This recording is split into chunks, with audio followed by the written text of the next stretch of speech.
Good morning, everybody. Ladies and gentlemen, esteemed colleagues and dear friends. It is a great honor to have the opportunity to say a few words before starting this symposium. First of all, on behalf of my co-convener, I would like to express our great pleasure in welcoming you all and in hosting here, albeit virtually at Tor Vergata, the conference entitled Liberal Arts in the 21st Century, Future Directions, organized in partnership with the research center I chair, Asia and the West, and the Global Network of Liberal Arts, which I also have the pleasure and the honor to chair. Let me say a few words on the network. The Global Network of Liberal Arts is a multidisciplinary platform designed to bring together researchers and learners with wide-ranging skills and interest in humanistic studies. Its vision is to transform education from acquiring learning skills to sense-making ability and social intelligence by focusing on self-reflection and integration.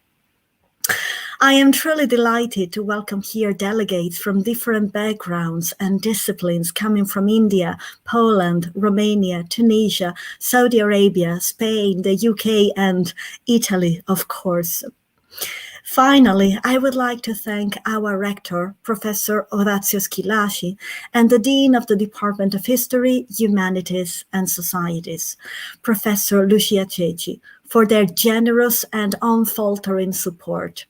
And I wish to extend my gratitude to all those who have been working behind the scenes.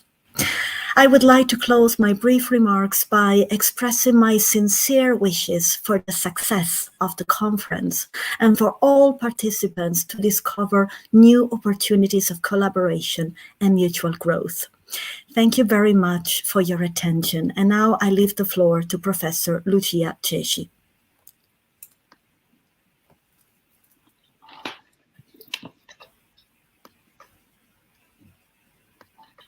Thank you, Elisabetta, and a warm welcome from Rome. I'm truly delighted and honored to share the initial moments of this conference with you, a conference that gathers prestigious scholars, men, women, students from across the world. I truly appreciate the enthusiasm, the willingness, the farsightedness of the two organizers. Indeed, despite the difficulties and the uncertainties of the present period, they have managed to weave a solid network of communication and understanding aimed at a brighter future. The title of the conference, as well as the titles of the different papers, reveal the organizer's strong intention to establish connections while pondering on both the future of the humanities and our role as educators. The conference program is stimulating and thought-provoking, and I do not wish to steal precious time from the speakers. Nonetheless, I wish to emphasize that I personally share the perspective Elisabetta and Buteina have adopted, not just in my capacity as head of department, but as a contemporary historian and a teacher. You have chosen to focus on interdisciplinarities, thus highlighting the importance of connections, the grafting of ideas. Stories and stories are never separated from one another. Culture develops within mondi connessi, connected history, as in the Italian translation of a seminal volume penned by the Indian historian Sanja Subraimam. We historians have embraced the concepts of connected history to explore and analyze the past by lingering on the circulation of ideas between Asia and Europe, and the relation between global and local phenomena, macro and micro history. As a scholar, one of my fields of research is the relation between religion and politics, and more precisely between the Roman Catholic Church and the political scenario of the last century. And my new volume on Catholic belief and political violence adopts precisely a global view. So I feel so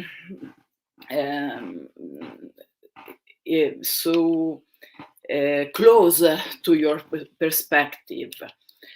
And even though I'm not a specialist in any of its topics, I feel a deep affinity within the spirit of this conference, where polyglot stories are engaged in a fruitful dialogue. I wish to end my greetings by quoting a passage by Eugene Vance.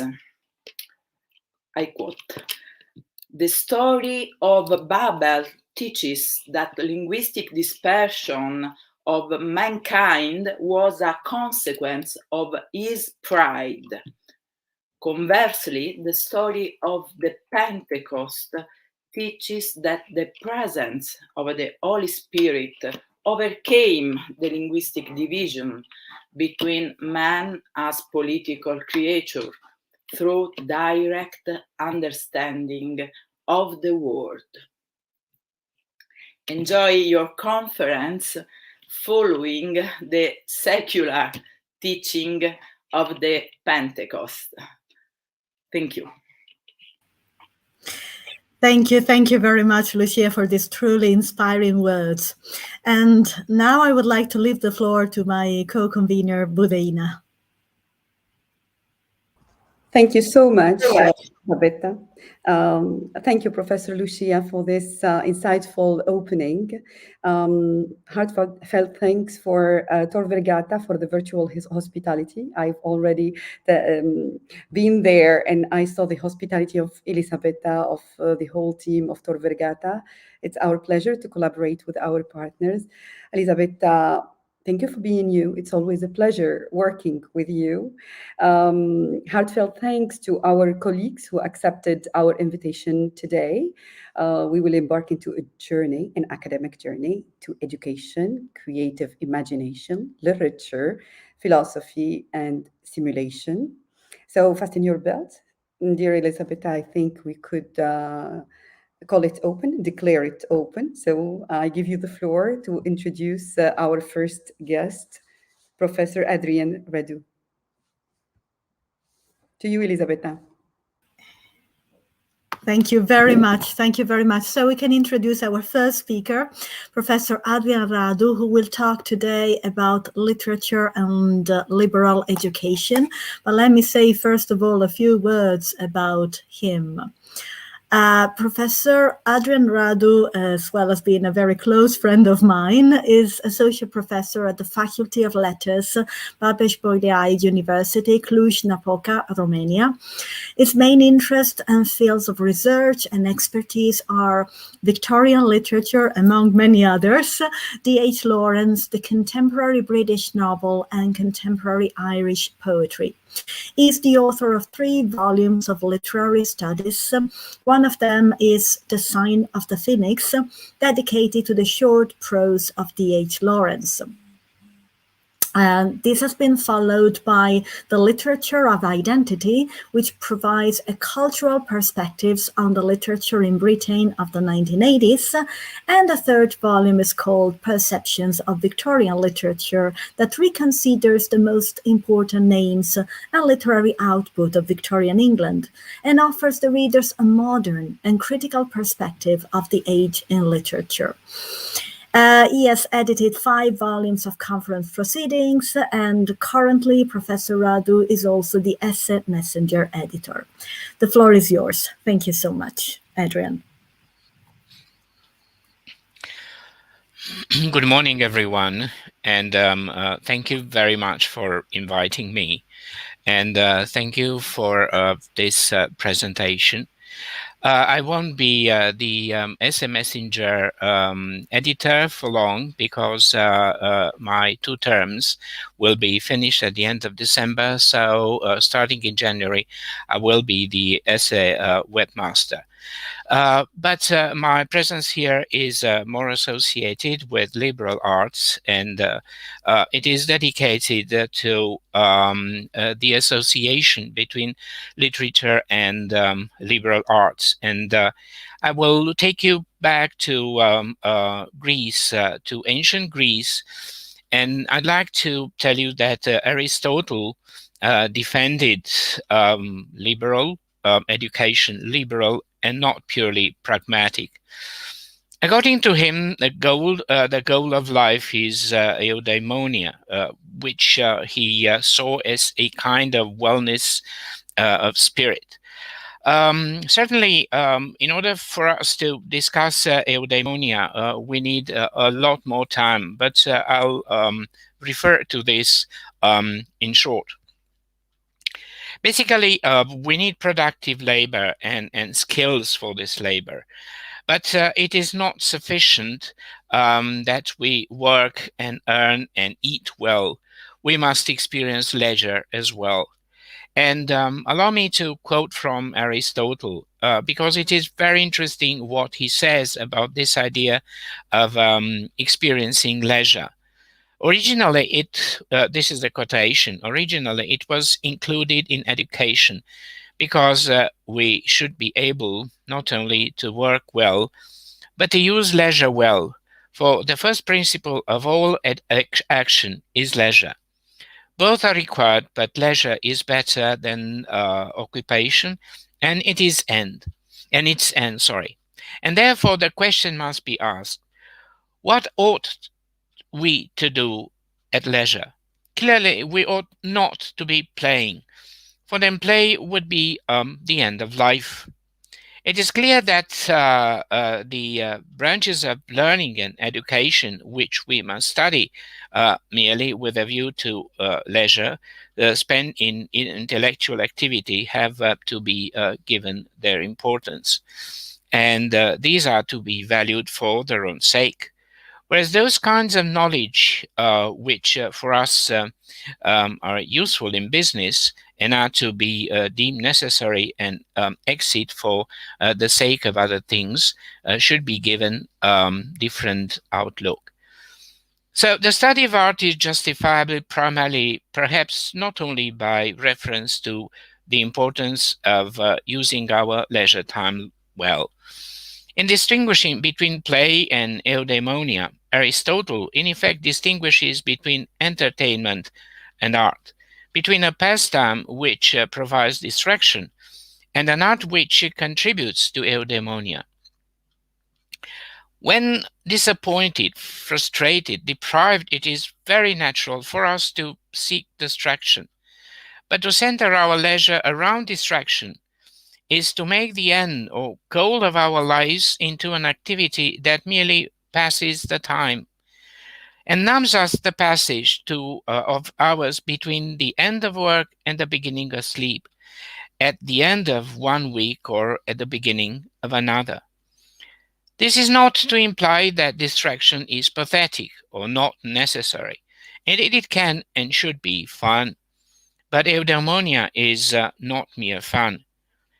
Fun is a feeling of elevation and removal from ordinary circumstances. Eudaimonia, in contrast, cannot be tumultuous and momentary. It is linked to happiness. And then, when we feel happy, we do not feel transported to another world from which we must inevitably and sadly return. Rather, we feel at peace in this world. Fun and distraction are akin to physical pleasure. Happiness and eudaimonia are akin to physical health. It is not that distraction or fun should be anathema. It is merely that eudaimonia is far more important, and distraction does not necessarily contribute to eudaimonia, just as fun does not necessarily contribute to happiness or pleasure to health. Now, let me move on to the core of my presentation, which is actually linking art with the literary reading.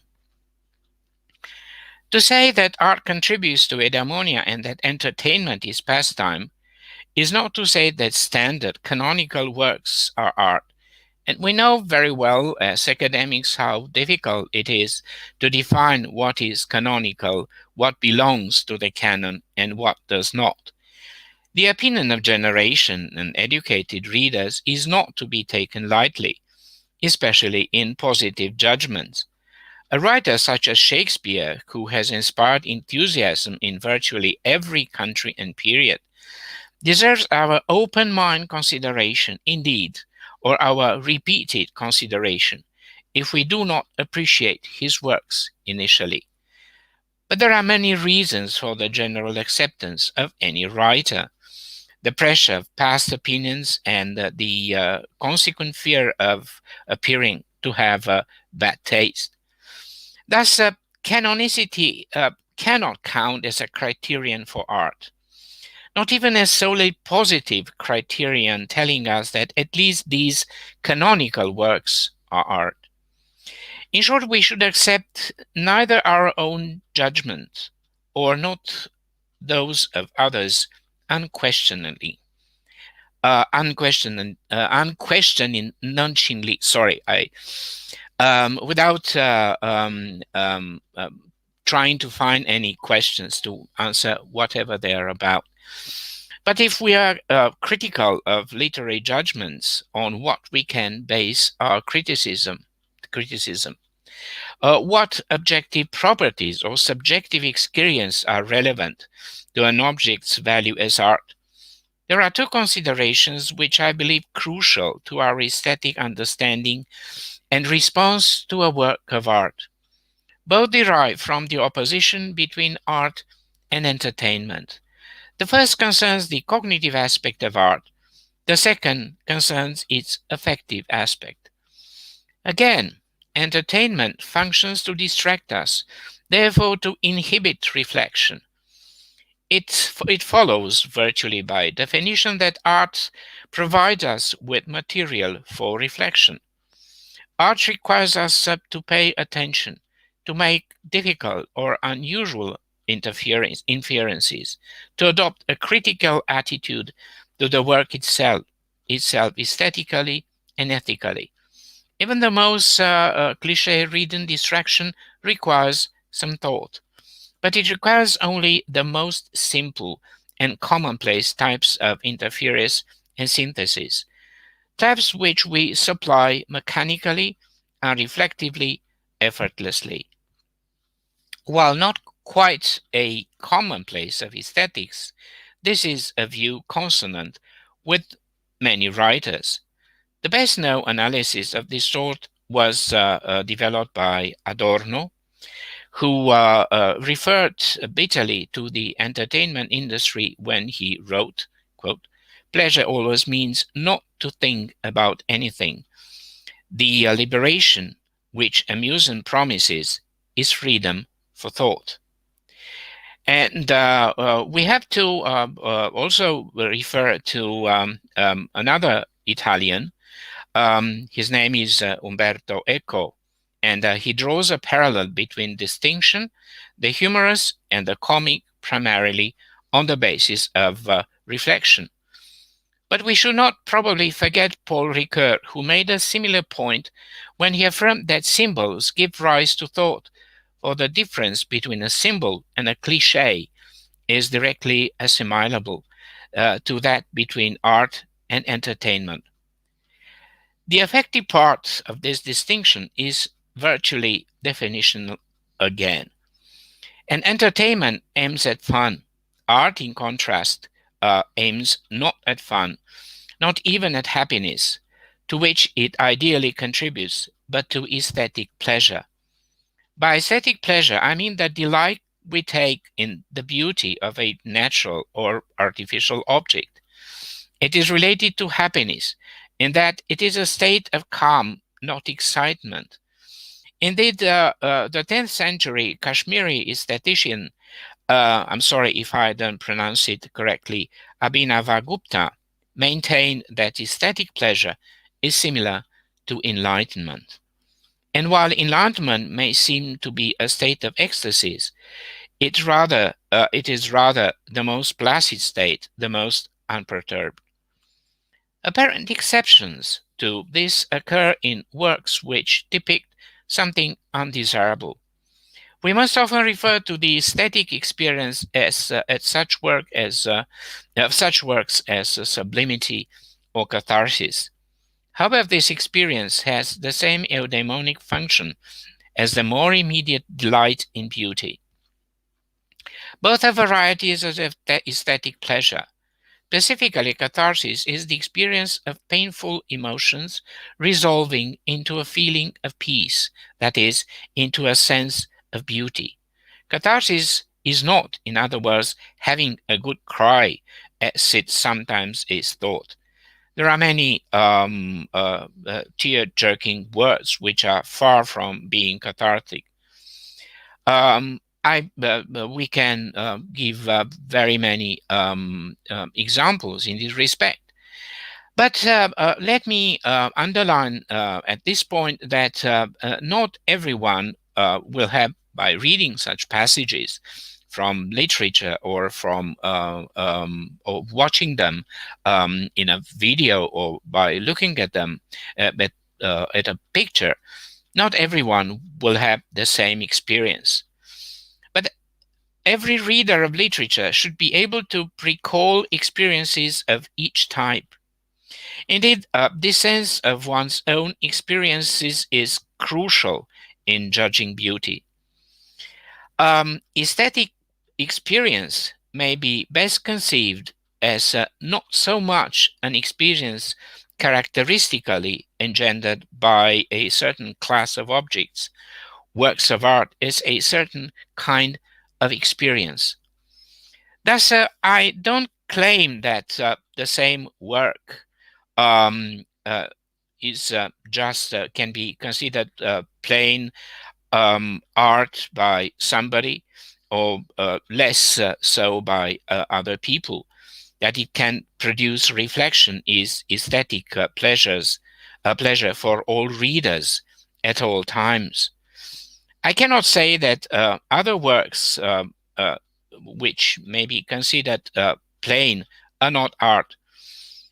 Probably we should have in mind that what we consider, what we pass through our judgment, may give us this kind of experience. And other people may have a similar or different experiences. Indeed, the possibility of different experiences is crucial in our relation to art.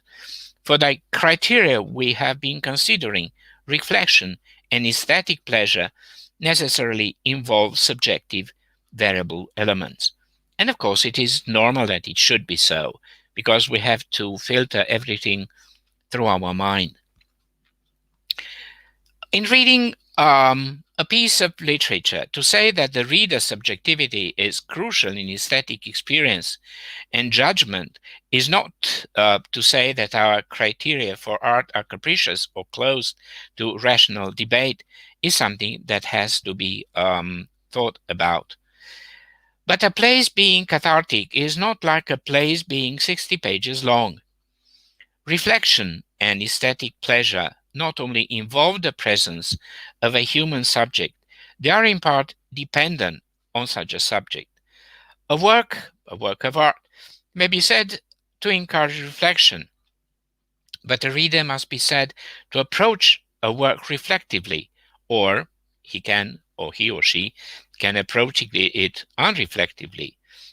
A work may be said to open itself for aesthetic pleasure, but a reader may be said to approach or not to approach a work in the aesthetic attitude. So here are very interesting differences. When I speak of approaching a work in the aesthetic attitude, I do not mean necessarily approaching the work disinterestedly. Rather, I mean approaching the work so as to experience its beauty. It involves a range of unself-conscious psychological practices, from implicit consideration of patterning in what would otherwise be accidental detail. It involves calling what some people mean by savoring, not consumption to satisfy need, but thoroughly realizing an aesthetic detection performed by certain connoisseurs or literary the persons who practically read whatever they read with the heart. In a non-aesthetic reading, our attention is focused on information. We do not dwell on images, polysemy, and rhythm. Looking at a river as an obstacle to be crossed is not the same thing as looking at it as an object of beauty. If not considered as an object of beauty, a river will not give us aesthetic pleasure. The same holds good for literature. Indeed, in a certain way, Shakespeare's works will be art as little as other works of other writers. If not approached reflectively, they will foster little thought. If not approached in the aesthetic attitude, they will reflect little aesthetic pleasure or catharsis. Indeed, since the approach of the reader is crucial to aesthetic experience, even judgments about writers must be tentative, writers different from Shakespeare. Perhaps this is not obvious in his case, in the case of Shakespeare, but other instances are clearer. Feminist criticism draws our attention to neglected works by women, and feminist critics have suggested revisions to the literary canon.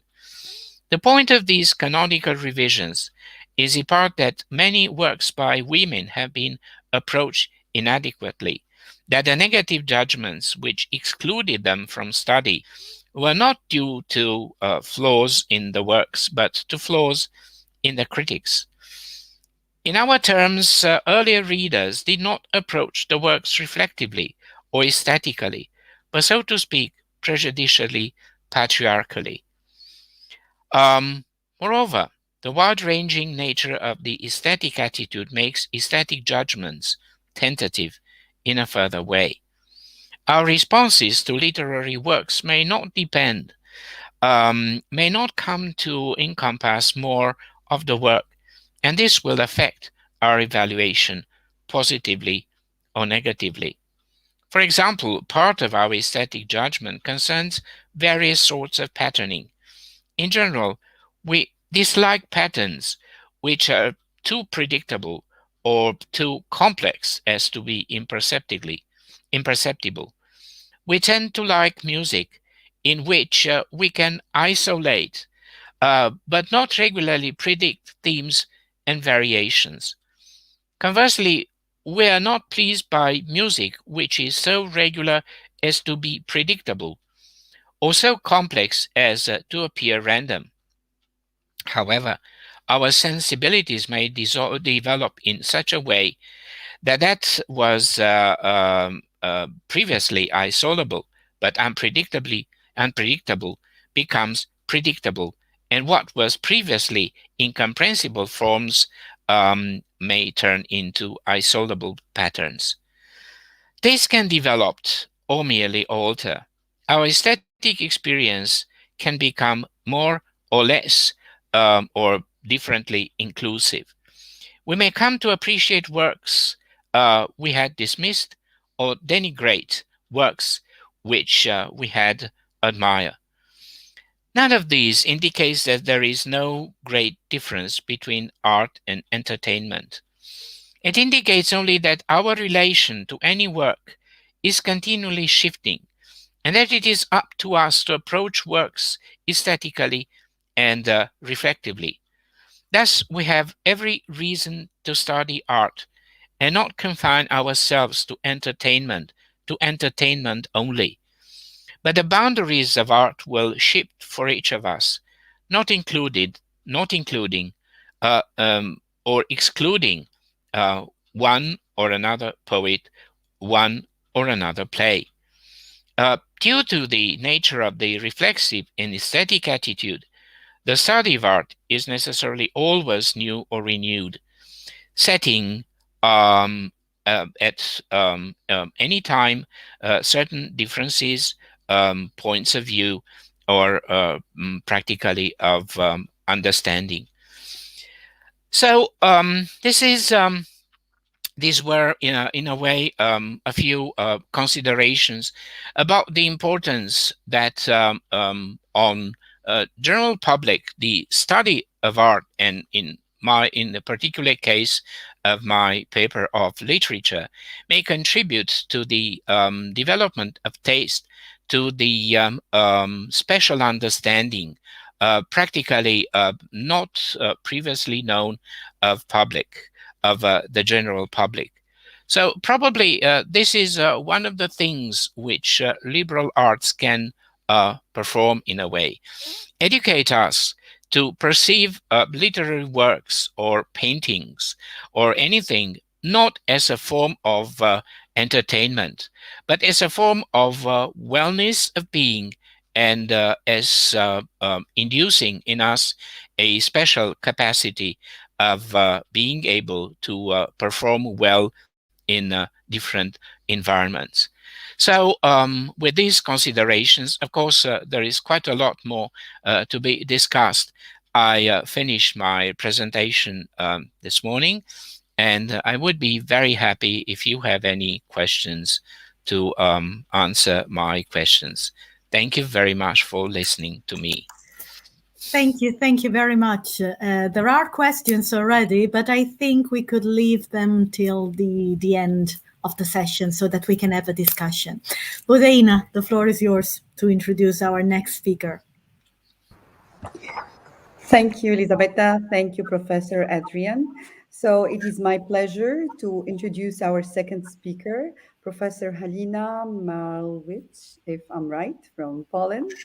So, habilitated university professor and researcher at the Institute of Oriental Studies from Jagiellonian University, Krakow, Poland, at present head of Department of Languages and Cultures of India and South Asia. Her research focuses on Indian literature, Indian philosophy and religions, history and of Oriental studies, on which subjects she published numerous monographs and articles. Her most recent publications are Self-Surrender of the Afflicted One, India, What Can It Teach Slavs? Some Pursuits of the Polish Oriental Renaissance Representatives. It is my pleasure to introduce you, Professor Halina. The screen is all yours. Thank you so much, Budeina, and I would like to thank you and Elisabetta as well for extending your kind invitation to this event. And I am glad to be a part of the liberal arts in the 21st century future directions seminar, which of course gathered us together to think about our possible future directions regarding liberal arts and its relation maybe to society. And I want to talk about creative imagination and about how Martha Nussbaum entered into a dialogue with Rabindranath Tagore on educating the future citizen of the world. So let me just first try and show you my presentation. If I fail, I will just talk to you.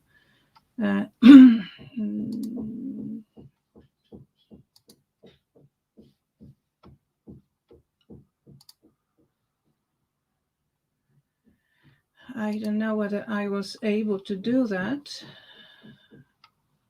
but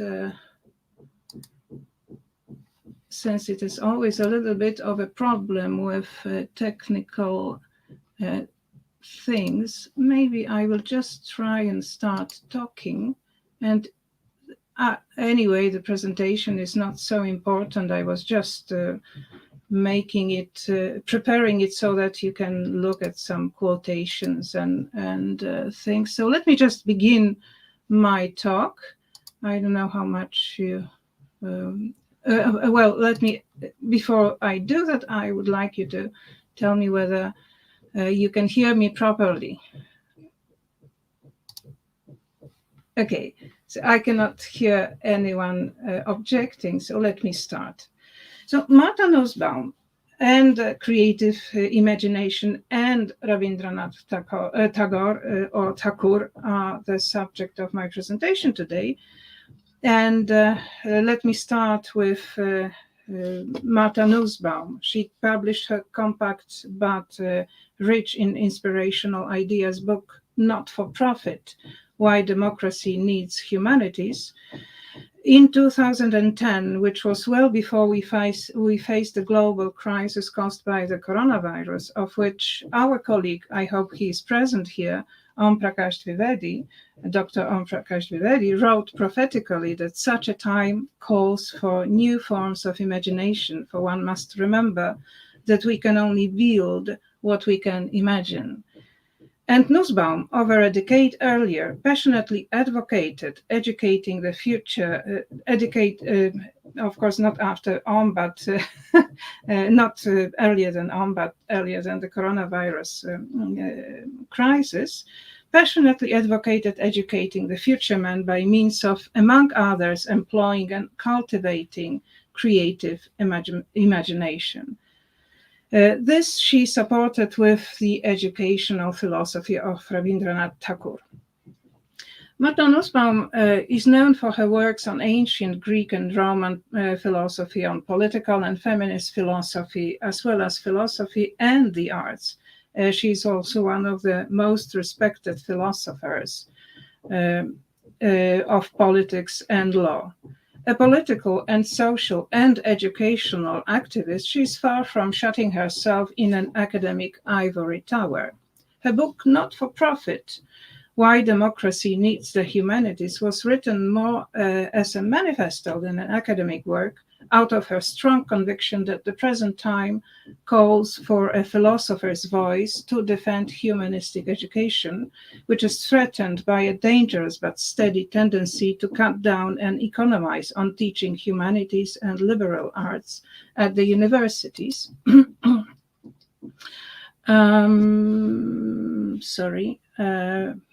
Because this is not what can be immediately merchandised in hard cash or profitable professions. Yet the consequences of this trend in education can be indeed appalling. Young people who are freshly entering the labor market will not be able to cope with attempts at corruption or mobbing and will not know what course of action to choose in the contemporary pluralistic world of values, post-truths, and relativity.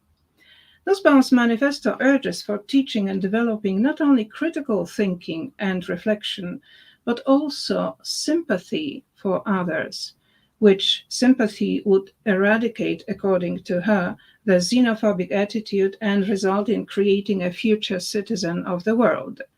She draws upon such philosophers of education as Jean-Jacques Rousseau, John Dewey, and Rabindranath Tagore to envision the education which would take the world off the precarious path towards a silent crisis, about which she writes in relation to American education reformers who postulate to align goals of education to the requirements of the labor market, which in turn relates to the globally promoted politics of the rapid and at the same time constant economic growth. According to the political leaders, the key to this constant economic growth lays in the promotion of narrow, specialized technical education, which requires tailoring the education for economic needs and profits, and technicization of the society. The silent crisis, because this is really not something which is perceptible like the crisis in economy, of course, this silent crisis, which does not only affect the educational institutions, but in the long run influences societies in general, is, as Nussbaum argues, the result of economizing on the humanities and the arts at all levels of education. And of course, especially the arts are the expensive ones in our educational curricula. And this economizing is from primary schools to universities, and of course, humanities and liberal arts are rapidly losing their place in the curricula because they are seen by, as this is a citation from Nussbaum, they are seen by policymakers as useless frills at a time when nation must cut away all useless things in order to stay competitive in the global market. This she writes about in the first chapter of her book, Not for Profit, the chapter titled The Silent Crisis. It is therefore only an education for a more inclusive type of citizenship which cultivates capacities for critical thinking and reflection, writes Nussbaum, crucial in keeping democracies alive and wide awake against the education for profit-making, that is capable to slow down or maybe to put a halt to these global trends which result in educating useful people automatons, not used to critical thinking with skills reduced to the set of practical tools. So humanities and liberal arts are an antidote to this grim future, argues Nussbaum. And what more, they are propitious to the growth of democracy, which the kind of democracy that Nussbaum believes in, because her concept of democracy is a particular one, and I would like to introduce you to this concept, quoting Jerzy Szacki, who introduced a Polish translation of another book by Nussbaum, Cultivating Humanity, a classical defense of reform in liberal arts, with following words. So describing Nussbaum's kind of democracy, he writes, the slogan of this liberalism is not the market, but social justice, not efficiency, but moral equity, not the minimization of the role of the state, but the common good, which is not born of spontaneous economic processes and inevitably requires political distribution of available resources by a welfare state. What kind of citizens would together strive for creating so defined a democracy? For such a unique democratic project, for which Nussbaum argues in her work, there has to be developed a set of tools that need to be implemented to educate the future citizen of the world, and it begins at this sort of education has to begin at the grassroots, and it's a grassroots work with small children education who are naturally open to others, but who are also naturally considered to be somehow narcissistic in the sense of being very self-concerned. And for that purpose, the children education with their actual positive attitude of openness to others should enter at this level because they are relatively easy to learn how, for example, to view the world from other people's perspectives, because as Nussbaum argues, and I quote her, political struggle for freedom and equality must first of all be a struggle within each person, a compassion and respect, content against fear, greed, and narcissistic aggression. End quote. That is the idea which Nussbaum included in her work, inspired by Mahatma Gandhi's ideas. Another factor that Nussbaum sees as indispensable in such education is teaching the students critical thinking, which can be achieved by employing a Socratic pedagogy. But this is not the subject of my talk, so I will just skip it. I suppose we all know what Socratic pedagogy consists in. What, however, is the role of creative imagination in the task of educating the future citizen of the world? It is very important, because it is not enough to think, even critically, to become a valuable member of the democratic society. One also needs to be able to engage cognitive faculties that other than thinking, because factual knowledge and logic alone are simply not enough to relate to the complex world in a meaningful and fruitful way. One also needs to work on developing, for example, intuition and imagination, as said, because we can only build what we can imagine. How do we work on developing creative imagination? What does it bring to the betterment of the human condition? These are questions that also engaged Rabindranath Tagore, whose ideas on the matter have been introduced by Martha Nussbaum in the chapter of her book, which she titled Cultivating Imagination, Literature and Arts.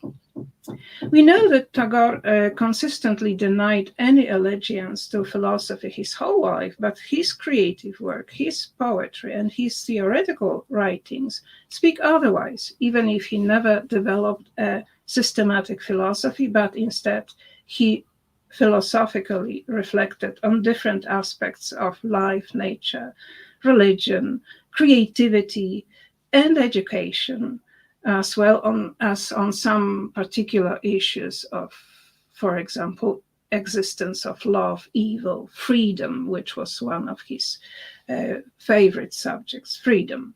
So anyway, philosophical reconstructions, which are based on the scattered pieces of this truly prolific writer and really most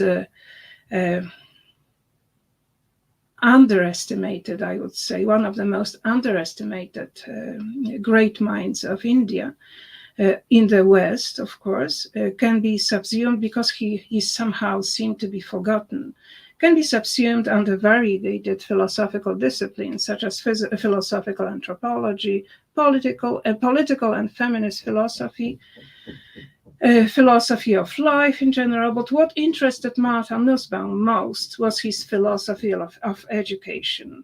Tagore himself was also a social and political activist of his time, if we can give him this label, striving for practical implementation of his ideas into life.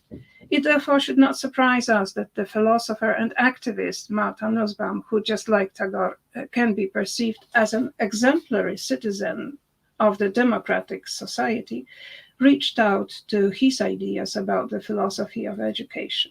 And Tagore, already in 1922, wrote words to which Nussbaum would wholeheartedly agree, even if these words of Tagore, which I am going to quote in a moment, only confirm that Tagore's diagnosis related to the beginnings of the 20th century is acutely relevant to the 21st century, and that nothing changes. Nothing changes, at least for the better. Tagore said, professions, and I quote, professions in the modern age are more numerous and lucrative than ever before. They need specialization of training and knowledge, tempting education to yield its spiritual freedom to the claims of utilitarian ambitions. But man's deeper nature is hurt. His smothered life seeks to be liberated from the suffocating folds and sensual ties of prosperity. And this is why we find almost everywhere in the world a growing dissatisfaction with the prevalent system of teaching. So education needs to give enough space to teaching cognitive faculties different from thinking, certainly, and among them we can enumerate imagination, intuition, or intuitive knowledge, because they enable man to care for his or her inner self, this space within, because this is what plays a major role in creating a free man, if I understand Tagore's idea as well. So intuition and imagination are the means of knowledge acquisition that cannot be acquired by logic or reasoning. Intuitive knowledge in which the creative powers of man, for example, poetic inspiration and intuition unite, transforms into nothing less than philosopher's truth, an ultimate means of setting free of not only the individual, but also the whole society or the nation. So intuitive knowledge combined with imagination, which imbues men with sympathy for others, becomes a powerful tool for distinguishing right from wrong or the truth from the lie, which man can immediately tell, though he cannot reason it. Intuitive knowledge is therefore related to ethics, which in turn speaks of values. According to Nussbaum and Tagore, taking the educative path, which stresses the development of intuitive knowledge and imagination by means of literature, art, and other forms of expression of human spirit, is the way to cultivate also sympathy for the fellow citizens. Thakur, quoted by Nussbaum, wrote in 1916, I quote, "We may become powerful by knowledge, but we attain fullness by sympathy. But we find that this education of sympathy is not only systematically ignored in schools, but is severely repressed." End quote. What is sympathy, though? Checking the etymology of the word shows that sympathy means affinity between things, from Greek syn, together, and pathos, feeling. What more? Also the Latin compassion, or Latin originated word compassion, which means suffering with another, is a direct translation of the Greek sympatheia. So this kind of immediate relation to another, which is related to empathic feeling for another, suffering with another, of course, not in the sense of going through a series of ordeals, but understanding his or hers difficult position, is something which, according to Thakur, can be taught through poetry. And Thakur believed that in India of the past and of today, poetry and philosophy are somehow naturally coexisting spheres of knowledge that conjoin the domains of poetic intuition, inspiration, and imagination with a rational philosophical reflection. So to realize his educational philosophy in practice in his Vishwabharati World University in Shantiniketan, music, theater, painting, and dance were of primary importance in children education. Nussbaum notices, however, that these artistic instructions should be also linked to the citizen of the world instruction. And I quote, "Since works of art are frequently an invaluable way of beginning to understand the achievements and sufferings of a culture different from one's own," end quote. And in this manner, they can be linked to democratic values, provided that they present, I quote, "a normative view about how human beings ought to relate to one another, as equals, as dignified, as having inner depth and worth," end quote. However, she warns, I quote, "the empathetic imagination can be capricious and uneven if not linked to an idea of equal human dignity. It is all too easy to have refined sympathy for those close to us in geography or in class or race, and to refuse it to people at a distance or members of minority groups, treating them as mere things." End quote. So to sum up, Nussbaum and Tagore tend to present the model of education of the future citizen somehow dichotomically, assuming that only humanistic and liberal arts are apt for creating a sensitive, emphatic citizen of the world. Nussbaum, in particular, openly or overtly juxtaposes such humanistic or liberal arts education somehow or somewhat mechanically against the scientific technical education, which she unjustly presupposes to produce men focused exclusively on economic growth and profit-making, with the completely eradicated ability for empathy for the other fellow citizen. This is neither justifiable nor true. Yet, despite these reservations, Tagore and Nussbaum's reflections on education make us poignantly aware of the fact that schools or universities do not provide also neutral information about the world, but that knowledge transmission in whatever idealistic way it can be conceived, inadvertently has a normative basis. However, precisely idealistically the norms are conceived, or what utopian values are attached to the equally normative ideas of liberal democracy. Here I would like to draw your attention again to what Nussbaum wrote about the necessity of providing children with a normative view about how human beings ought to relate to one another.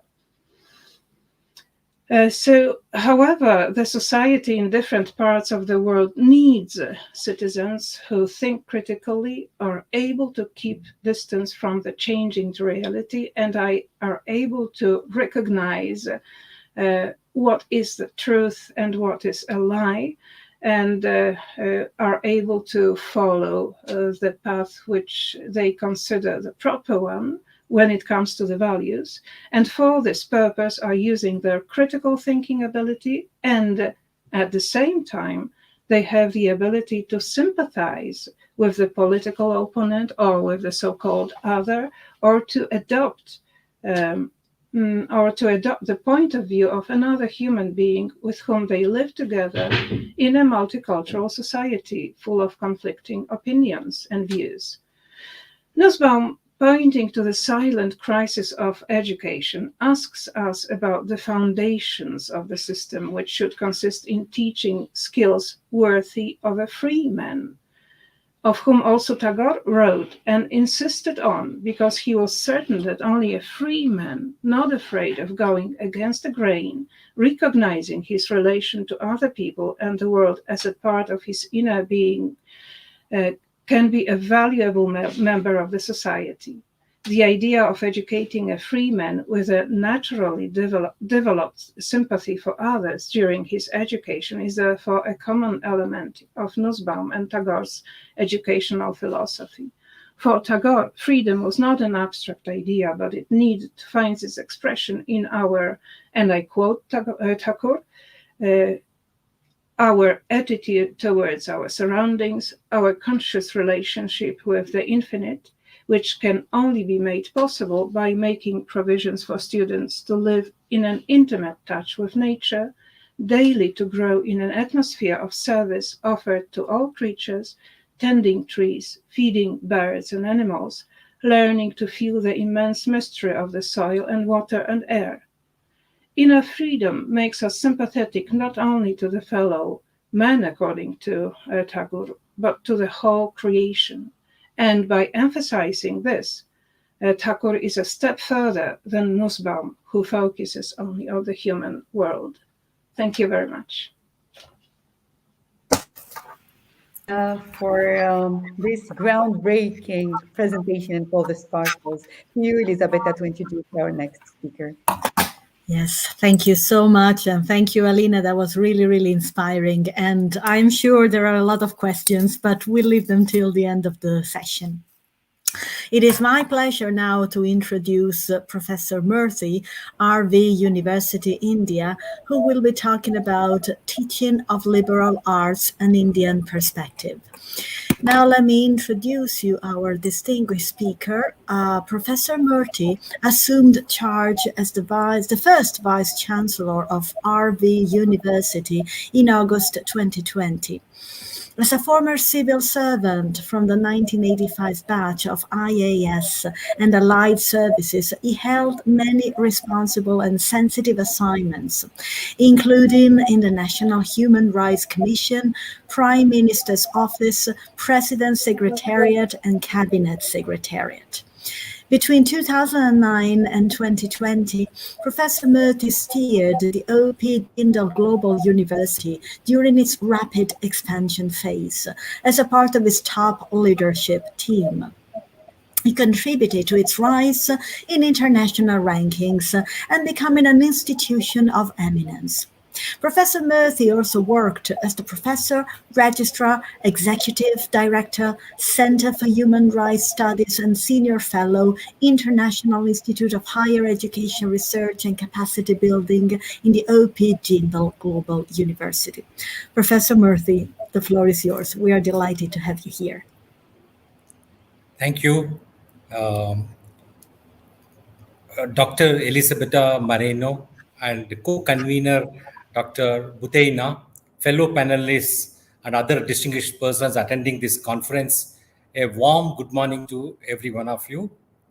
I'll try and do a little justice to the topic chosen by me, that is teaching of liberal arts and Indian perspective, and also briefly scratch the surface of the main topic for this conference, that is liberal arts in the 21st century, future directions, in the short span of time available to me. The teaching of liberal arts is not new to India. Ancient Indian universities like Nalanda and Takshashila followed a liberal arts education model more than 2000 years back. They were truly global universities, followed multidisciplinary model, interdisciplinary education. But over the centuries, there had been changes. And if you look at the 20th century, engineering, medicine, and other subjects overtook the study of liberal arts. In the last 10 years or so, there is a renewed interest in the study of liberal arts in India. A number of Indian higher educational institutions in the past one decade have either established degree programs in liberal arts or have started a school of liberal arts. They include, among others, O.P. Jindal Global University, Ashoka, Flame, Kriya, Thapar, and Bennett University. The RV University, which commences degree programs in the current year, has started a School of Liberal Arts and Sciences in its very first year. In fact, it is one of the 3 schools started by RV University. There are several other universities which are planning to start courses in liberal arts. In fact, prospects are very bright indeed for deepening of liberal arts education in India in the years to come, thanks to new policy changes in higher education. The National Education Policy 2020 recognized the importance of liberal arts education and in fact came up with a 4-year novel graduate BLA or Bachelor of Liberal Arts program. The new policy, which is an ambitious vision, which has a roadmap, which is a solid framework, seeks to break the rigid disciplinary boundaries between arts, humanities, sciences, technical, and vocational education. Under it, students have a lot of flexibility to make choices as per their interests.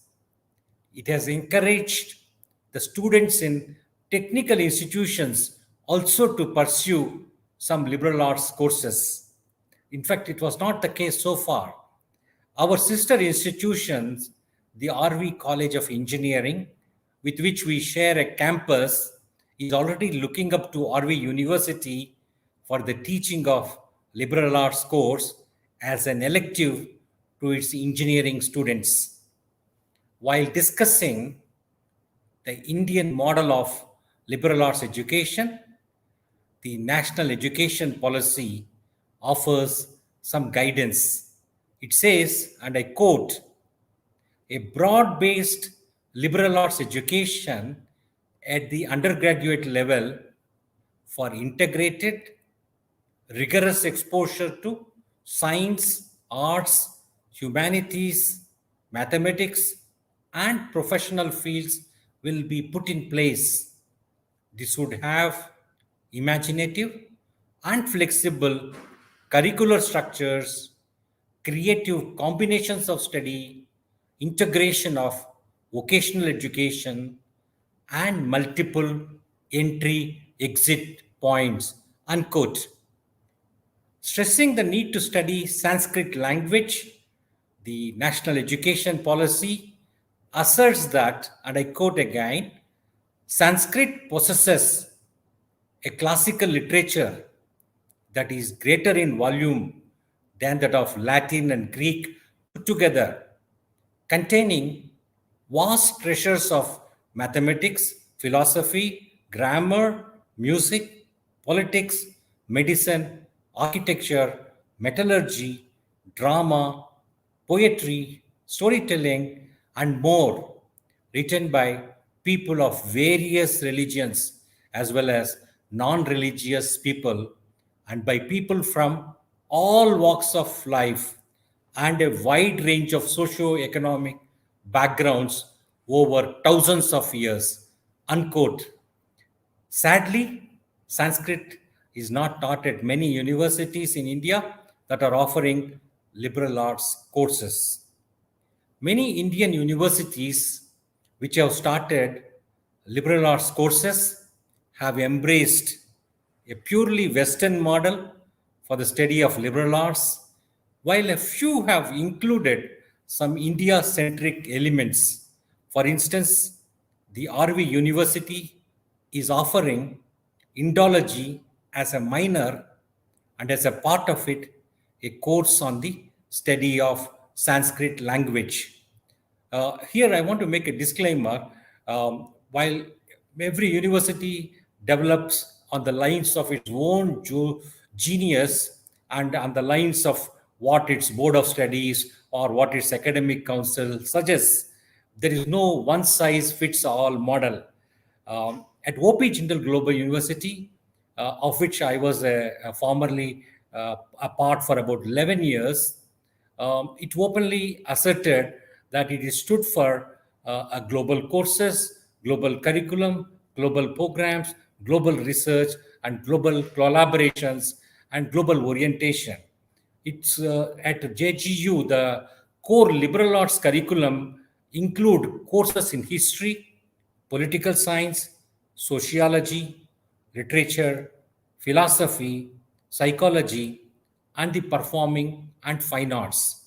In addition, students take up a tailored interdisciplinary seminar to better understand their abilities to learn and develop themselves. The fundamental tenets of liberal arts education are the same. For instance, if philosophy, ethics, religion, or music were to be taught, while the names of the papers remain same between the Western and an Indian model, the content of what is taught can have a unique Indian flavor in the indigenous model. Such instances can be multiplied. In other words, while the broad skeletal framework of liberal arts education is same, the content of what is taught can have a unique local flavor. Be it East or West, the broad structure for liberal education remains much the same, with students having options to specialize in a variety of academic disciplines ranging from humanities to sciences and performing arts. Interdisciplinary studies will, of course, be a major constituent. The first differentiator can be that the curriculum can be Indianized while the broad framework remains the same. Some scholars are increasingly realizing the effects of colonization of education and are agonized about it. My previous speaker, Dr. Halina, has spoken about how Tagore is understated or recognized in the West.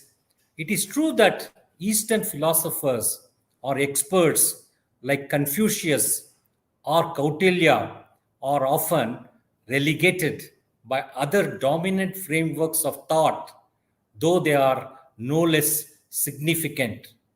There is a pressing need for decolonization of our minds before we attempt the decolonization of our curriculum.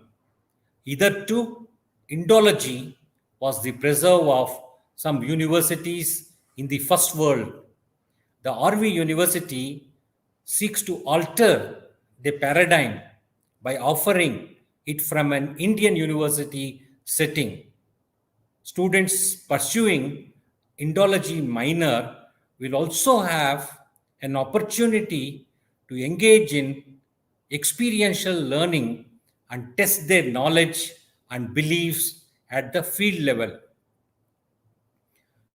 The second differentiator is the pedagogical technique adopted in the liberal arts education.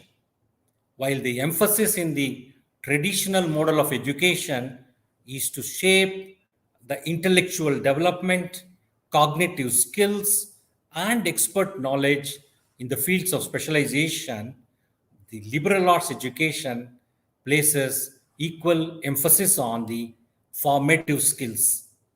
As a consequence of the emphasis placed on life and work skills, experiential learning pedagogies are seen as crucial in the liberal arts educational process.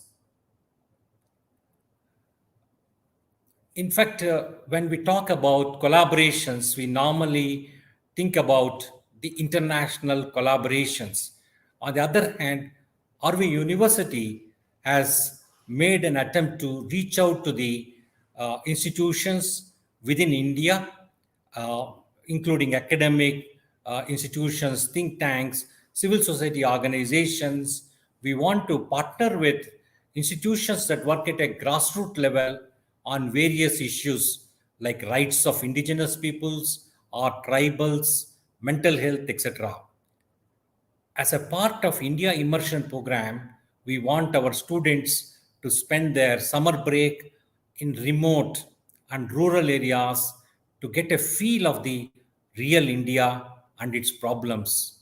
We have tied up with Mysore-based grassroots research and advocacy movement, which is a policy research-based organization, Swami Vivekananda Youth Movement, Nagaland-based Himalayan Institute, Manipur-based Human Rights Alert, Sochara, a community health rights NGO, and many others. Such an element is an important constituent of an indigenous model of liberal arts education. Generation G learners of 21st century require a different skill sets and mindsets for succeeding in their mission. Instead of teaching them what to learn, we must teach them how to learn. We must teach them how to think rather than what to think. Careers that are currently in vogue are not likely to be there in future. When we talk about the liberal arts in the 21st century, which is the theme of this conference, we need to factor the COVID 19 pandemic and how it drastically altered our social, educational, economic scenario. In addition to COVID 19 as a disruptor to higher educational system, there are fast-paced technological changes which are acting as disruptors. We need to reimagine higher education in the light of these changes.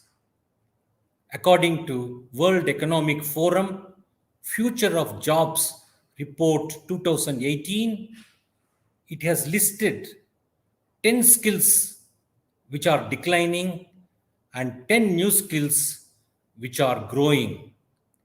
World Economic Forum notes that 65% of jobs of the future will be new and which will need special skills. 2 weeks back, I was at an event on national education policy and the future of Indian universities organized by OP Jindal Global University. Professor Indu Sahani, President Atlas Skill Tech University from Mumbai, shared some insights after a roundtable conference with top advertising companies and digital marketing companies in Mumbai. So these are the future jobs the employers are looking for in the field of media and communication. I'm just citing one particular field in order to enable you to appreciate the far-reaching changes that are going to happen. In fact, these are the future jobs that are going to be available in the field of media and communication. Data ethnographer, purpose planner, neuro A/B tester, mood empathy manager, sentimental analyst, sixth sense analyst, machine personality designer. Isn't it sounding very strange, isn't it? As far as skills are concerned, they are looking for skills like sense making, which the convener, Dr. Elisabetta, referred in her opening remarks. In addition to sense making, they were looking for skills like social intelligence, transdisciplinarity, virtual collaboration, cross-cultural competency, computational thinking, new media transparency, novel and adaptive thinking, design mindset, and cognitive load management. When we talk of 21st century, are we equipping our students with skills of future? We in fact need to prepare our students not for one career but for multiple and emerging careers. Professor Om Dwivedi from Bennett University is participating in this conference. A few months back, he organized a similar conference at his university, and I spoke on the topic need for an indigenous model for liberal arts education. A totally Western model is not desirable, just as an entirely indigenous one. What we really require is a mixed model drawing on the best elements of US or European model for liberal arts education while combining it with unique Indian elements. Our endeavor should be to produce students who are able to engage in critical thinking in a broad range of topics. In conclusion, I want to quote the apostle of peace and our father of nation, Mahatma Gandhi, whose observations made many decades back are highly relevant in the current context. He said, and I quote, I do not want my house to be walked in on all, sorry, I do not want my house to be walled in on all sides and my windows to be stuffed. I want the cultures of all lands to be blown about my house as freely as possible, but I refuse to be blown off my feet by any. Unquote. Ladies and gentlemen, thank you very much for this opportunity provided to me for sharing my thoughts. It has been a pleasure interacting with you. Thank you for your attention. Thank you so much. That was really wonderful. And I was reading Adrian's comment.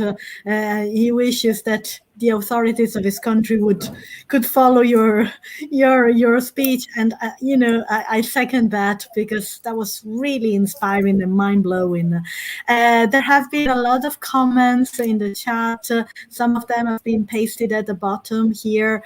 I don't know if maybe Alessandro, who is our IT person, our wonderful IT person, can write.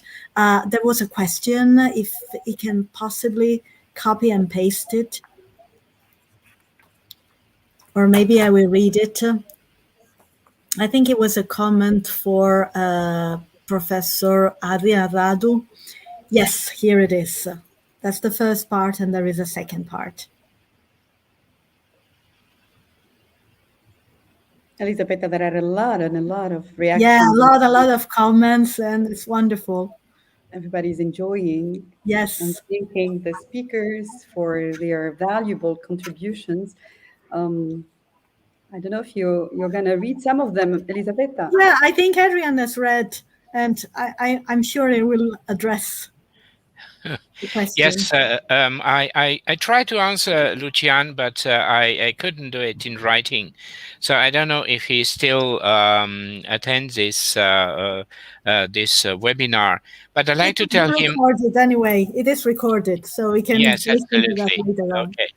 Well, yes, Lucian, I'm absolutely in favor of any kind of art. So practically even pop culture, anything that can be done in order to elevate us, and I say elevate us in a very, very positive way, to this kind of catharsis, to this kind of purification of the soul, can be taken into consideration.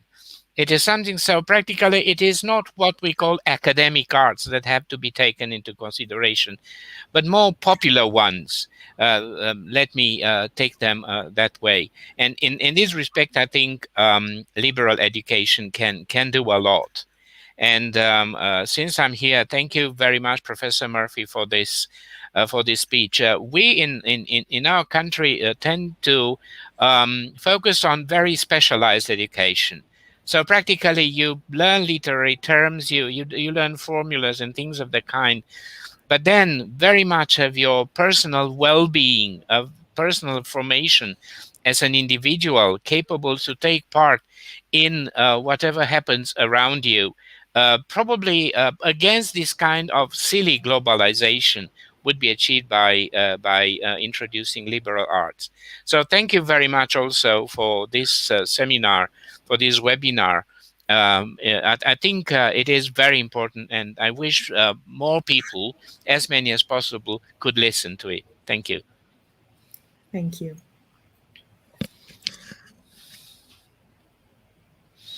There are other comments also. There is a comment by Arianna. I will read it. Arianna Di Vito, who brilliantly graduated with me 1 month ago. Thank you very much, Professor Marlevitz, for your brilliant presentation. I hope I don't express too simple a comment, but I can't stop thinking that yesterday it was celebrated the International Day Against Women's Violence, as you all know. I'd like to say that if we really want to put an end to this plague, we must apply in our lives, our jobs at every level, what Tagore said. Yes, Yes, Thank that you was. very much for this wonderful comment. Yes, and well, if I may, Yes, turn please. our attention towards something more inclusive. I think that one of the most brilliant ideas that Tagore expressed in his philosophy of education is that we should educate a man who is, of course, sympathetic to another human being on different levels, but who is, first of all, sympathetic to the whole world and nature as well. So he was, I think, the first environmentalist of the 20th century. And we are becoming more and more aware of the fact that we are just a part of this great creation in the 21st century, after the ages of scientific thinking and reasoning about the world. And this is the idea which should also be somehow present in the minds of those who make the educational or create educational policy. That, well, we are the world, but together with what is outside the human world as well, together with our earth and with animals and with things. We are not the rulers of this place. But anyway, thank you for the comment, and thank you for all the reactions to my speech. Thank you.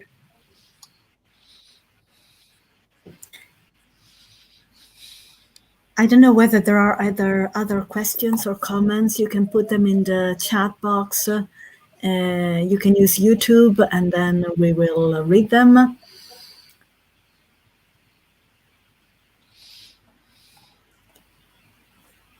You know, Professor Murthy, I really enjoyed very much the fact that you highlighted the importance, the practical importance of liberal arts.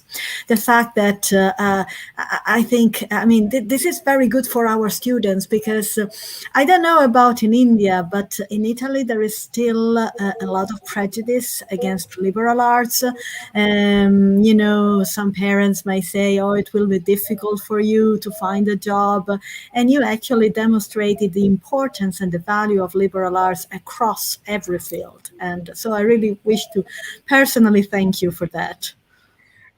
And 10 years back, when some of our institutions started the liberal education, they ran into similar reservations expressed by parents and students. Okay, we do this course, what happens next? What is the Yeah. career options that are available? But things are changing a great deal. And in fact, they are recognizing the growing importance of liberal arts education, and the policy changes in the field of higher education started by the government of India are leading the way. And there is a major policy document of the National Education Policy that was adopted in 2020, and it gave a great deal of importance to the study of liberal arts education. And across the country, different states, universities, and others have started implementing the national education policy, and we are going to see a huge growth in the pursuit of liberal arts education, with more and more institutions coming into the fore for offering such courses. And there is an increasing recognition about the significance or importance of the study of liberal arts. This is wonderful. Thank you.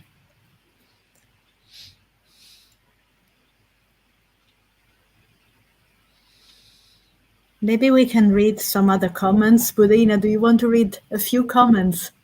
I was reading what has been said about the three presentations, but I had in mind also a question: who has the right to categorize or to classify such or such work of art or such work of literature as highbrow, lowbrow, and who's gonna design the curriculum if not the Mhm. teacher? teacher who selects and picks up the right material for his class to nurture what Professor Halina referred to as the global citizen. And I can see that there are comments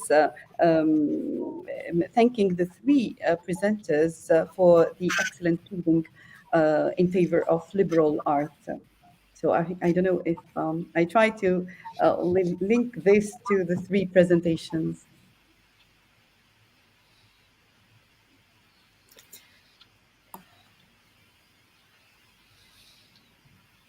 How could we select our material if we're going to promote liberal art in universities?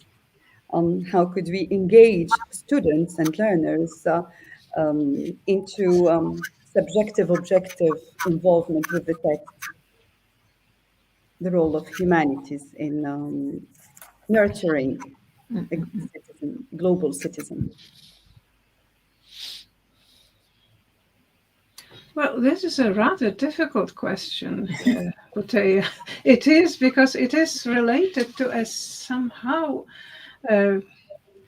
dangerous path about which I was talking as well, which is a normative worldview, which we will, by this or that canonical choice, try to implement. I do not want to relativize. I do not want to say that everything is good or everything is wrong, but still, this is a problem of normativity, which in itself is already something which I am very acutely aware of in the context of the political situation in Poland, where we have this ultra-rightist party at rule who really try to change the curriculum, the curricula of the of the primary and secondary education, basically on these levels, because these are the minds, the young minds. They are the most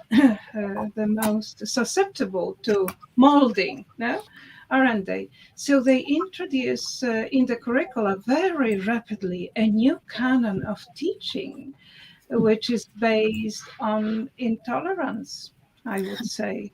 Well, the first thing would be that. And it is, of course, related to liberal arts. And not only that, but to history as well. And that might be of interest to you. And this history is molded also according to a particular rightist ideology as well. Not to mention the basics of your of the creation of your worldview in general, and of who a human being is and how he or she should be perceived. All these changes are really very rapidly introduced in Poland, and this is truly frightening. And they are indeed based on changing and introducing more of liberal arts into teaching, but of a completely to not be too emphatic, of a completely surprising way. For example, like glorifying the Polish nation and its history, and glorifying a certain set of Christian values, which I'm not against, but which are against, for example, the development of science of the 21st century, and such things. So this is really something indeed very, very dangerous, the path. And it is using and utilizing liberal arts for that purpose. And teachers are afraid to go against the grain because they will be sacked, you know. So they teach liberal arts, all right, you know. But how? Yeah. This is another matter. Yeah. So this is a very, very important topic, Bouteille, and thank you for indeed. But I don't know how to deal with it, because actually, after all, these are political forces that are main for implementing education, at least in Poland, because they have money for our institutions, at least here. We do have private universities, but when it comes to well-settled, with a good tradition universities, they are founded from public money. So this is a rather difficult thing, you know, the worldview implemented via liberal arts. Thank you, Professor Halina. Thank you. There is one more question, I think, and Alessandro, if you can please paste it. Here it is.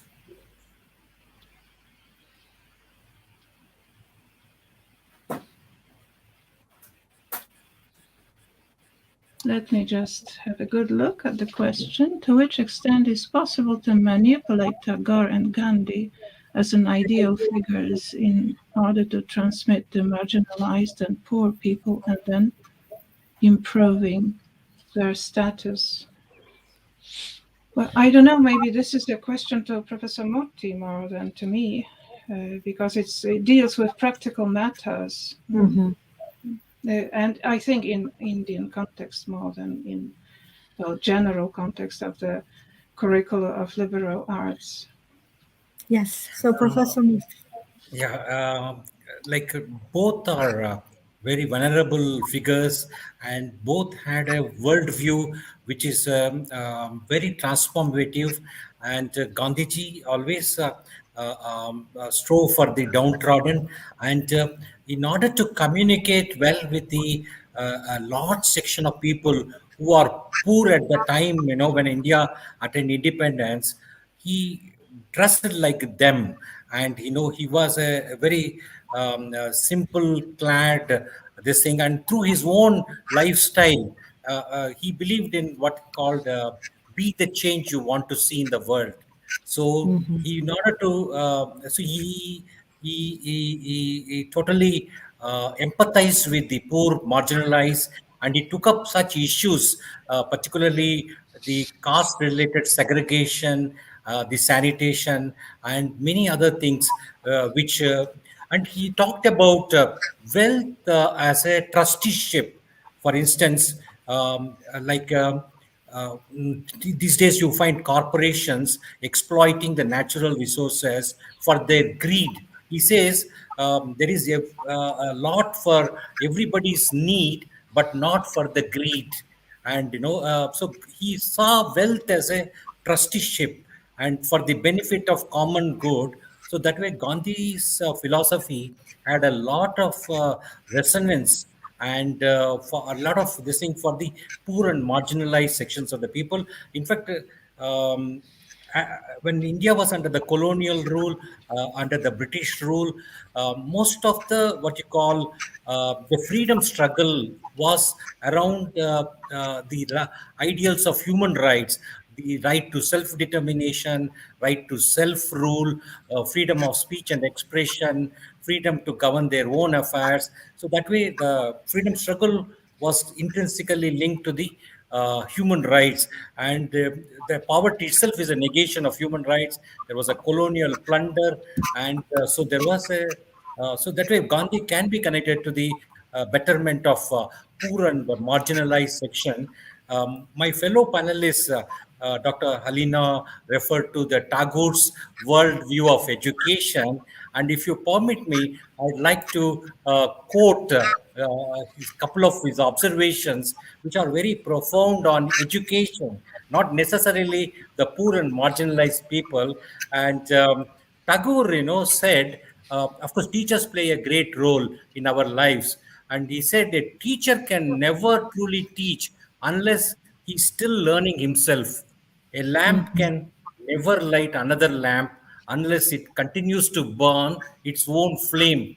A teacher who has come to the end of his subject, who has no living traffic with his knowledge, but merely repeats his lesson to his students, can only load their minds. We cannot quicken them. In other words, what he's saying is that a lamp can only light another lamp when it continues to burn its own flame. So I will just quote two more comments of Tagore on education. The main object of teaching, Tagore said, is not to give explanations, but to knock at the doors of the mind. And the last and very profound quote of Tagore is that the highest education is that which does not merely give us information, but makes our life in harmony with all existence. So these are some few thoughts, quotes of Tagore, I thought I will share on this occasion. His worldview on education is a very rich indeed. Thank you so much. Thank you. I think it's time for our coffee break. There are a couple more comments, yes, that Alessandro is pasting now. And then we will leave for 15 minutes and then we will resume our works at 11:30. So thank you so much. All the speeches have been Thank wonderful. you. See you in a short while, and thank you. Thank you. Thank Stay you. with us. Thank you.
So, welcome back to our seminar. And now we have the second session, at the end of which there will be time for questions.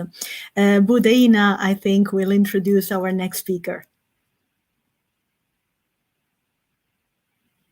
Introduce Professor Drivali, a friend and a colleague, an associate professor of English literature and head of School of Liberal Arts. His areas of interest lie in the field of Indian writing in English, post-colonial theory, and literature and culture studies. He sits on the advisory board of the internationally renowned Journal of Post-Colonial Writing, published by Routledge in the UK. He is also the vice chair of the International Research Network, Challenging Precarity, a global network, but also the executive secretary and the great mind behind this gathering. He did not mention that. He's being very modest. His major publications include Reorientalism and Indian Writing in English, Human Rights and the Postcolonial India, Indian Writing in English and the Global Literary Market, Always Building Bridges and Making Rainbows. His talk today is going to be on teaching environmentalism through liberal arts. To you, Professor Om. Yeah, thank you. Thanks a lot. Firstly, my thanks to the University of Rome Tor Vergata for organizing this wonderful event. To Elisabetta and you, Botena, for bringing us all together. And to our wonderful fellow panelists. Some of them have already advanced quite a wonderful set of arguments, and it has put me in somewhat difficult situation if I would be able to match to their level. Anyway, well, I apologize because I have a very sore throat today. So you might have to bear with me. But let me share my slide. In the first half of my presentation, I will be talking about the environmental catastrophe, while the second half of the presentation deals particularly with the liberal arts and the way in which its pedagogies can create pathways for a better humanity that Professor Helena Marlevich was talking about. So I'm not sure if I can share the screen, Elisa. Yes, there is Yeah, at the it is there. bottom share. Is it visible? Not yet. Yes, now yes. It's getting good. there. Yes, Yeah, wonderful. So teaching environmentalism through liberal arts, that is the title of my talk. As we are all aware, there is a substantive amount of a narrative that tells us that we are all heading towards a very palpable sixth mass extinction of the Earth, that is the planet. And in order to counter this ongoing environmental catastrophe, we already have a good number of international laws and agreements in place, but somehow those agreements have failed to create a better condition. For example, if we look at the Indian context, since I come from India, there is already an Environment Protection Act of 1986.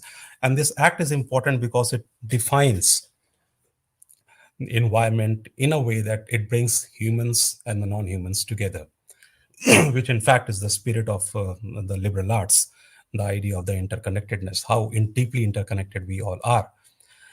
Then we move to the international scenario. Of course, it started with the Stockholm protocol, but it didn't work out. But when it comes to the larger narrative, it basically starts from the Kyoto Protocol. The measures were taken to curb and slow down the environmental deterioration. But the Kyoto Protocol of 1997 didn't work out because it was destined to fail since the very beginning. Since many of the countries have not signed it, particularly the US, and also Canada withdrew it moments after signing it. So it didn't work out. So next, a new agreement comes into place. That was the Paris Agreement in 2015. The Paris Agreement's larger outcome was to reduce the global carbon emission nearly in half, a very Herculean task, and to net zero by 2030. Again, this hasn't been working and has not worked till date. So we are still deliberating on new pathways. So Rob Nixon points out the reason behind this, why we are unable, why these protocols, international agreements have not been able to work out for all of us. And he suggests that a major challenge is representational. That is, we are unable to devise arresting stories, images, and symbols, educate to the pervasive but elusive violence of delayed effects. So one of the major challenges, if you see that underline these laws and agreements, is how to implement that these environmental thinking at the ground level. That is to say, how to create pathways for environmental thinking in our daily lives. Since the crises that we see are a result of our daily lifestyle and actions, both driven and manipulated by the nexus of state corporates, which has ever heightened, which has even heightened in the wake of neoliberal ideologies. So, why do we need to create such modes of resilience? I'm coming back to Rob Nixon. It is simply because this crisis emanates largely from the locked networks of global capitalists. We know that humans has been at the center of this perilous situation that we face at the present moment. But to assign all humans culpable for this crisis would be an exaggeration. The role of the British Empire and the present neoliberal times have played a far significant role in bringing us all to this shared point of alarming vulnerability. That's why that there is enough merit to suggest that this crisis that we see is not simply an Anthropocene, which Paul Kurjan and his friend pointed out, but as Jason W. Moore rightly points out, at a crisis of the Capitalocene. Since capitalism has always created wide ranging superstructures of power, control, and exploitations, hence we need to create opportunities or alternatives for what Amitav Ghosh beautifully puts it, a new way, a new cognizance which Ghosh sees as a new way of seeing the world. And this new way of seeing the world, according to Ghosh, can provide us with a new sense of planetary consciousness. Now, why we are unable to devise that kind of a planetary consciousness, again, it has its root in the way, the very nature of democracy has changed in the recent times. My fellow panelist, Professor Marlevich, has already pointed about the role of the democracy. Of course, democracy is very ideas, and its power lies in its capacity to listen. Listening is a very important and fundamental aspect of democracy, but since recent times, that hasn't happened for obvious reasons. And that is the very reason why parliaments are at place, because the very root etymology of parliament means it comes from the word parlor, and parlor means having a kind of an interactions. But the nature of the carbon democracy is such that it doesn't permit or doesn't create any space for such kind of an interactions. Now, what is carbon democracy? Timothy Mitchell points out that carbon democracy in itself is structured, manipulated, and nourished with carbon economy. That is to say, a new ideology of extractivism that had become evidently operational since 1990s. And one of the lurking perils of this, as pointed out by Mitchell in this quotation from Carbon Democracy, is a larger limit that oil represents for democracy is that the political machinery that emerged to govern the age of fossil fuels may be incapable of addressing the events that will end it. That is the mass extinction of the earth. That's the sixth mass extinction of the earth. Or as Ghosh, Amitav Ghosh puts it, the poor nations of the world are not poor because they were indolent or unwilling. Their poverty is itself an effect of the inequities created by the carbon economy. So, talking about this carbon economy further, Dipesh Chakrabarti sees it as, the ongoing natural disasters having their roots in the weakening of the planet's health or the ecosystem. It would be an overstretched claim to make that the planetary health has been an issue largely because of the utilitarian approach of the rich nations, ceaselessly working out new ways to create pathways for a detrimental progress of human civilization. I call it detrimental since the entire notion of progress, ever since the 18th century onwards, has been a history of exploitation, loot, and plundering, which Professor Murthy has also pointed out, underpinned, of course, with the British colonial enterprise in different corners of the world. In fact, a case can be made that the nature was rendered vulnerable due to the ways of eulogizing the scientific temperament that underlined the so-called Enlightenment period, one of the bloodiest period in the history of human civilization. For example, Alexander Pope, the 18th century famous poet, celebrates the scientific temper, and I quote him. He says that nature and nature's power lay hid in night, and God said, "Let Newton be," and there was light. No wonder then the hypercurrents of rationality soon led to a situation where the green and evolving nature was converted into nature red in tooth and claw, with ravine shrieked against his creed, as Tennyson puts it in his famous poem In Memoriam, hinting, of course, at the destructive power of the planet. So, moving this takes us to the 20th century. From 18th century onwards, we move to the 19th, and then we move to the 20th century. The environmental catastrophe has been a constant one. In fact, the speed has been increasing. And in 20th century itself, if one looks at it, we come across the Hiroshima bombing, and then between 1946 and 1958, the US detonated 24 nuclear devices at 7 test sites, particularly in the Marshall Islands in the Pacific.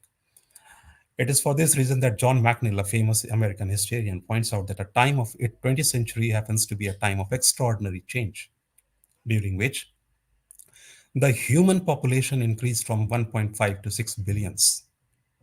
The world's economy increased 15-fold. Energy use increased from 13 to 14-fold. Freshwater use increased 9-fold, and the irrigated areas by 5-folds. So the global expansion of the colonial enterprise was also being subsequently met with the global expansion of the consumerist culture. This led to a new kind of a situation, a kind of a situation which one sees in the 1990s, which reinforces the uh, new imperialist ideology. For example, this letter that you see was written by Lawrence Summer, and it was supposed to be a confidential letter, but somehow it got leaked into the public domain. And it beautifully captures and in fact, powerfully brings out the idea of the environmental justice. Summers right. I think the economic logic behind dumping a load of toxic waste in the lowest wage country is impeccable. He's very fascinated by the idea of throwing this dump in the developing nations. And we should face up with that. I have always thought that countries in Africa are vastly underpolluted.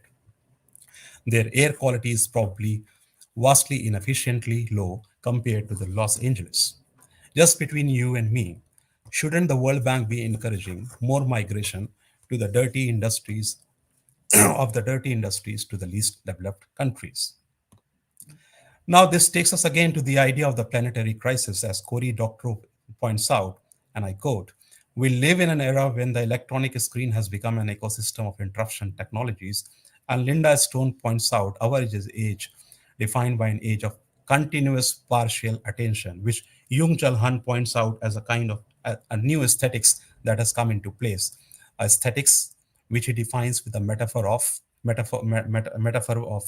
bubble, and this he says is very much palpable on the social media platform. And selfie, he says, is one of such uh, mediums through which it is exercised. Fast is faster than it used to be, and story units have become concurrently shorter. Therefore, we do not have the time to engage with the stories, to understand the moral underpinnings of the stories. And therefore, here we are where we shouldn't have been. That is the doomsday clock.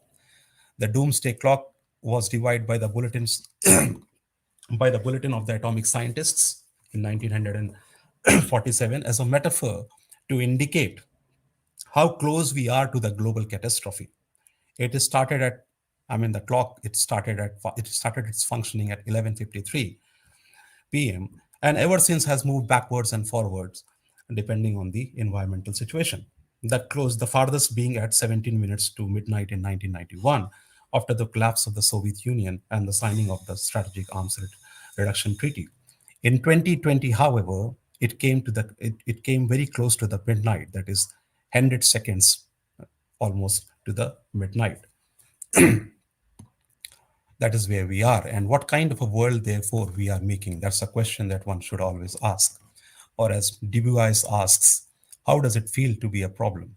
Human itself have become a kind of a problem to this planet, because the I will not go into detail because I think I have less time remaining.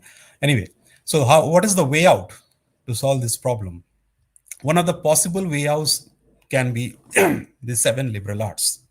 Liberal arts are seven in number. They are logic, grammar, and rhetoric. Logic is important because it constructs your arguments, the kind of dialectical thinking that goes very deeply in Marxism, the Hegelian thinking, and through which we can counter the capitalist arguments and also can create platforms for a collective freedom. Grammar is important because it is all the assemblance of words, punctuations, and it is through words that we create the world. Rhetoric is important for the simple reason that if we cannot convince anyone with our arguments, then chances are we won't be able to create anything. So rhetoric is the height of imagination.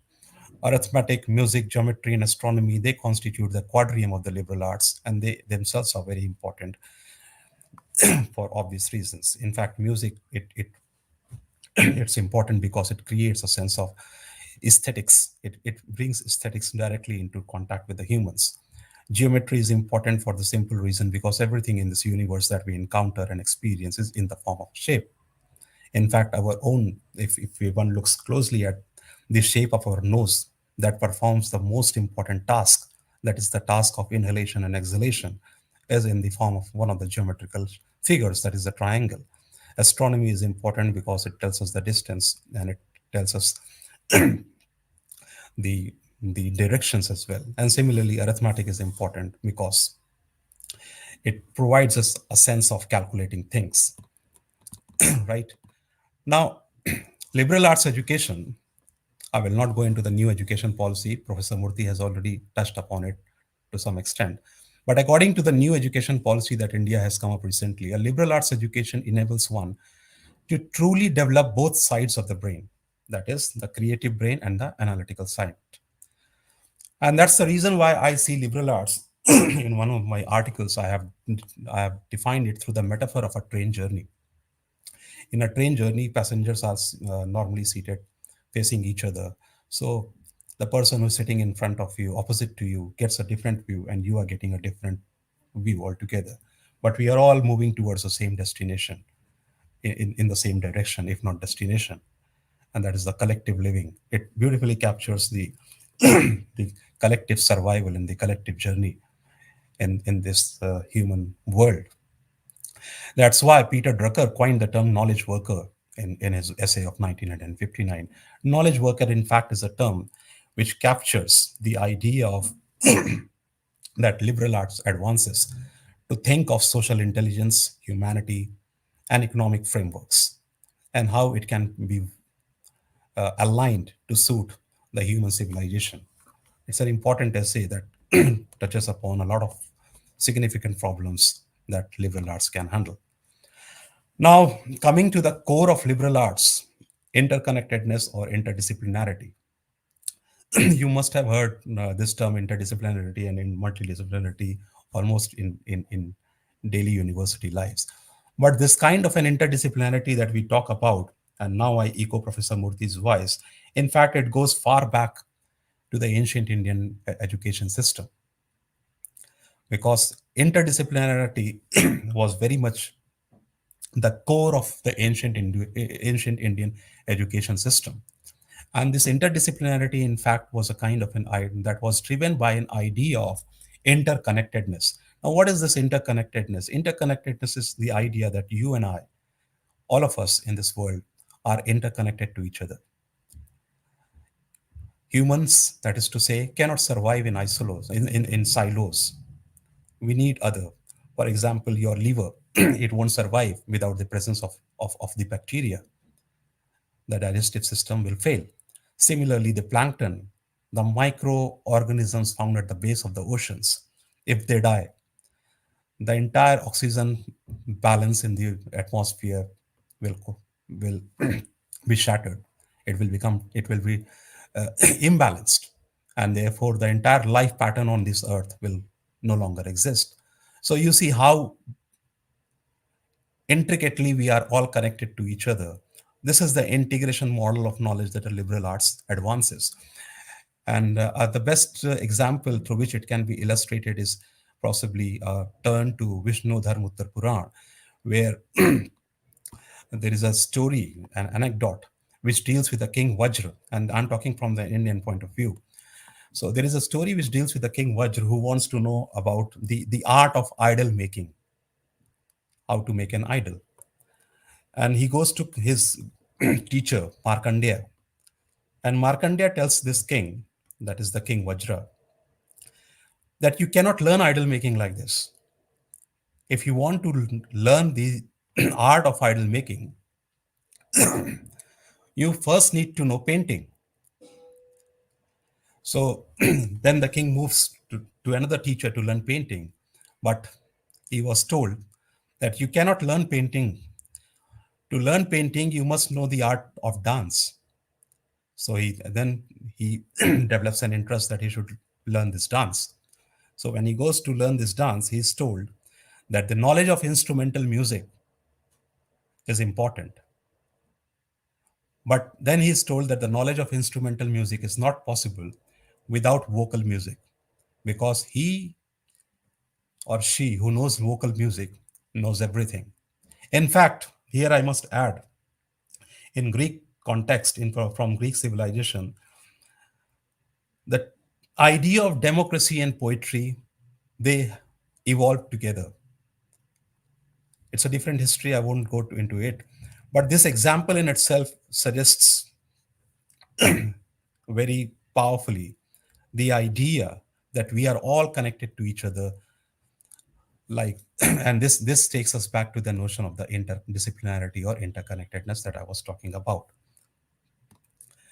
Now, liberal arts is important for the simple reason because it can provide you, through this kind of an interdisciplinarity approach, the development interventions. And these development interventions can be formulated through, and now I take a recourse to one of our other panelists, Anke Squat. I think her presentation is scheduled at the last, but she has used the term creative pedagogies, which I find very influential and quite useful for liberal arts and even for humanity to survive, because her idea of creative pedagogy is based on the notion of focusing on the ideas of social intelligence, using social intelligence, in fact, to rebuild new futures. And these futures can be rebuilt only when they are underlined with elements of inclusiveness, empathy, and ethical decision making. Arts, in fact, is all about creation. Future cannot be created out of hatred, jealousy, or violence. Similarly, and that's one of the reasons why science continues to fail. I'm not negating the importance of science here, but what the point I'm trying to tell here is this, that science can teach you how to make an atomic bomb, but science cannot provide you that kind of a wisdom that the interconnected model of liberal arts can. That it's not safe, and it's not safe for humanity at all to use those kinds of bombs. So attaining knowledge is one thing, but exercising wisdom is far more superior than attaining knowledge. And it is this wisdom that liberal arts entails or provides to its students and also to the teachers. To end it with, in the words of Professor Murthy, that teachers should be in the search of it should in fact be an ever-evolving kind of a creature, always in search of more knowledge. Thank you. Thanks, Eliza, and thanks, Bhutena. Thank you so much. Thank you so much, and thank you for the effort, because I can see that your throat is really hurting. So thank you. Yeah. Triple thanks to you. That was really engaging and thought-provoking. The idea of interconnectedness is the common thread between all our talks so far. Now, we'll leave the questions till the end, and it is my pleasure now to introduce Professor Massoudi of the University of Carthage, who is going to talk about philosophy and the unity of knowledge. I'm going to give you some information about him in a second. He's associate professor of philosophy at the High Institute of Languages of Tunis, University of Carthage. He holds a PhD in philosophy from the Université Laval, Quebec, Canada, and an MBA in management of international organization from École nationale d'administration publique, Montréal, Quebec, Canada. Is a polyglot. He speaks Arabic, French, English, and he teaches in the 3 languages. So congratulations. And German, as well as some Greek and Latin. He was the former dean of l'Institut des Beaux-Arts de Nebel. He taught and still teaching at several Tunisian and international universities. He published extensively in the field of philosophy and participated in several national and international conferences. Professor Massoudi, the floor is yours. Thank you so much for joining us.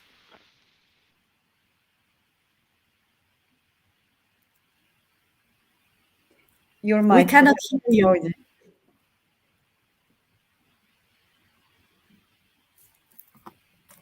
Just activate your mic, please.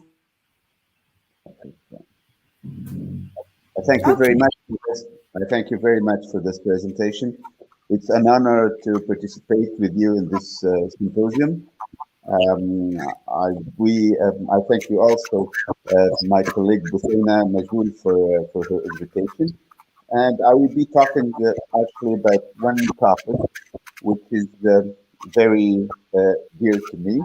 It's which is the unity of knowledge. And when I talk about knowledge, I talk also about art and different types of discourse, because I know that we can learn something, we can know something from arts and from other types of discourse.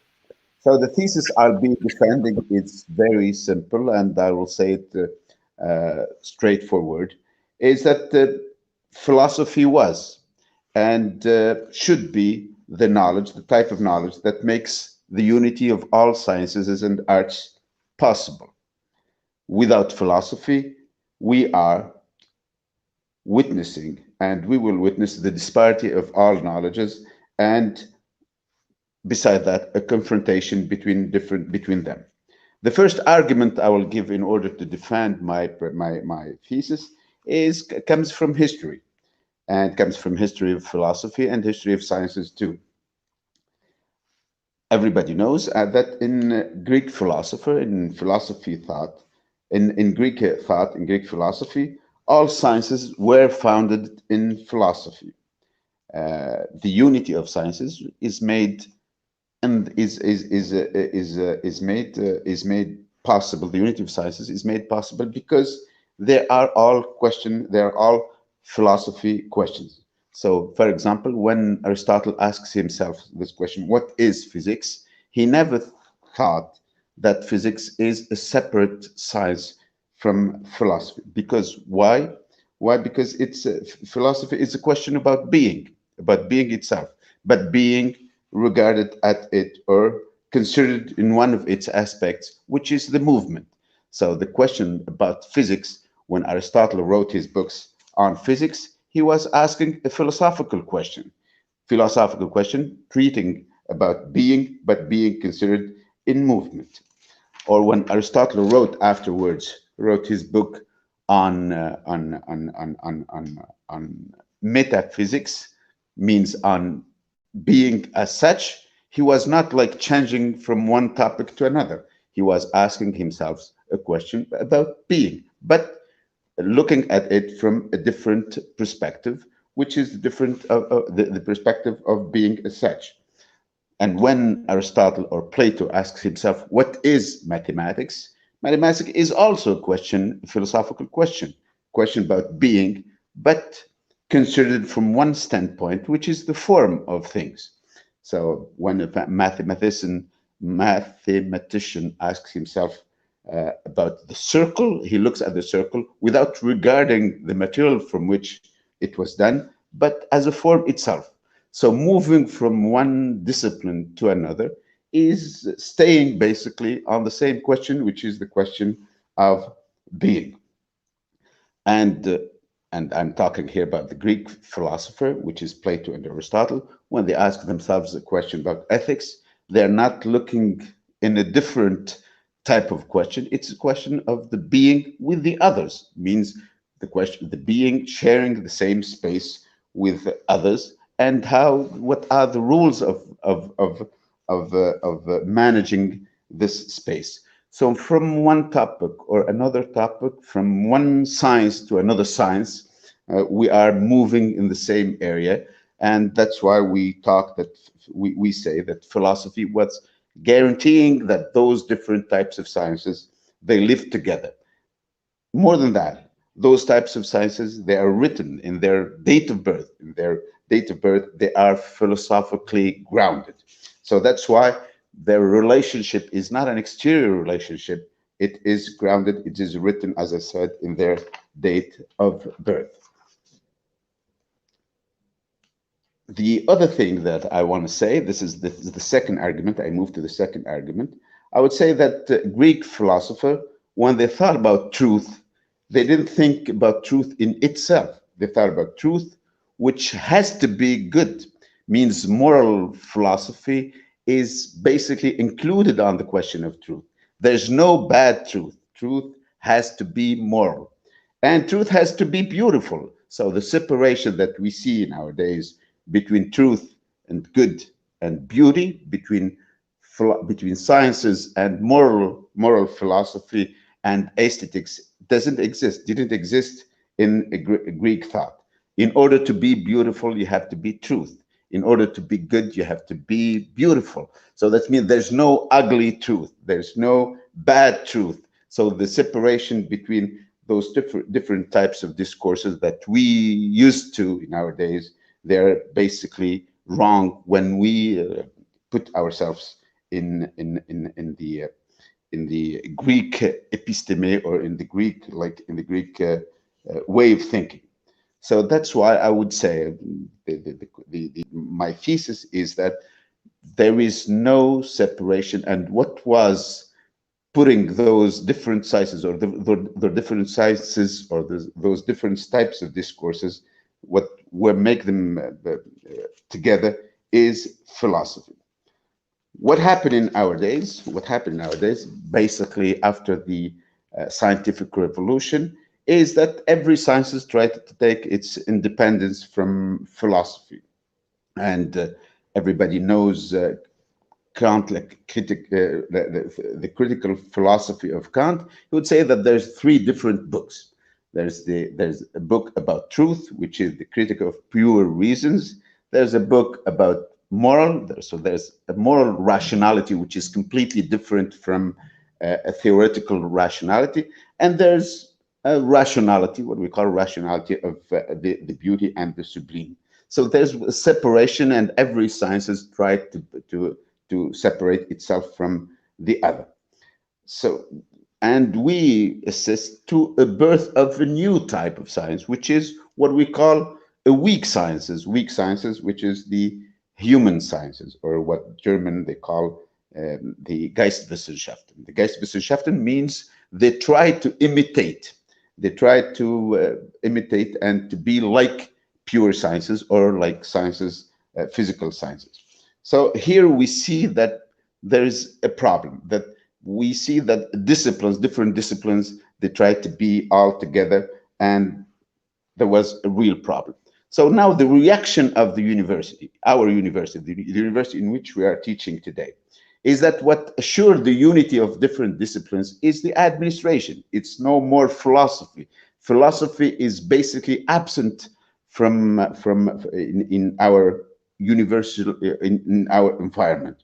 The administration tried to connect basically the science of the different sciences that they are taught in the university. So the thesis I'm defending, or our objective, I guess, is to bring back philosophy not as a special discourse, not as a discourse about God or about morality, separated from the being who we are, which we are, okay, is to bring back philosophy to play its role, which is to guarantee the interdisciplinarity of different sizes. So the problem with this disparity of different sizes is that even in the human sizes to which we belong, I guess, we assist to a birth of new types of experts. Experts on linguistics means what? Means that nobody else can talk about language if you are not, if he doesn't belong to this community of experts. Nobody can talk about society if he's not a sociologist. So there was also in the human sciences to which we belong, there was also a disparity between all those types of discourse. And what makes those discourses, put them in dialogue with each other, has to be a philosophical ground. So we lost philosophy. When we lost philosophy, we lost the soul of basically all what we call human sciences and hard sciences.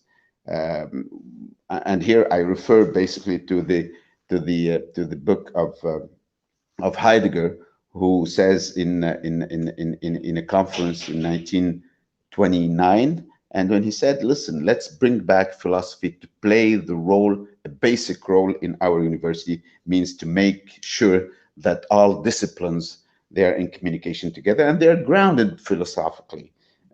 Here I refer to Max Weber. Max Weber, a German sociologist in 1929, when he said, listen, we live in a world where sciences are completely disconnected from being.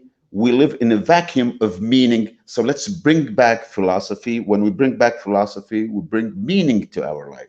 So, and also I cite here very quickly the book of Gadamer, Truth and Method, when he said, listen, we can learn from different sciences, which is we can learn from morality, we can learn from arts, we can learn from religion, a lot of things. So let's bring all those types of what we call hermeneutical sciences, bring them back to our university and to our world in order to play a fundamental role of making sure that our students, making sure that our researchers are philosophically grounded.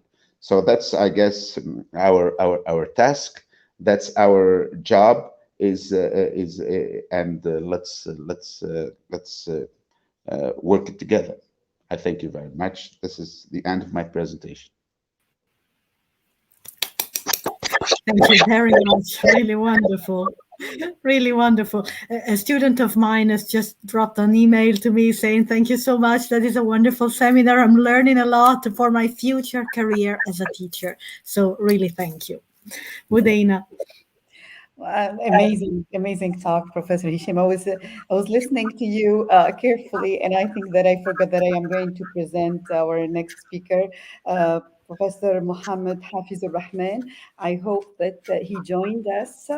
Okay, I'm looking for my notes. Sorry for that. Okay.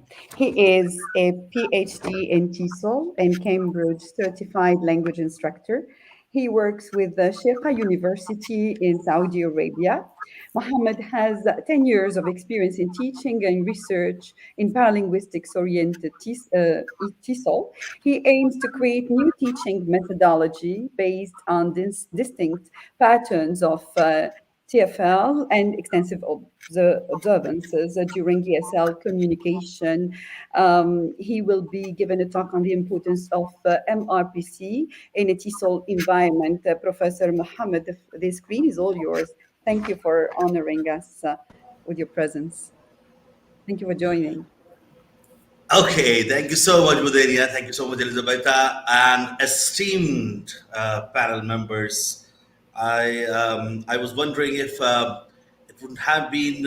I think it wouldn't be possible if we don't have this haven of liberal arts. I wouldn't have actually done my PhD in paralinguistics when I'm teaching English to the speakers of other languages. So thanks to this field and a great cause, I would say. Uh, Let me share this window. Okay, so topic is the importance of MRPC, that is minimum required paralinguistic competence in a TESOL environment. Now, the thing is, imagine a situation that one fine morning we wake up and realize, I take it on myself, that I got myself physically transmitted to a strange but a beautiful place where I don't know anyone and I don't speak the language of the land. And then I meet another person walking along, and while we are both admiring the flowers, the weather, a rabbit hops in. And the person points at the hopping rabbit and says, Gabagai. So I think that must be a word in this person's language for rabbit. Now, if I reply with the rabbit, we could both have learned something, but the learning needs to be complemented by a set of something. I call that something as Zaza. But maybe that's not exactly what the other person meant.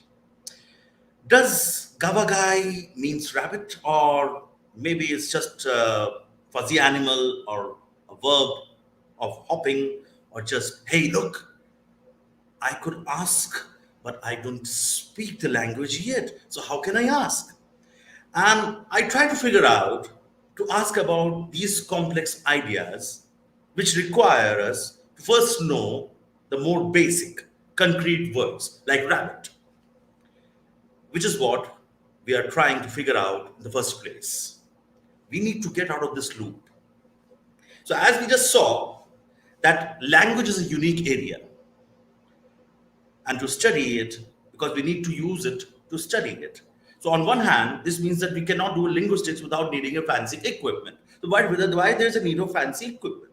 Because language is right there, always in our brains, it's innate. There are a lot of theories from creation that it was not innate, but then contradictory by Chomsky.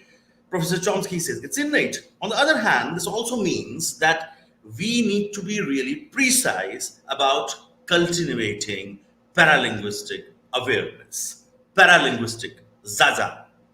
We need to test and examine our assumptions about how language works with paralinguistics in communion. So, is the linguistic competence not sufficient?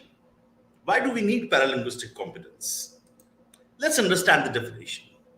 Paralinguistics, it is simply a study of use of non-vocal phenomena such as a facial expression, head movement, eye movement, gestures, and all of these add a support and emphasis, a focus on particular shades of meaning, what a person is trying to say and what people are saying. The phenomena is known as paralinguistic features. Now, for example, in English, turning the head from side to side can be used to show disagreement, but in another language, it is something else. Like in Lebanese Arabic, the same meaning can be signaled by raising the chin and producing an inaggressive dental artifact. Now, for some linguists, paralinguistic features would also include those vocal characteristics which are tone of voice, paralanguage,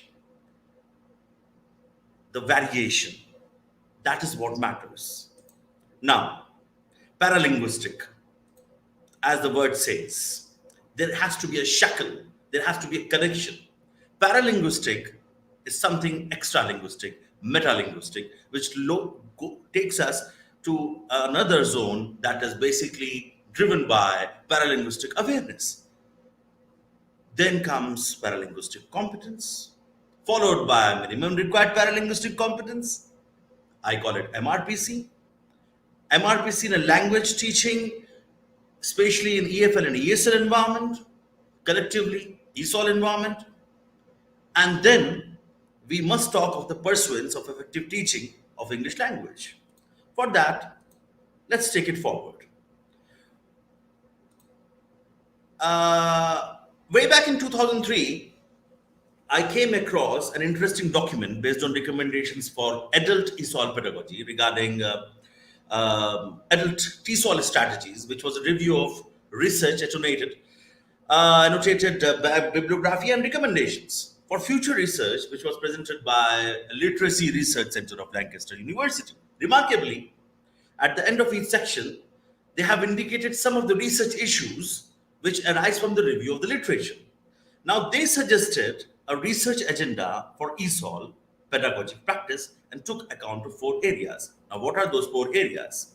Number 1, the actual pedagogic practice in ESOL classrooms and other settings, the processes of teaching and learning, an account of learners, their needs and expectations, a pedagogically appropriate theory of language, and literacy. Now, all of them had a common purpose: a good language lesson. Now, what is a good language lesson? It comprises interesting elements with different variables, such as the effect of what? Particular teaching processes or procedures. I can say teaching resources, language instructor's personality, educational settings, psychological utility, positive social factors, finest cognitive topographies. All of them must be considered in amalgamation. I call it the amalgamation effect. So if we know all these things that it must happen and the research has been already driven to this particular direction, why is it not successful? Why is it not applied? Who is the culprit? Monotony is the culprit. Therefore, when monotony may cause boredom in the classroom, a wide range of learner-centered activities might prove dynamic to stimulate those language students. Now, who were regularly reluctant to speak English in language classes must be the target. I explored various language learning theories, concepts, teaching methods during my PhD research, and the process of language learning and teaching both are skills that are absolutely intriguing as a progression of observed methods, improvised meticulously.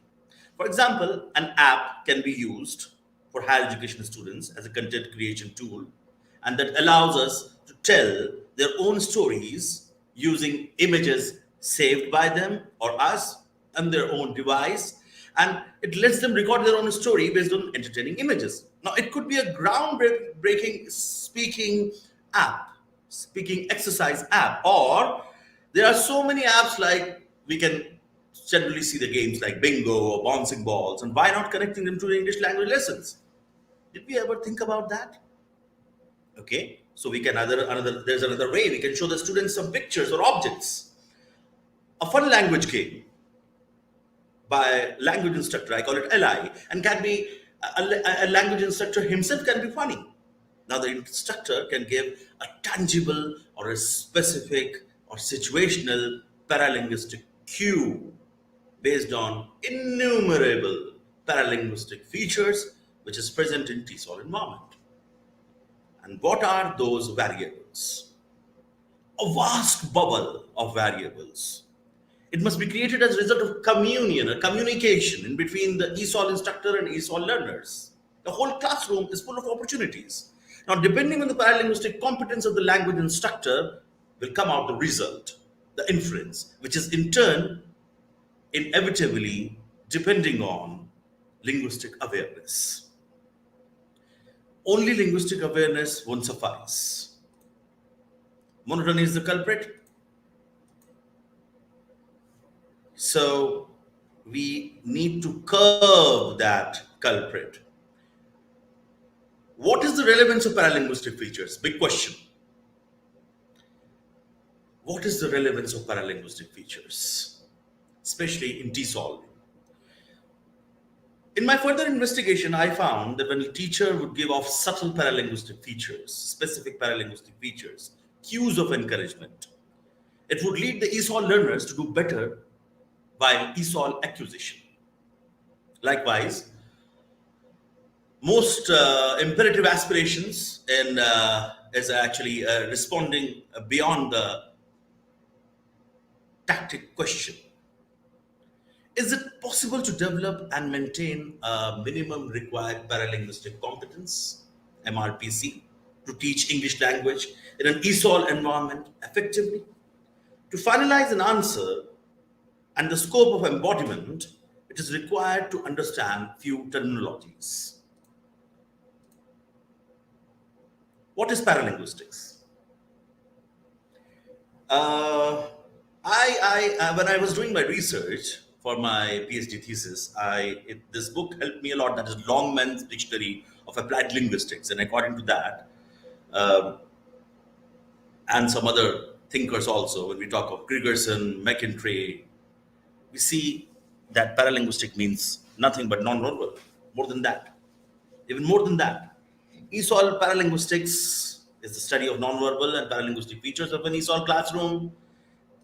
We have paralinguistic features. The most important one, we must understand that. A distinctive attribute, something which is not seen regularly while talking, or an aspect of paralinguistics, a typical quality of an important part of a nonverbal behavior or a paralinguistic behavior of an ESOL instructor, and not only ESOL instructors, but ESOL learners. Paralinguistic features can be categorized into kinesics, oculesics, proxemics, vocalics, chronomics, haptics, olfactics, artifacts. Kinesics is related to body movements. Proxemics is all about differences between the distance between the teacher and the student, and the variations in it. Oculesics, the way a person looks into somebody's eyes. Vocalics, how I make the modulation. Do you think that you are doing this? Chronomics, why a person looks towards a clock again and again. Not each time is favorable for teaching a student. If you wake up a student at 12 o'clock at night, these days online education, everybody tries to make some changes in his or her schedule, but it is not possible to that each and every person is available all the time. Olfactics, the smell, and artifacts, the things inside the classroom, the objects inside the classroom. To be precise, it's a typical quality or important part of the paralinguistic immediacy of an ESOL instructor and an ESOL learner. Paralanguage simply means vocalic, paralinguistic variables, paralinguistic indicators, and paralinguistic cues. It is a paralinguistic indicator that serves as a signal to ESOL instructor and learners. Now, when we talk of paralinguistic awareness, it's a knowledge and perception of a situation or fact related to paralinguistics. When I am teaching my students, I'm teaching him or her, teaching them grammar, okay, of a specific, say, suppose prepositions. I'm talking about phrasal verbs. So he's not ready to understand. He wants to go out. His body movement, his way of nodding, his pattern of looking at me, I must understand all these things so that I can perceive the situation of his understanding, the level of his understanding. And according to his low level of interest and my, if I'm unable to gauge it, then the case is gone. But if I am gauging it in a proper manner, it is because of my paralinguistic eloquence. So it needs to be fluent, effortless, persuasive paralinguistic feature from my side, which will definitely motivate him, incite him, excite him to learn more. Now,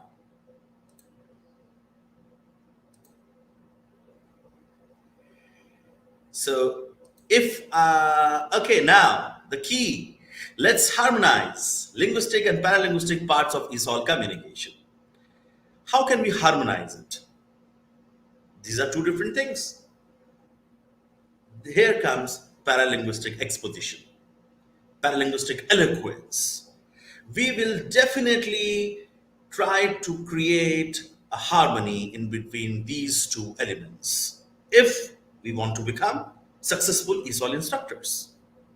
Okay, so as we know that linguistics, the physical presence of instructors and learners is not essential in the classroom, while in paralinguistic progression, both must be in attendance. So what is the midway?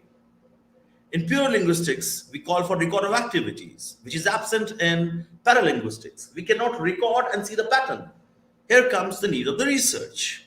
So, ESOL instructors who are actually knowledgeable in various paralinguistic features can succeed in enhancing language acquisition among ESOL learners. Now, they can easily eliminate the learner's anxiety, make them comfortable learning the new language. The instructors must appreciate that what you say automatically goes with how you say, the way you say, and it may affect the effectiveness of the learning process. The inclusion of these paralinguistic features in the ESOL classroom makes it easier for learners to understand what they are being taught. And however, an instructor must understand the paralinguistic features very well to ensure the right message has been passed.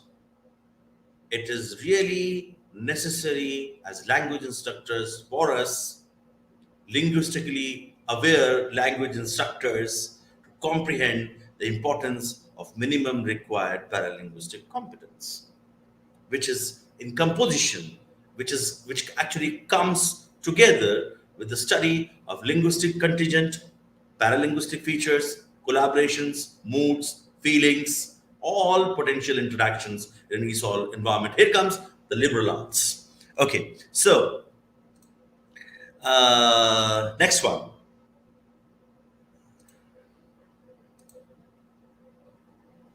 Is it possible to develop and maintain a minimum required paralinguistic competence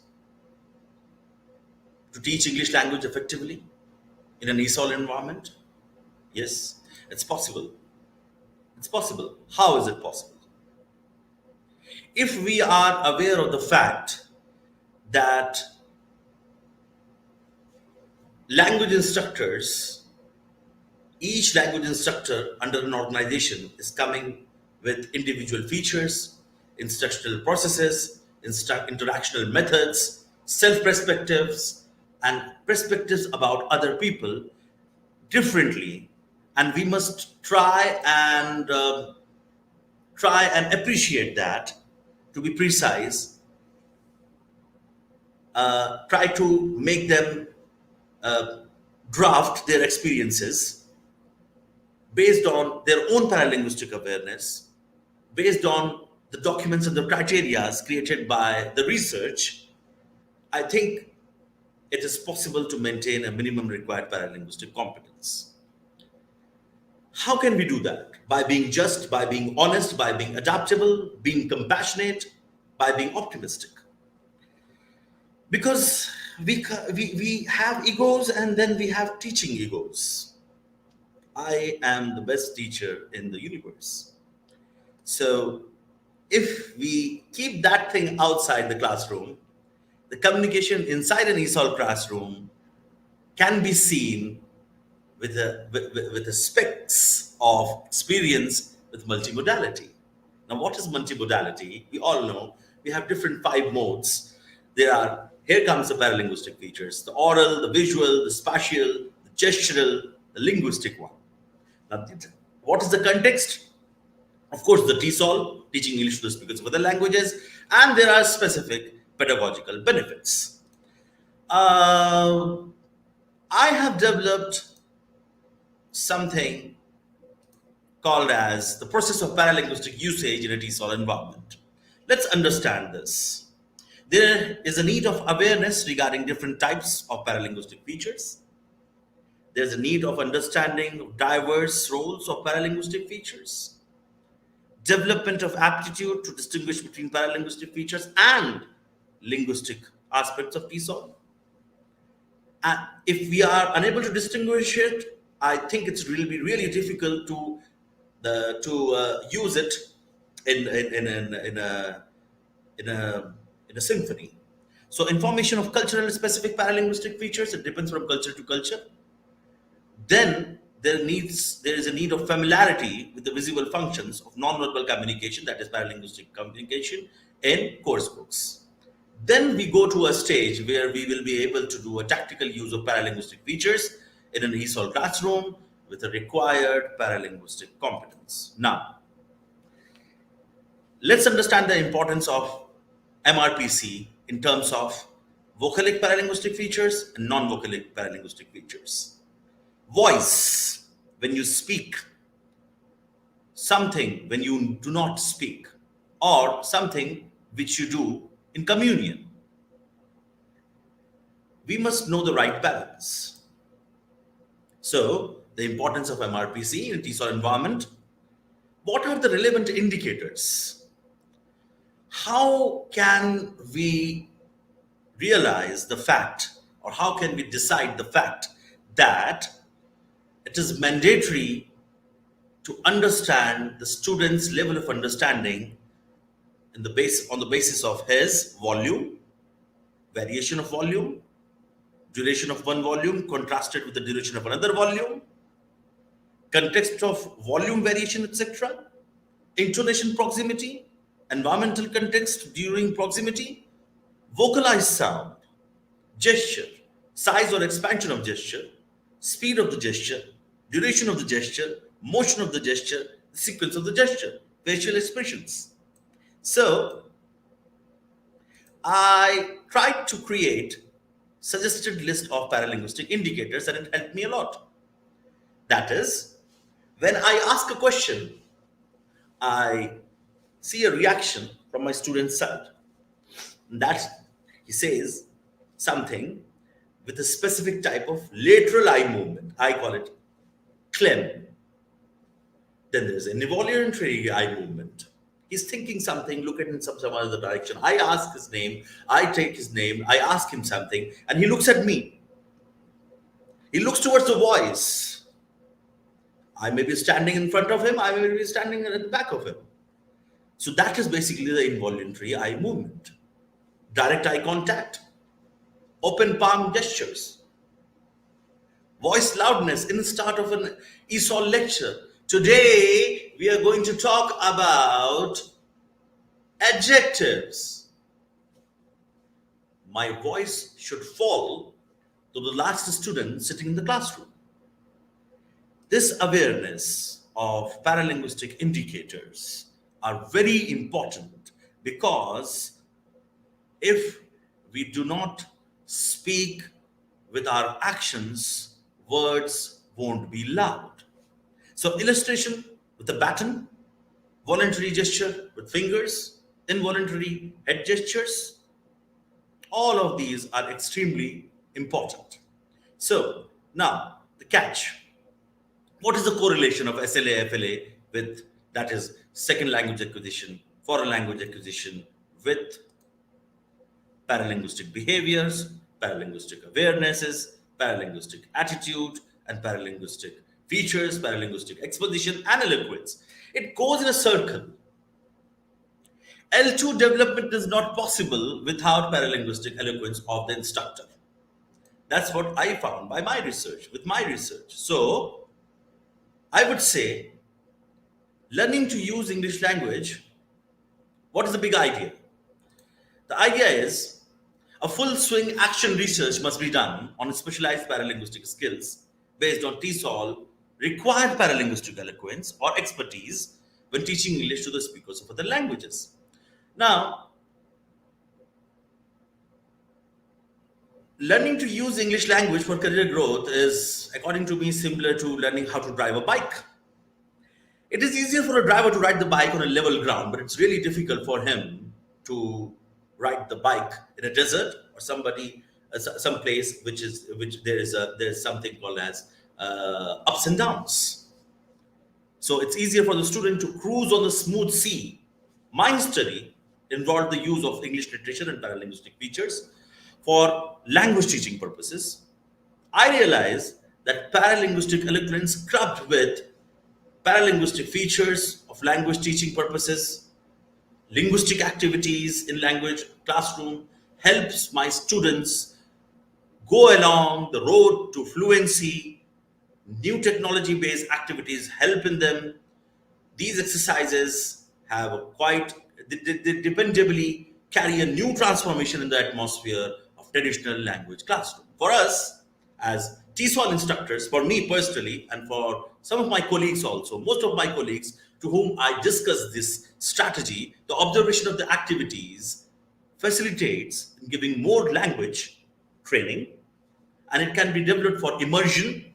It allows the student to understand the grammar part much beneficially, much efficiently, much effectively, and more comfortable and enhanced educational setting develops. So it is necessary to have a full swing research on specialized paralinguistic skills, that is TESOL, required paralinguistic eloquence, expertise, when teaching English to the speakers of other languages. TESOL RPP, that is required paralinguistic proficiency when teaching English to the speakers of other languages. If you are language proficient, okay, fine, you are a PhD, you are MA TESOL, you are Cambridge certified, okay, big degrees, big certificates. But if you do not have required paralinguistic proficiency, you won't be a good teacher. So the catch is to be a good teacher. So RPE, that is required paralinguistic expertise on coaching, counseling, and learning first and the third languages more deeply and specially, are specifically more important. Also, I would suggest that educational programs and workshops must be held about creating efficacious, efficient, effective relationships among the learners and instructors, so that ESOL instructors get practically familiar with the paralinguistic skills, exercise to solve problems and mental disorders in TESOL pedagogical setup. So, utilization of paralinguistic features in ESOL pedagogy is the concern which needs to be addressed in a broader way under the umbrella of liberal arts. Thank you so much. Thank you. That was really a rich talk that gave us a lot of prompts also for the future, for our activities. So thank you. I really appreciated all the practical aspects and all the practical hints that you gave us. There are questions already in the chat box for you, I think. If Alessandro can possibly paste them. Okay.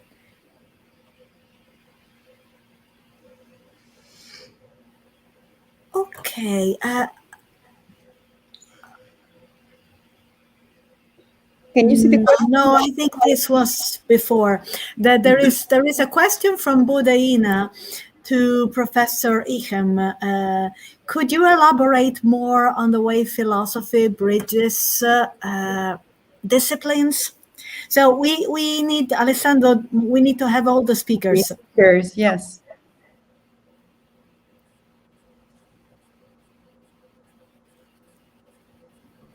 Alessandro.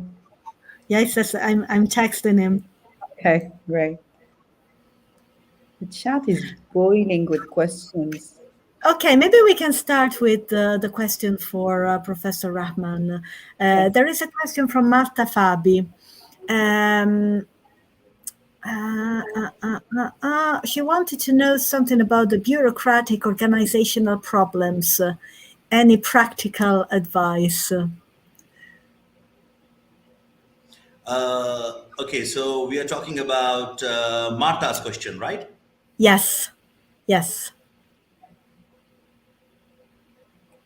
Okay, so we need to create, as I already told you, that we need to create a list of paralinguistic indicators and paralinguistic variables. And we must try and observe these indicators and variables practically, regularly. Need to create a quantitative as well as qualitative data and test it while performing inside a classroom. Now, teaching is a performance. I take it as a stage, and the students are your audience. Your performance, is good or bad, must be judged with proper introspection. I would say comprehensive introspection.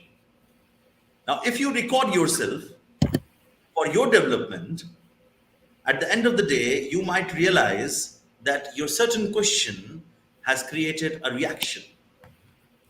as the Newton's law says, every action have an equal and opposite reaction. So it could be a good reaction or a bad reaction, but there'll be a reaction. You won't be ignored. So I shared a list. Can I share my my PowerPoint now? Yes, definitely. Okay. So I'm already sharing it, right? Can you No, see we it? can't see it. No, we cannot see it. Okay, so stop share. Let me share slides, your computer, upload file. Sorry, I keep talking a lot. Okay, so importance of. Okay, did I? Not No, it is really. I uploaded. cannot see it. It's processing. Uh-huh. So I want to share the screen, right? Share the screen. Okay. Yes. Share the screen, window, this one, and this one. That's it. Okay, so let's educate our teachers, language instructors on certain paralinguistic indicators being received from the students. If we see it coming from the students, we must know how to satisfy the student based on these paralinguistic indicators. Lateral eye movement, direct eye contact, voice loudness, eye movement, voluntary eye movement, sound localization, speech signal with pause. Okay. Like suppose a student asked me a question. He asked me like, okay, could you please tell me the formula of past perfect? Or could you please tell me a formula for present continuous? Okay. So I can say, okay, I can simply turn to the board and write something over there. Or I can say, anybody? You. Okay. So it makes the whole class, it binds the whole class. So what to do when? We need to have suggestions from the global reservoir. If we are getting it for all corners of the globe, we must create a big book of paralinguistic indicators and suggested answers, suggested remedies. This will suffice, I guess.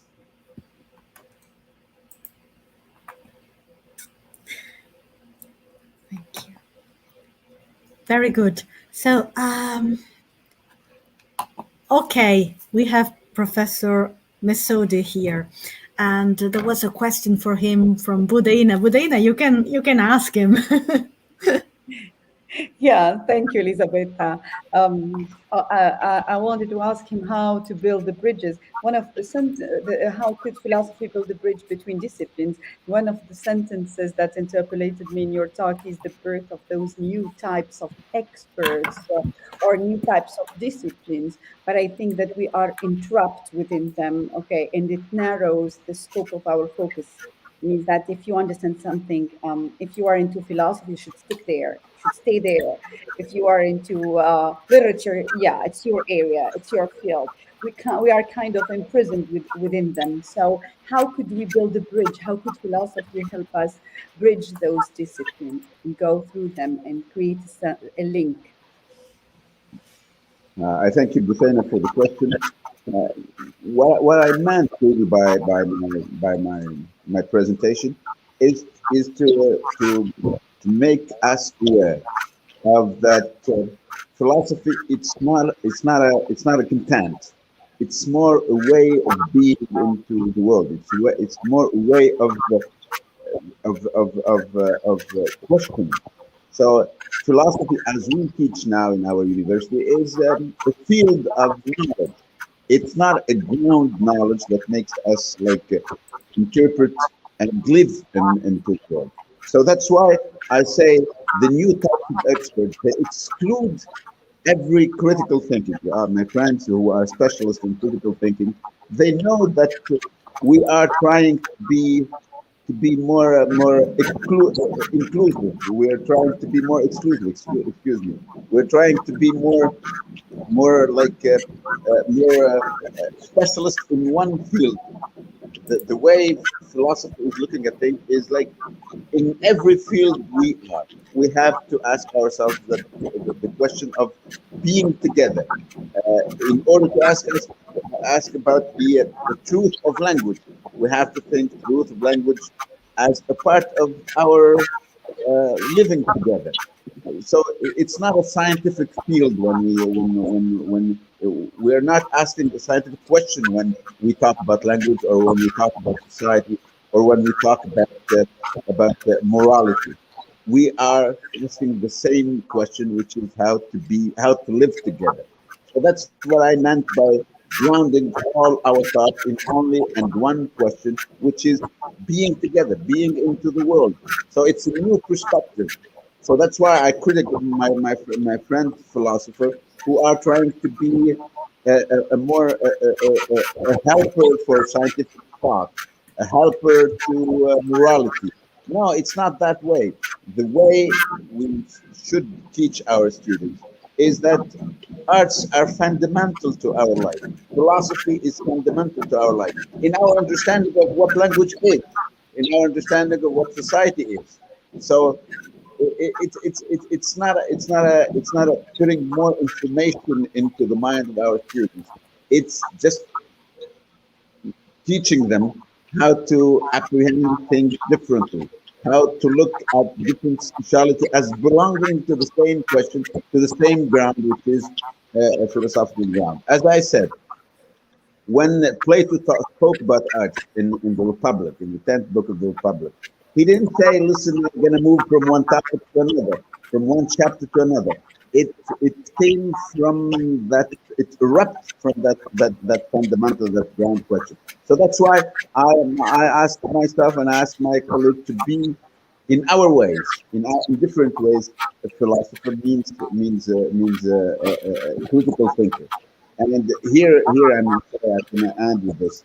Every time we ask a lawyer or we ask a scientist, what is nature? He can't answer the question. He would say, listen, I can give you the law that lays behind natural phenomena. But I can't answer the question, what is nature? What is physics? If you ask a specialist on linguistics and ask him, what is language? He will give you all different law, the grammar, the language, the rules, the form, language as a form, not as something that is belonging to our world. So we know all of that, but we live in a world linguistically constructed, linguistically structured. So that's why all formal interpretation of language, all formal studies of language or of society, or all are really are not grounded into the world in which we are. So our task is to bring everything back to a philosophical question, not to philosophical studies. Thank you. Thank you. Thank You you. reminded Thank me you. of that saying of the world, not of it. In the world, not of it. Thank you so much. Yeah. There are some more questions and comments, I think. There is one again. Okay, there is one from Syed who says, we are the theoretical foundations of paralanguage and its association with liberal. What are the theoretical foundations of paralanguage and its association with liberal arts? I would like to know the theoretical foundations in particular. And then again, Marta, how do you think we can train teachers into this competence in the first place, training courses? So, Professor Rahman, these are Okay. for you, I think. Now, there are so many theoretical foundations. Even I would say, if we talk of theories from creation, we talk of theories from David Crystal, Gibbons. When we talk of, okay, imagine a situation when, to a talented observed of observation of a paralinguistic conduct, it would be basically a rational outward appearance, which is basically combined with shaking foot might be a well-spoken outflow of foreign language tension as an understudy who admits, I am frightfully dreadful of looking awkward that I cannot assemble two words. Now, when we talk of theories, anything which is metalinguistic, extralinguistic, paralinguistic is not essentially paralanguage. Paralanguage is focused only on vocal, vocalics, uh, voice modulations, pitch. Paralanguage must be differentiated with it's a part of paralinguistics, but study of paralanguage can be paralinguistics. So if we talk of pronunciations, this could be also a part of paralanguage, but not paralinguistics. But once you club associated, like when we talk of quote, I quote.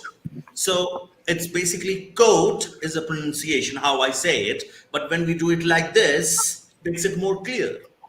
Okay. So as the probability of such a straightforward admission that I do not understand, I am frightfully dreadful of looking awkward, a student admits this, and that is why he is not speaking or she's not speaking, it is very remote. So in an ESL and an EFL environment, for an instructor, they might need to consider winding up increasingly skilled attendees of paralinguistic prompts that negative have an effect.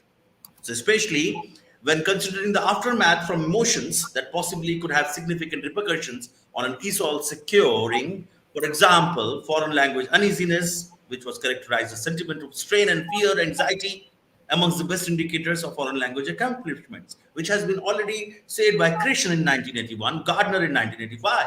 So the requirement for tending the issue is evident.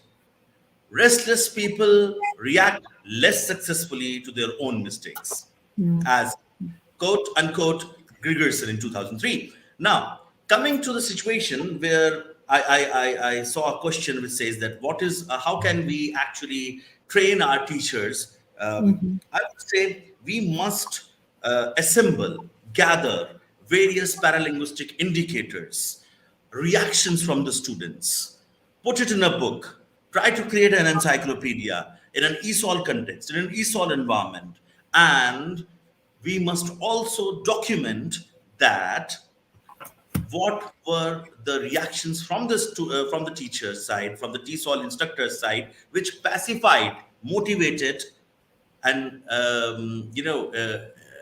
it intrigued the students to learn the language or to understand the language or the basic syntax related to that particular sentence or the use of grammar. So moreover, these awareness of paralinguistic features must be collective, globally collective, and teaching with an appropriate paralinguistic exposition, which can definitely produce an outcome with a noteworthy role, none else by the ESOL teaching professionals' performance. Now, if there is no specific training procedure, if there is no specific training program or a certificate program designed by any university, you yourself, a TESOL instructor himself or herself is an university.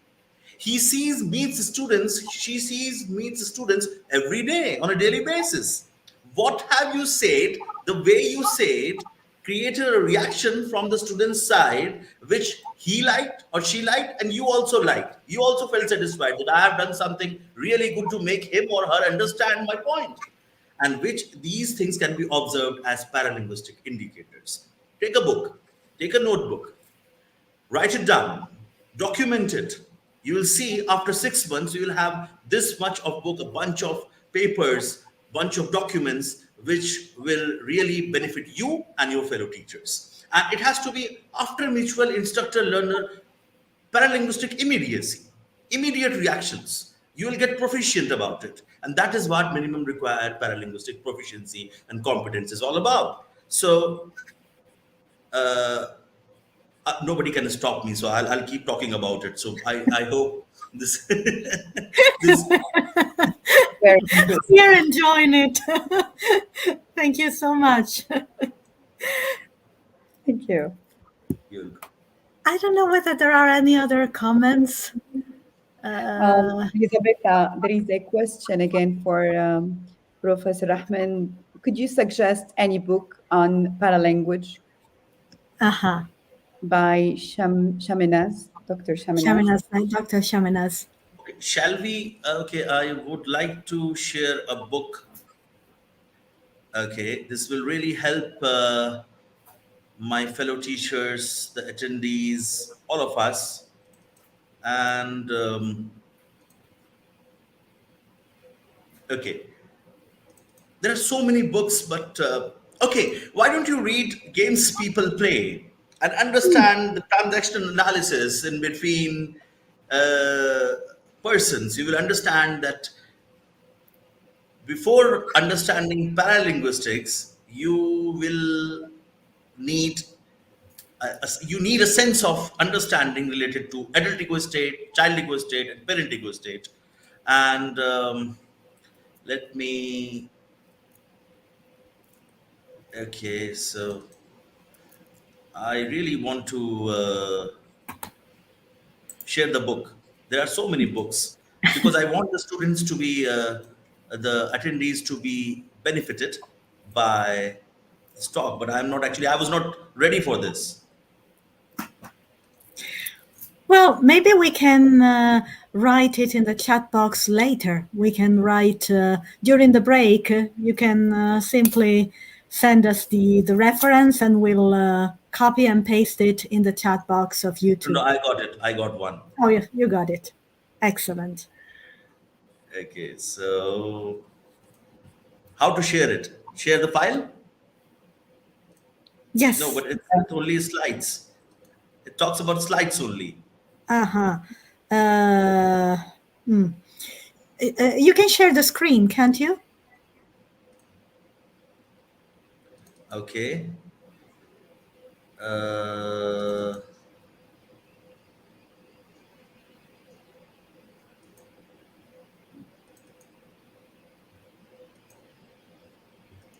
There's a book called as yeah, I'm going to share the screen.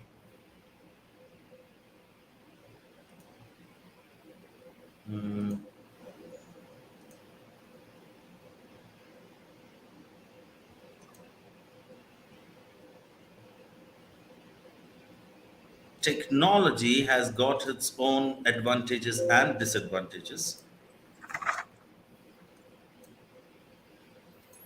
And share. Okay, is it coming on the screen? Unfortunately not. It's not a problem. You could just type the title. Is it Games People Play? I think Can you see it now? that. No, we can't. We can't. Just send us the information, then we will paste it. Copy and paste it. Now? Nope. Yes. Yeah, no, it's coming. Yes. Yeah. This is quite a common one, but it will help you a lot. I would say the first thing which I talked about, how to develop your awareness, the science behind trusting your instincts, how to read body language behavior, how to read facial language, how to interpret the voice. Paralanguage comes here. Micro expressions, macro expressions come here. Body language behaviors.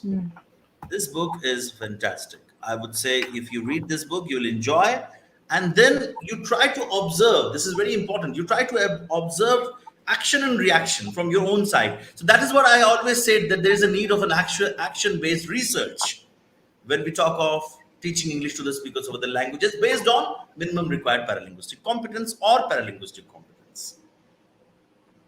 Thank you so much, Professor Mohammed, for your generosity, for sharing this. Yes, very generous of you, really. Thank you.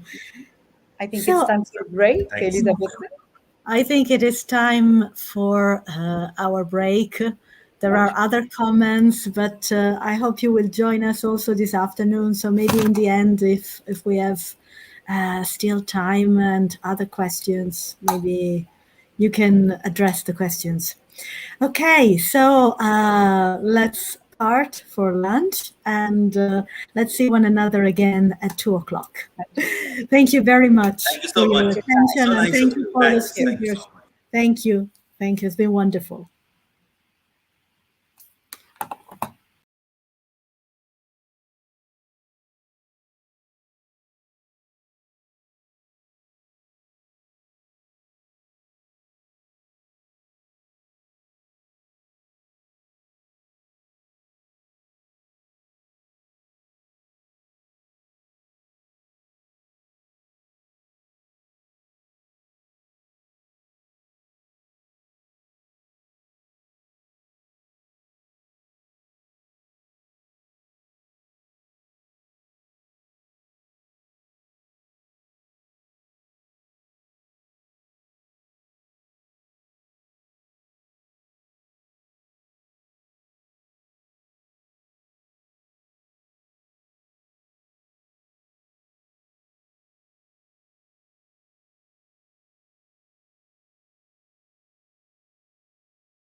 Welcome back to our last session, and it is my pleasure to introduce Professor Esterino Adami. Oh my God, sorry.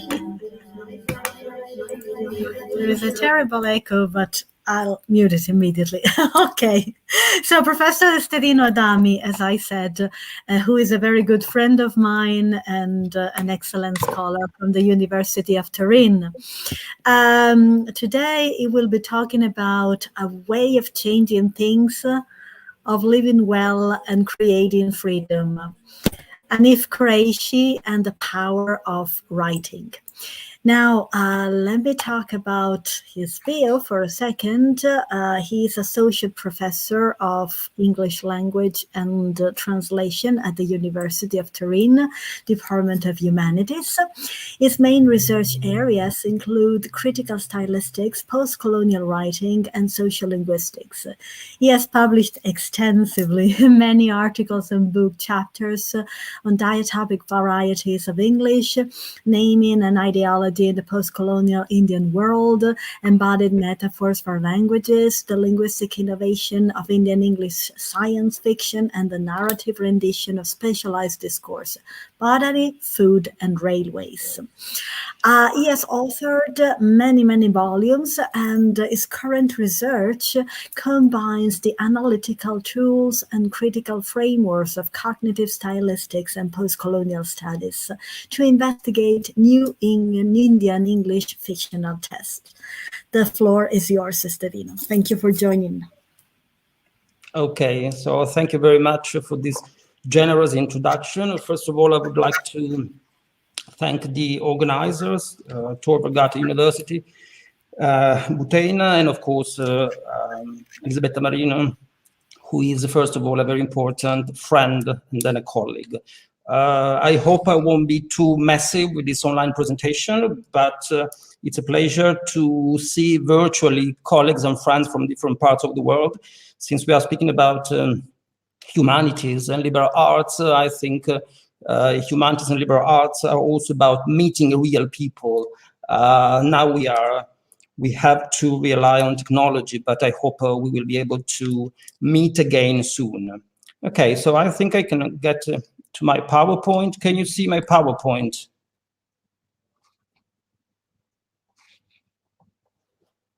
Can you see my PowerPoint?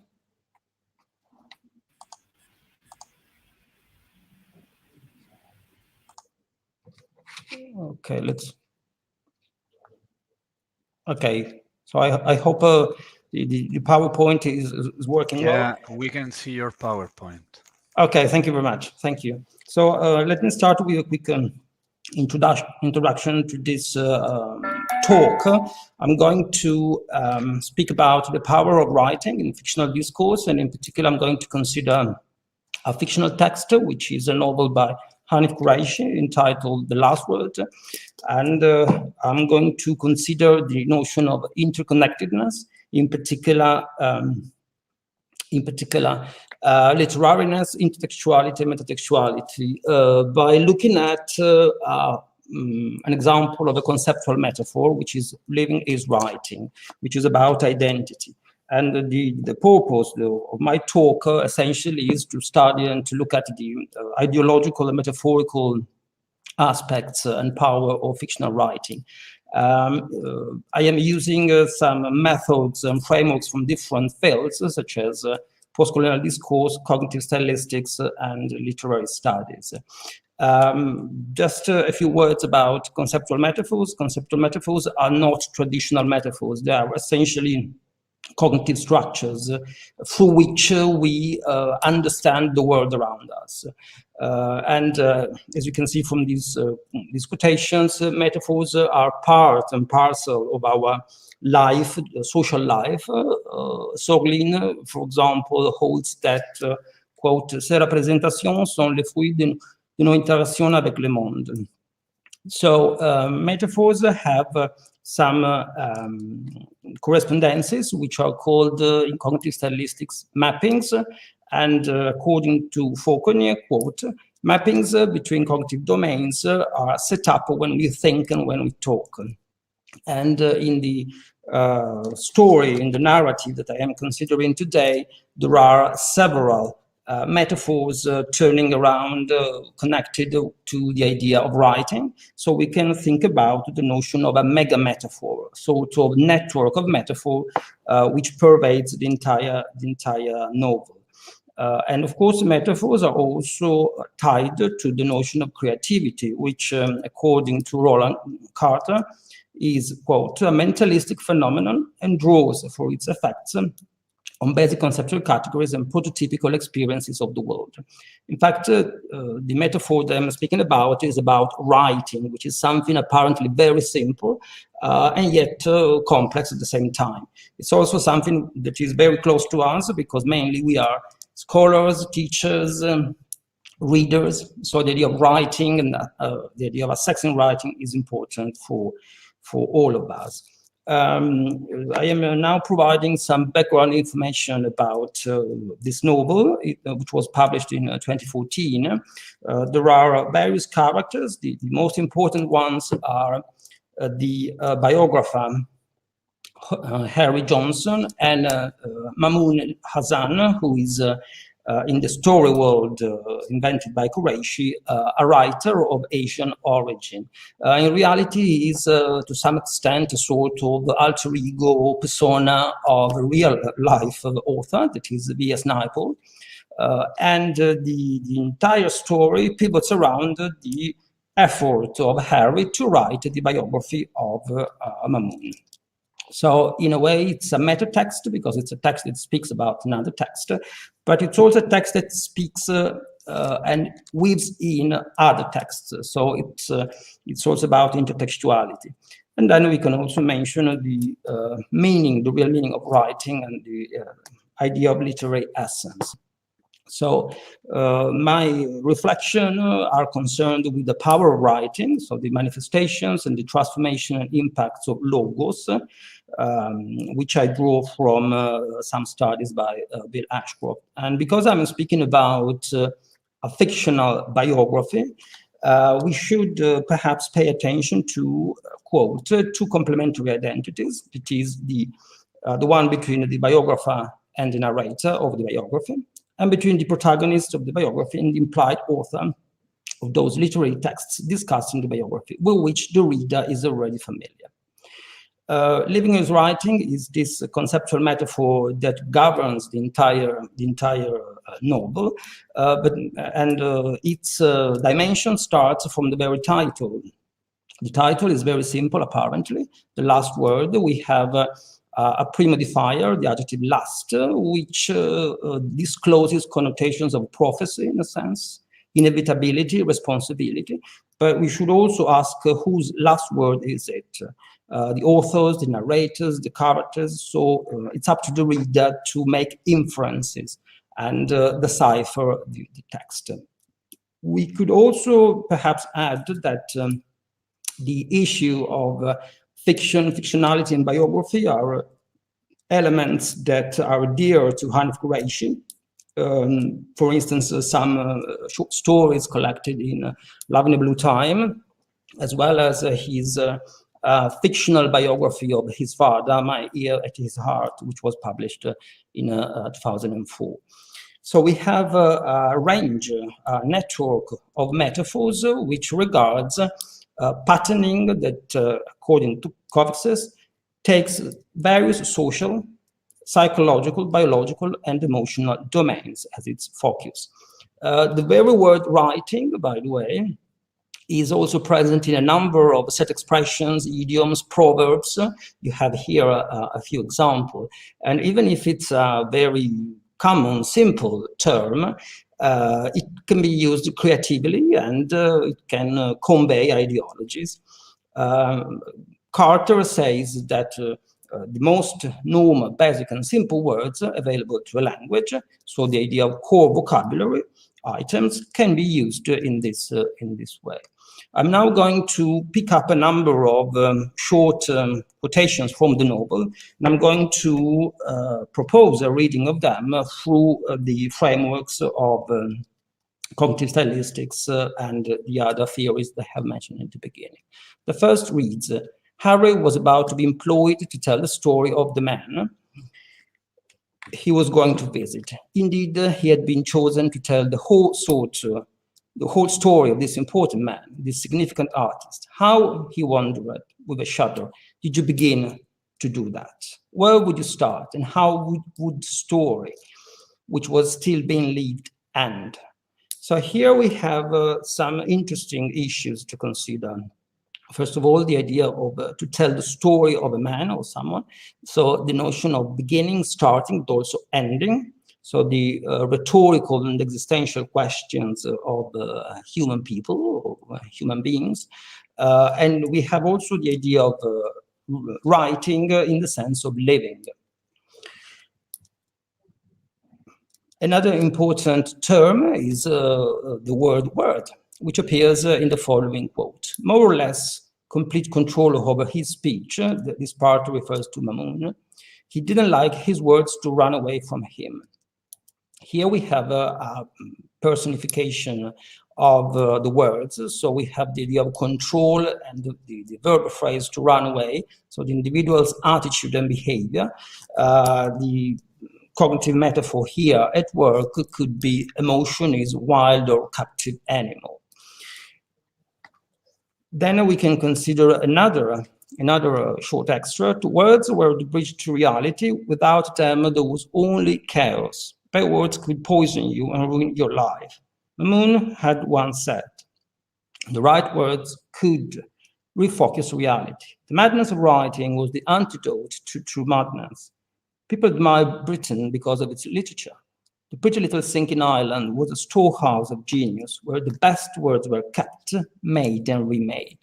And here are the point I would like to draw your attention to regards the idea of concreteness and abstraction. So this reference to the bridge and reality, and the material nature and objectification of words. So we have figurative references to storehouse, the verbal expressions kept, made, and remade.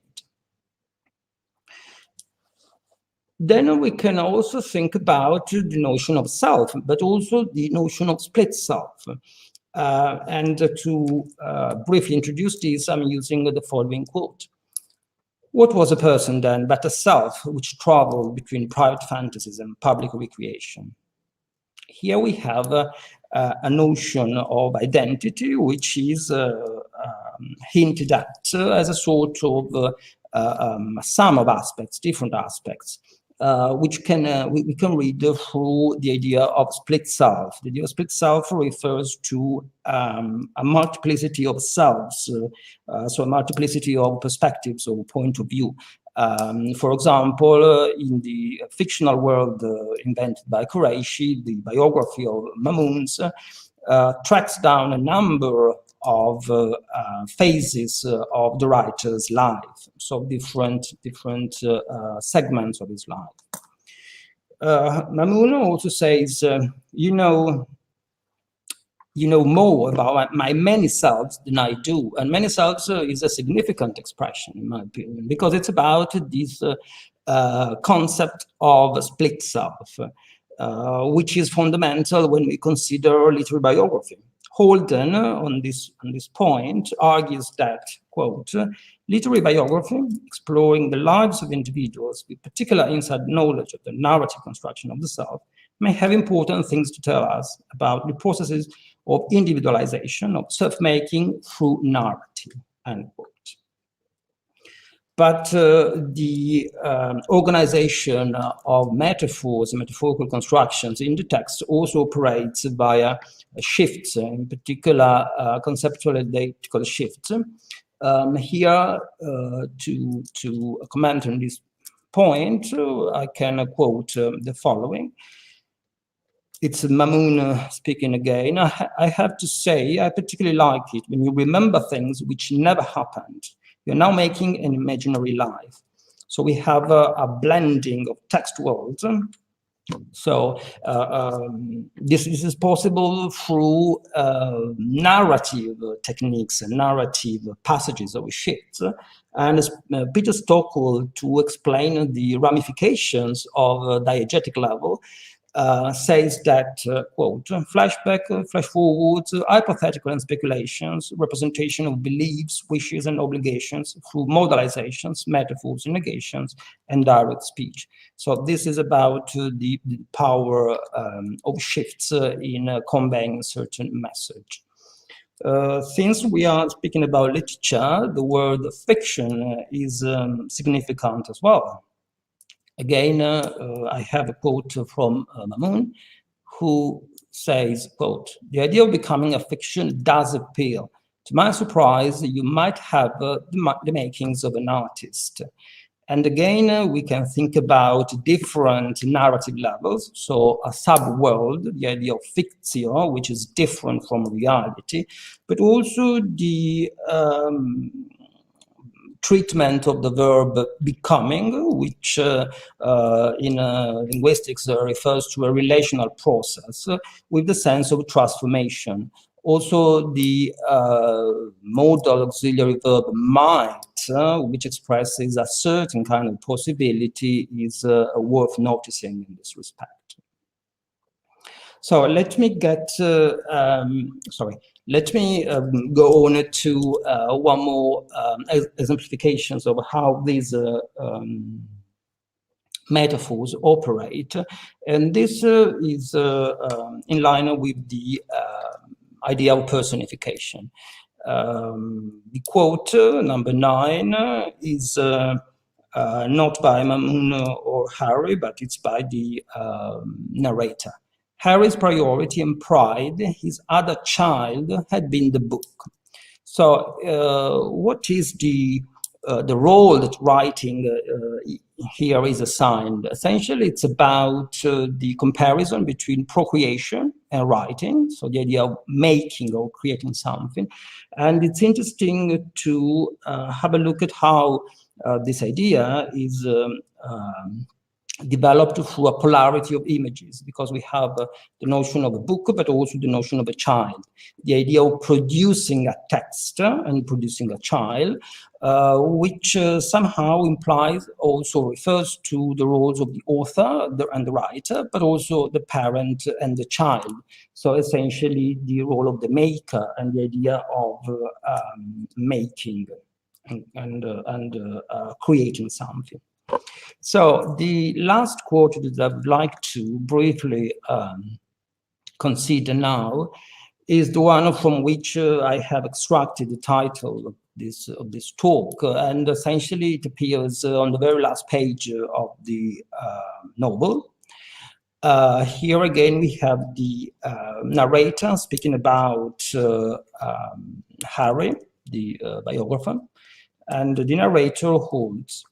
He had completed his work, which was to inform people that Mamoun had counted for something as an artist, that he had been a writer, a maker of words, a teller of important truths, and that this was a way of changing things, of living well, and of creating freedom. I have emphasized some elements, as you can see, because in my opinion, they summarize the idea of power of writing. So what do we have here? What kind of elements can we consider from a perspective of cognitive stylistics? We can think about, first of all, of the assertive form, and then the idea of comparison. But there are also parallelisms and oppositions, a writer, a maker of words, a teller.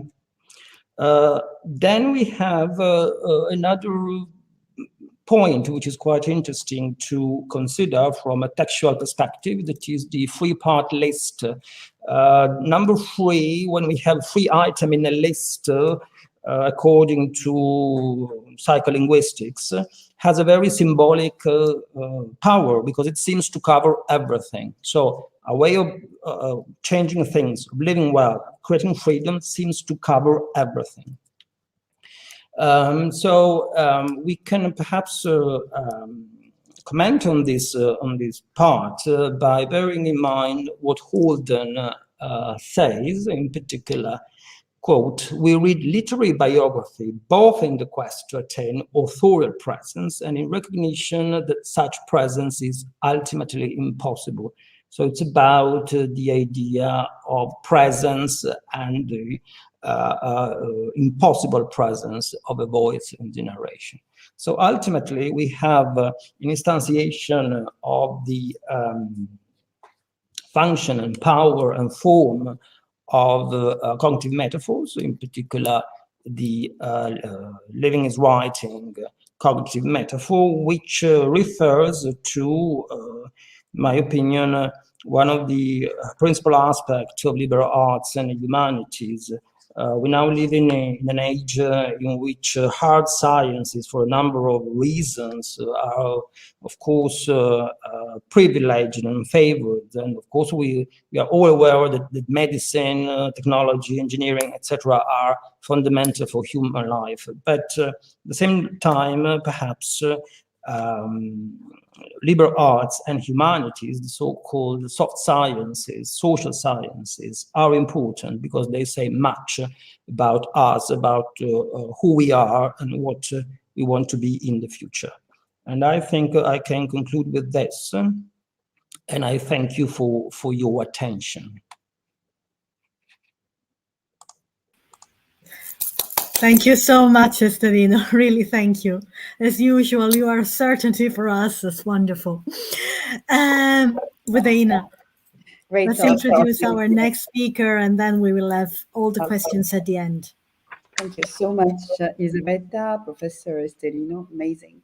So it is my pleasure to introduce our next speaker, Professor Andy Shuite, if I'm pronouncing well. Sorry if I'm mispronouncing. He's a professor of anthropology and global development at the University of Sussex in the United Kingdom. She's the author of Creative Universities, Reimagining Education for Global Challenges and Alternative Futures, based on her own 18 years teaching experience in the United States, New Zealand, and UK. In this book, she proposes a critical creative pedagogy to help students better understand global challenges and imagine alternative responses to them.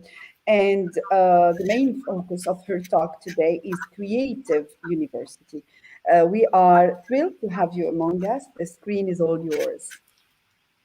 Thank you so much for the introduction, and thank you to the organizers and OM for inviting me to participate in this really, really interesting webinar.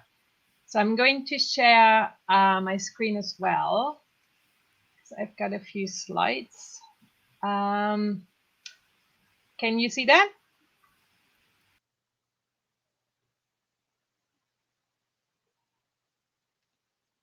Can you see my slides? Not yet, but I think it's coming. It's okay. It's perfect. Yes. I think it's there now. Brilliant. So thank you again for having me. So the point of departure for my talk today is the question of how can the liberal arts contribute to students better understanding the global challenges of the 21st century, but also to imagine alternative responses to them. And why is this important? Now, in 1927, Alfred Whitehead, a philosopher and mathematician, wrote that a university is imaginative, or it is nothing, at least nothing useful. A university which fails to impart knowledge imaginatively has no reason for existence. This atmosphere of excitement arising from imaginative consideration transforms knowledge. A fact is no longer a bare fact. It is invested with all its possibilities. It is no longer a burden on the memory. It is energizing as the poet of our dreams and as the architect of our purposes. Now, almost 100 years later, Boaventura de Sousa Santos argued that we have modern problems for which there are no modern solutions, while indigenous activists demand that we cannot construct our world with more of the same. What's possible has already been done. Now let's go for the impossible. So for me, as an educator, this raises the question of how to encourage and inspire our students to use their imagination and their creativity to think about other plural ways of tackling global challenges. And how can we best do this from within contemporary universities, which are governed by neoliberal regimes and market logics? And again, I think Boaventura de Sousa Santos gives us some guidance here by exerting educators to teach revolutionary ideas in reactionary institutions. So I believe that the answer to the question of how university education in general and the liberal arts in particular can address the challenges of the 21st century lies in combining critique and creativity in our teaching. And that's what I've been doing for the last 18 years in my own journey as an educator, initially in anthropology, and now in the field called global development or international development or development studies. It's a field that goes by many names. And I've taught in the US, in New Zealand, and now in the UK. Now, more specifically, I've conducted a 3-year research project in the School of Global Studies here in Sussex, which is my academic home, which consisted of interviews with my colleagues and other educators and lots of students, in-class observations in my colleagues' classes, and lots of pedagogical experimentation in my own classes. I also did research at a number of universities in La Paz in Bolivia to kind of get a global South perspective on critical creative teaching.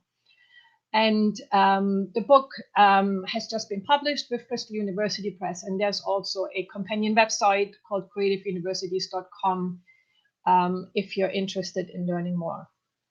So at the heart of the book is what I call a critical creative pedagogy. And what I want to do in the remainder of this talk is kind of talk about the 4 strands of this pedagogy, which you can see here, and also some examples of how I've used it in my own classes in order to show how this pedagogy can contribute to students critically understanding global challenges, but also creatively working towards alternative responses to them.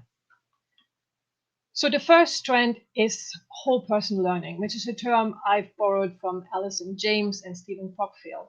And whole person learning kind of really refers to the idea that we all know about, but sometimes forget that students are not just kind of giant brains, but that they are whole people. And whole person learning invites them to bring not only their intellects, but also their bodies, their emotions, and their senses into the classroom. So provide spaces in which students feel comfortable coming in as whole people.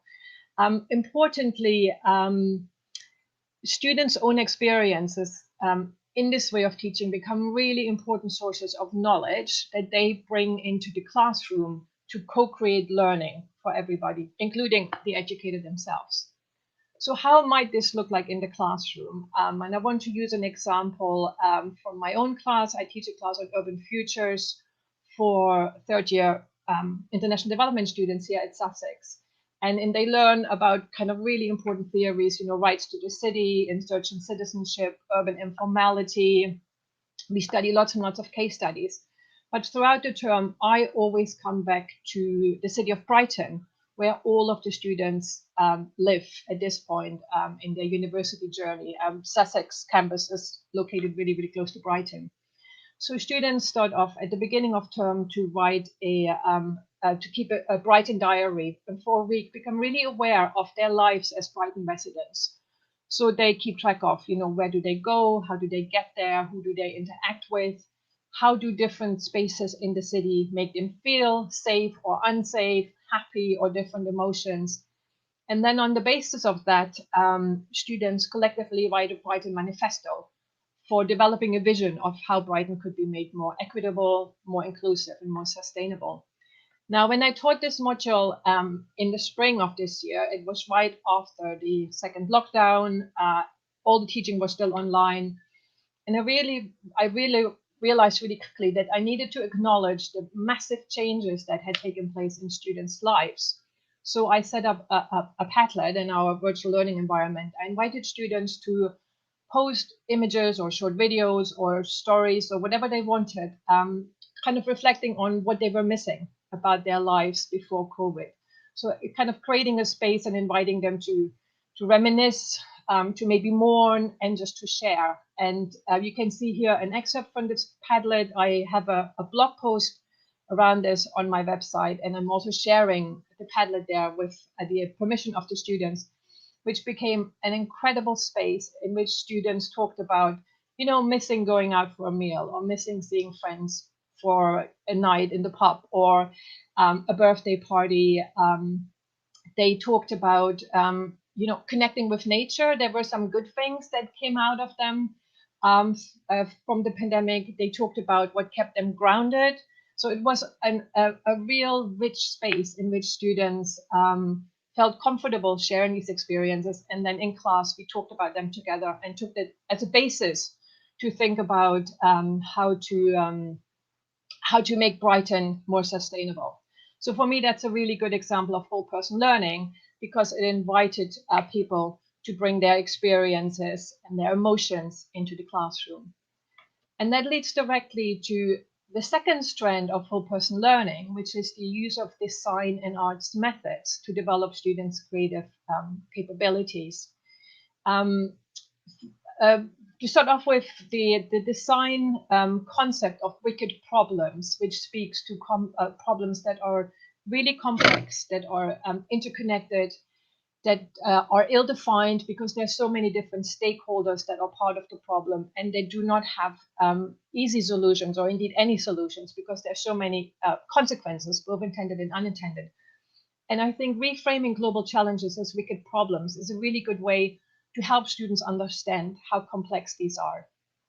I think design and the arts are fantastic at developing students' capacity to imagine, to experiment, to become more flexible, and to empathize with others, as well as, you know, learning to ask open-ended questions. So kind of moving away from always wanting to have the answer or an easy solution, and becoming really comfortable with ambiguity, which by definition is there being more than one possible answer to a question.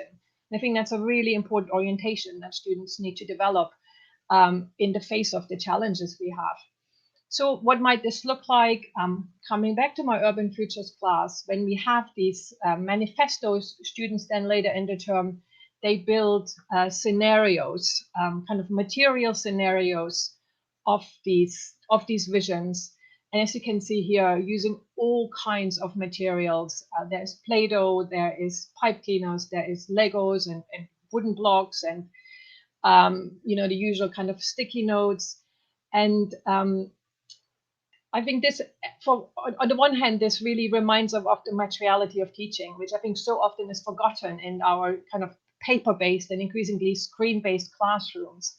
But these materials are really good because they engage students' hands, they engage students' senses. So the smell of Play-Doh, the kind of the materiality, the softness of the pipe cleaners is something that students often comment on. And then it brings playfulness back into the classroom, and it brings students back to maybe kind of memories of their childhood, which all helps to open up creative spaces in which students feel comfortable building these scenarios together. So again, a good example of how, in this case, design methods of scenario building can contribute to imagining alternative responses to global challenges. And this relates to the third strand of critical creative pedagogy, which is praxis, which is a term I, of course, borrowed from Paulo Freire and his notion of practice that needs to be informed by theory, by reflection, and by dialogue. Now, praxis is particularly important in my field of international development because we do have a lot of students coming into the university with a admittedly very kind of naive desire to save the world, and the world is invariably poor people in Africa, and there's a reason for why they feel about this. It's been fed to them through you know, kind of social media and different campaigns and slogans, and this. And the first year of the university education is kind of taking all of this apart and teaching them really critically about development and about why these notions are so problematic, why development is complicated and complex, and what are its colonial legacies and its current inequalities. But then kind of, so the idea of praxis as a kind of a critical application of learning needs to go beyond the saviorism.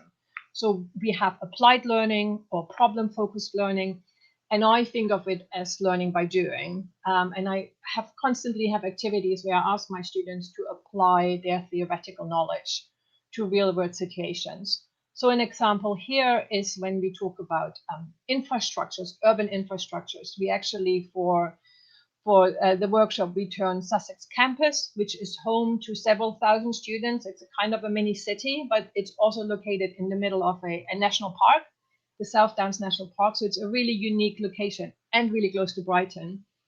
We turn campus in a mini city, and I ask students to walk across campus. So we have a walking seminar, and they map these infrastructures. They do some research around them, and then they develop presentations for how to make infrastructures more sustainable. So again, taking ideas like infrastructures as socio-technical systems and inequalities around access to infrastructures, applying this to campus. And students often comment that how eye-opening this is, because they'd never really considered campus as a learning space as such, and they certainly had never thought about infrastructures. So again, kind of shifting them to look at things in a different, more creative way. And that then relates directly to the last strand, which is critical hope, which is really, really important for me. I talked about the very critical teaching that students in my course have, especially in their first year, and critical teaching is absolutely necessary, and students really appreciate why they need to learn about kind of the critical and problematic aspects of international development.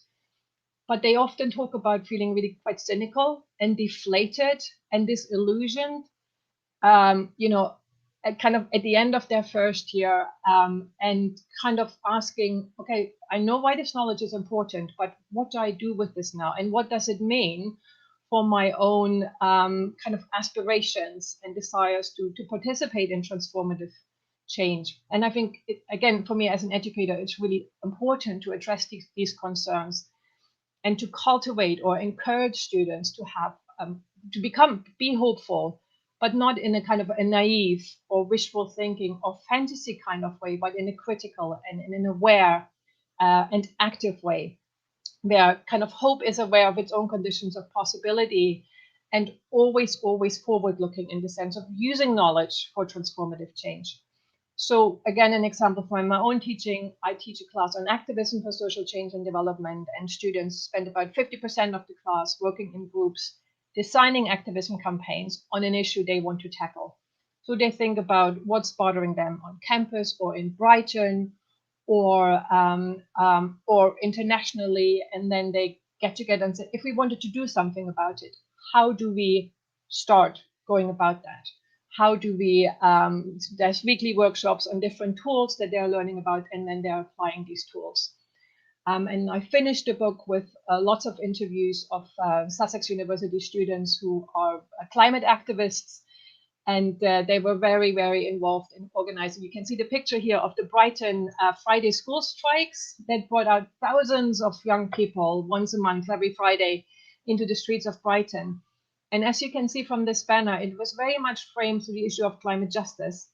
And the activists talked to me about how their understanding of climate change and climate activism as climate justice was informed by their teachings, by their critical teaching at Sussex, but how they were then able to generate activist work around that. And for me, again, this is a really powerful example of students combining critical and creative learning, but also taking knowledge out of the classroom into the world, which is, for me, an important aspect of critical creative pedagogy.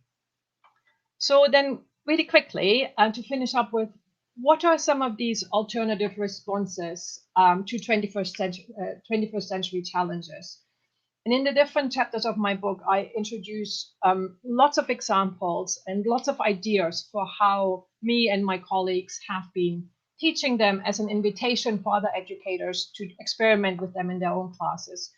So I start talking about kind of laying the groundwork by really talking about the importance of remaking academic subjectivities of both students and educators for this particular project. And I proposed the idea of a generative theory based on the work of J.K. Gibson Graham and their ideas of the importance of letting academic spaces of possibility emerge and nurture them rather than, analyzing them out of existence from the get-go. And I talk about the importance of decolonizing knowledge and decentering our own expertise and our own positionality and locating ourselves and questioning that. I talk about economies and present lots of examples of how students, or how we can reclaim economies, anything from the degrowth movement to diverse community and solidarity economies. And the image here, some of you might be familiar with the economic iceberg that comes out of the community economics research network work. The next point, environmental change, the climate crisis. So repairing ecology is obviously really, really important. And I would argue that it's important for all students to have a basic knowledge of systems and complexity thinking, to really understand the complexity of contemporary ecological challenges. But alongside that, also teach them about alternative epistemologies, such as Bon Vivir, which comes out of an indigenous philosophy from Latin America that has a different understanding of the ecosystem and how humans are part of that. And I present serious games as a fantastic way, a really creative way to teach students about climate change uncertainty and complexity, as is being done by my colleague Dom Knifton here at Sussex. And then last but not least, prefiguring alternatives. I talked about teaching activism. We can think of alternative ways of teaching, like teach out or co-creation projects. But I also talk about work experiences, but work experiences different from employability agendas, but in a meaningful way that connect experiential learning with critical understanding of these. And I always introduce my students to this idea, the concept of prefiguration, which gets them to think what they can do in the here and now to bring about the changes they want to see. So that's in a really small nutshell, critical creative pedagogies and just some ideas of how I've been working with that in my own classrooms, as well as some of the alternative responses to global challenges that I think it's really important to expose or to teach our students about. So please do get in touch. My email, again, there's the website. I'm also on Twitter, and I'm really looking forward to your comments and questions either at the end of the talk or if you get in touch with me. Thank you so much. Thank you. Really wonderful. The idea of taking knowledge out of the classroom and into the world, I think it will stay with me forever. So thank you so much. And now we have, or better, we don't have our last speaker, or better, she was here, but she had to go away, but she left the video. So Budeina will share the video, and I will introduce Laura Angelini and her paper, Simulation as a Pedagogical Strategy in Teacher Training. I will tell you something about her. She's associate professor at the Catholic University of Valencia, San Vicente Martir. She is the chief researcher of the interdisciplinary group on archive, on active learning Hello, and everyone. assessment research This group. is sometimes they do exams. Sometimes students. Okay, she's an accredited Hello, trainer everyone. of virtual, just a second, of virtual exchange It's by not Erasmus+. me, Elisabetta. It's not me. It's not you. Okay, it's going on its own. In her teaching, she integrates active teaching learning methods and formative and shared assessment.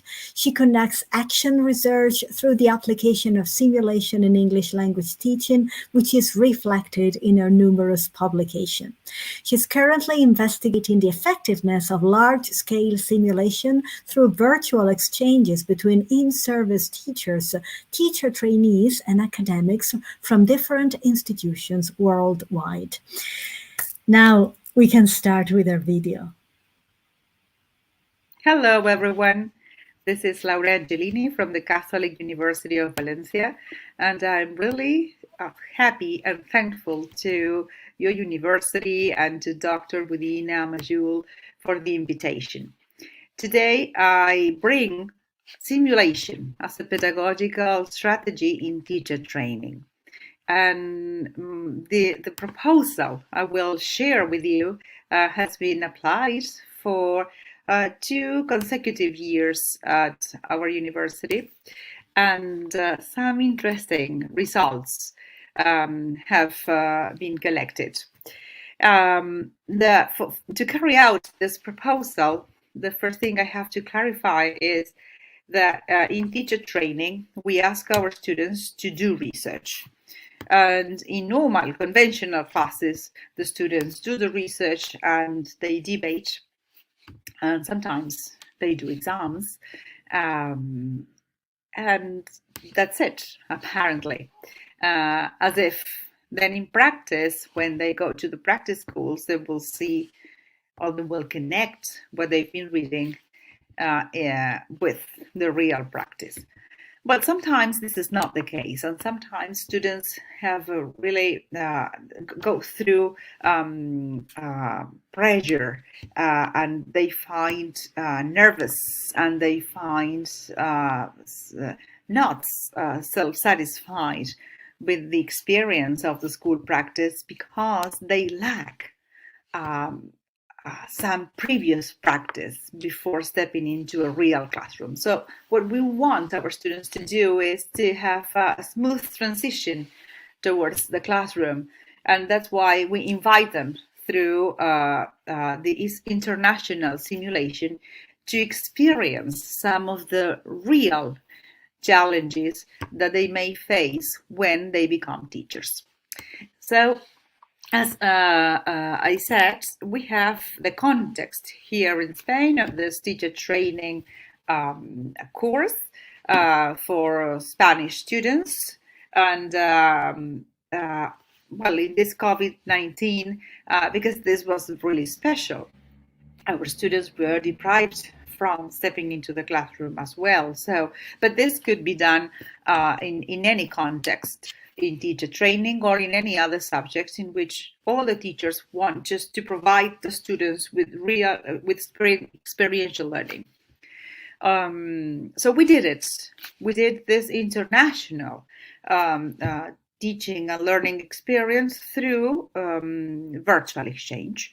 Virtual exchange is conceived as online interactions comprising groups of participants from other cultures, and this is what we actually did with several participants from different parts of the world. And we had 2 very clear objectives in mind: to understand the potential of virtual exchange between academics, teachers, and future teachers, and to learn about the potential of computer-assisted simulation to broaden the knowledge of all the teachers on educational topics, real educational topics, such as active methodologies, that you know that nowadays we have lots of methodologies around, and not necessarily all of them have been tested, have been studied in depth in order to see their potential. And some of the methodologies are blended learning, flip models, for example, the flipped classroom or the station rotation. We also had shared teaching through lesson study and the power of observation and research. And then students with special needs, classroom management, and storytelling. So we used a scenario simulation. In this case, the School of Valtans is a revised version of the original simulation already published that briefly, describes the context of a school and some educational challenges that a group of teachers and experts have to try to find solutions to. So the participants, as you can see, we have participants from the Romania, from Austria, from Argentina, from Tunisia. We have participants from Canada, also from the UK, Lancaster and Exeter, and from the Netherlands as well. So we had mixed teams of around 6 to 8 participants. Mixed teams, it means different people from in the same team, different cultures, different nationalities. And the participants in the teams were some academics, in-service teachers, and pre-service teachers.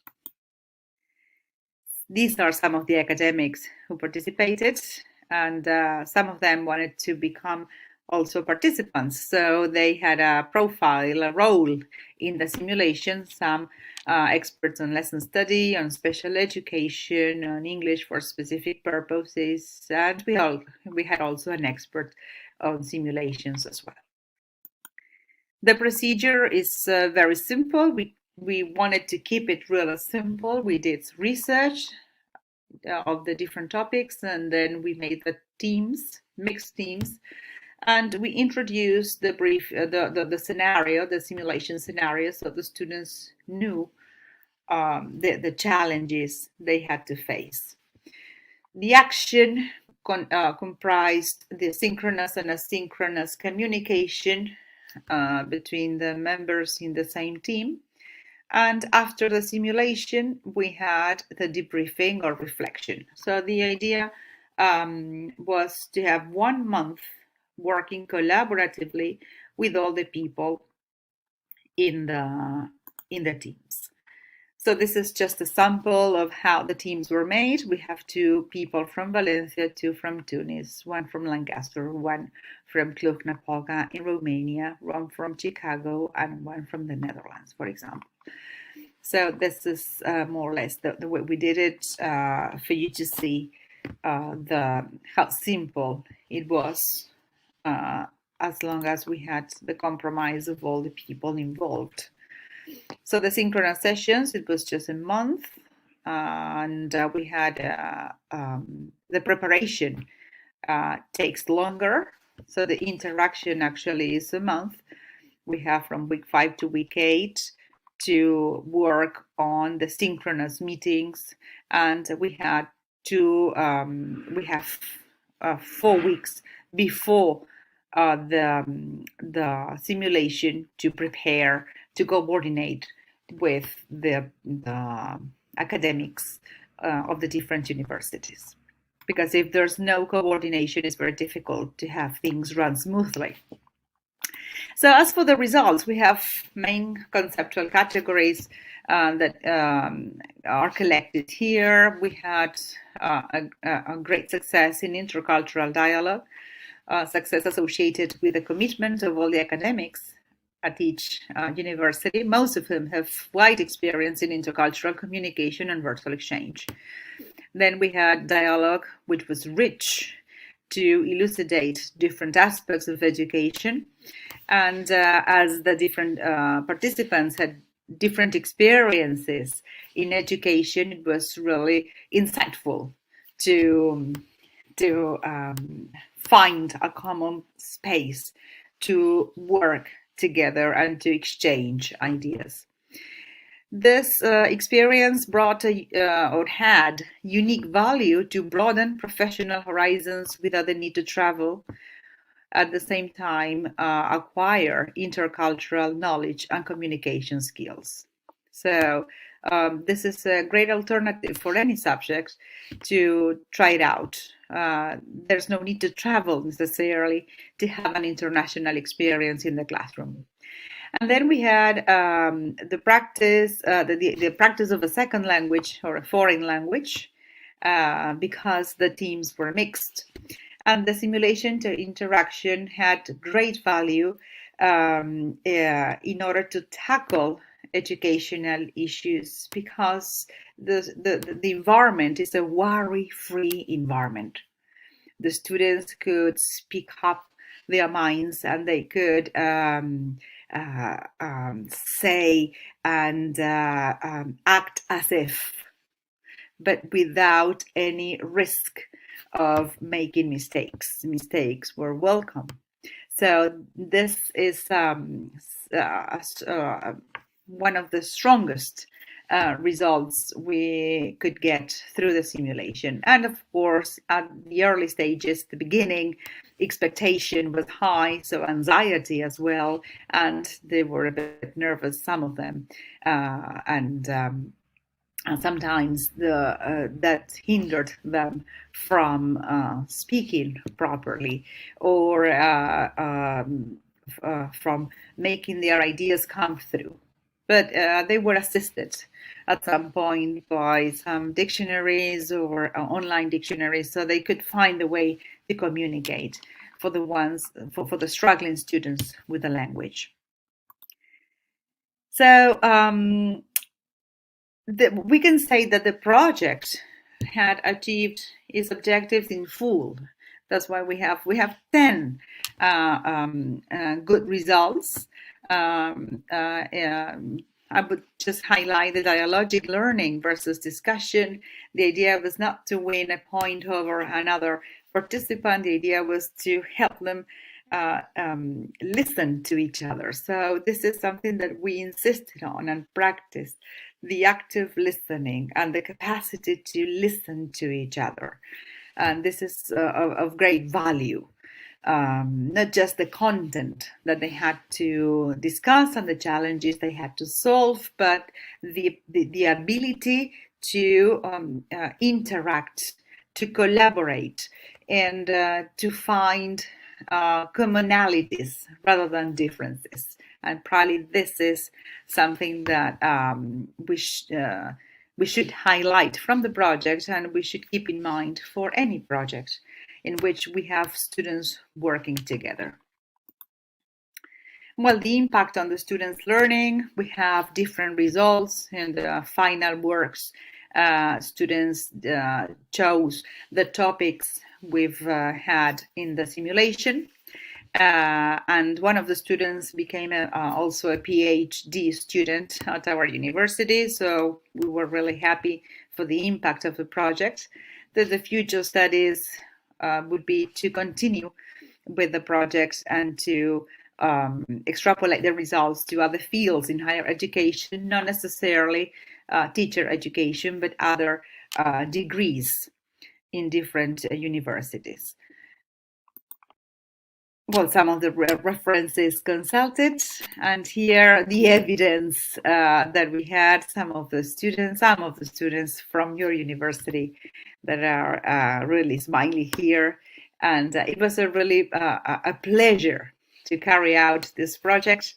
We believe that we will continue with this idea of integrating methodologies and helping our students become better professionals with a global mindset. So probably I would say, as a concluding idea, the idea of developing a global mindset is what we have to foster in order to have citizens with less prejudices and who can be useful to society in different aspects. This is it for now. Thank you very much for your attention. It's been a pleasure.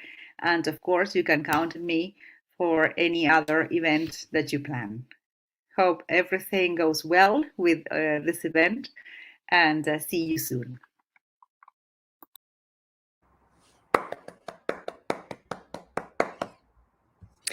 Activate your mic, Elisabetta. I said just thank you, Laura. Enjoyed it.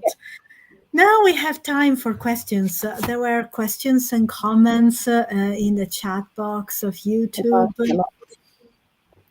Yes. We can also invite the other two speakers, Esterino and Anke.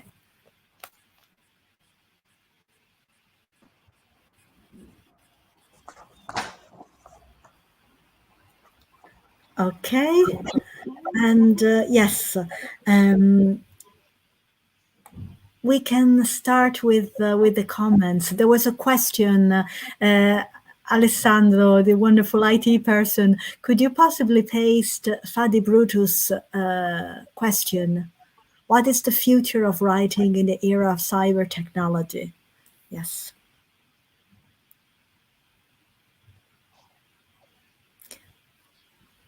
Did you manage to read the question?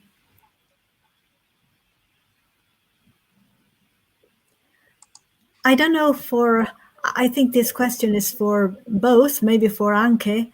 How does the cybernaut can cope with a world of metaphor?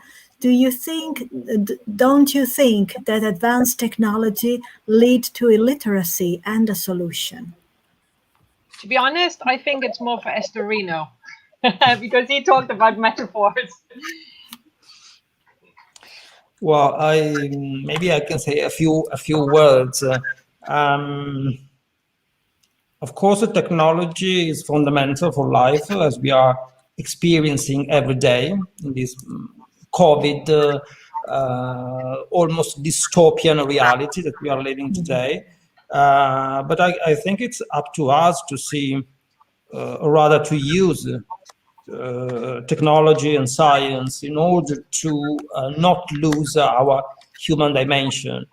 I mean, technology to some extent can be even seen as a sort of metaphor for the sense of life that we want to construct. Then, of course, it lends itself conceptually to many possible speculations and ideas and so on. But I think it's up to us to see how we can use technology and metaphor as well to improve maybe our life and our future, especially. We are all teachers, so we have to deal with young generations, and they will have to live a very complex and complicated world. So that's a point we need to bear in mind constantly, perhaps. So, yeah. And I think if I can just add to that, it's maybe not so much about writing, but reading. Of course, kind of when we think about reading from a screen and the possibility of inserting cyberlinks and bringing in different media into kind of reading, that does open up kind of what we think about what are kind of valid knowledge is, and it allows students, especially as Estorina said, we need to think about how our students are learning, and the truth is, consuming a variety of media in their own kind of personal learning experiences. So also thinking to the extent to which technology opens that up. I'm always amazed how much my students like podcasts, and they really are asking for podcasts in addition to written articles. I use a lot of kind of TED Talks in my own classes because I think it's a really good way to bring across, bring other voices into the classroom. So I think definitely advantages, but at the same time also thinking of what we might lose in this shift to technologies, such as face-to-face interactions. Yes, technology does have an impact, a conceptual impact on how people learn, write and read. We know that, we are aware of that now. The traditional ways of writing and reading are changing, and it's one of the consequences of this booming of social media, new means, new platforms, and so on. The way our students read and interact with themselves, but also with us, is different. Traditional reading and writing are changing. I mean, so we need to keep in mind that, and to try to exploit that from a positive angle. So yes, make them reflect on how changes impact onto society. Yes, I would like to say something, as I think that while listening to your talks, and maybe the suggestion of whether the different reading of Hanif Qureshi, and thank you for picking up this writer for this webinar, and also linking to relating it to what Anki was sharing and what Professor Mohammed was sharing, is that we are on stage and there is the idea of performance. So we need a text, so we need a presence, and we have to be creative. So this is, I think, the creative universities you're calling for, Professor Anki, right? Mm-mm. Yes. Sorry, was there a particular question? I had a little bit of hard time hearing I you. was just, yeah, my question is that this emphasizes the new role of the teacher, of the professor, is that there is the heavy burden of having, means that of changing the tools, changing the classroom. It's more about performance. It's about selecting the right text, the right tools, because you've talked about different materials being used in class. I don't know if you can elaborate more on that. I was quite Yeah. inspired. Yes, no, absolutely. And I think a lot of the activities I do definitely go beyond, discussing the text, which is still really important, making sure that students do understand kind of key concepts and are doing their readings, but then introducing other exercises, other ways of students also working together. I really think this idea of students becoming co-creators of knowledge in the classroom and valuing what they bring to it, their experiences outside of the classroom, but then also, kind of their own research and making space for that. For me, it's a really important part of creative university. So kind of it's really about opening up the classrooms in different ways.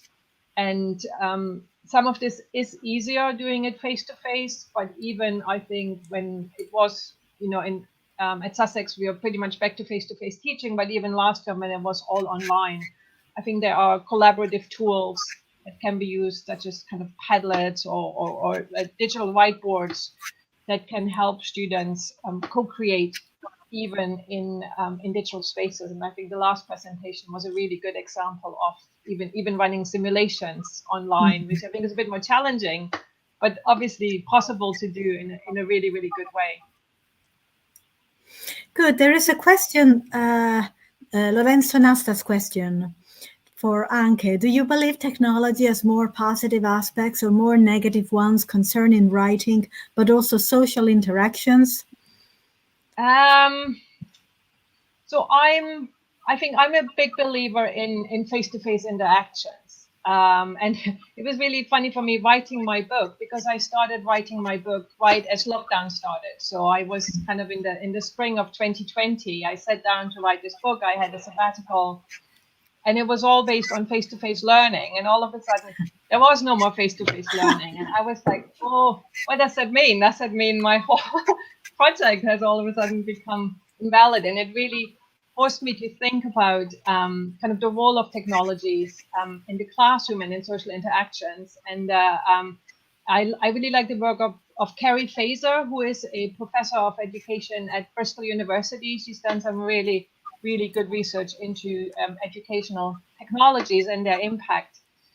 So I'm still a fan of a face-to-face. I think my preference is to sit with students in the classroom, and also I talked about going outside of the classroom, doing field trips. Obviously, you can only do that if you can meet with people physically.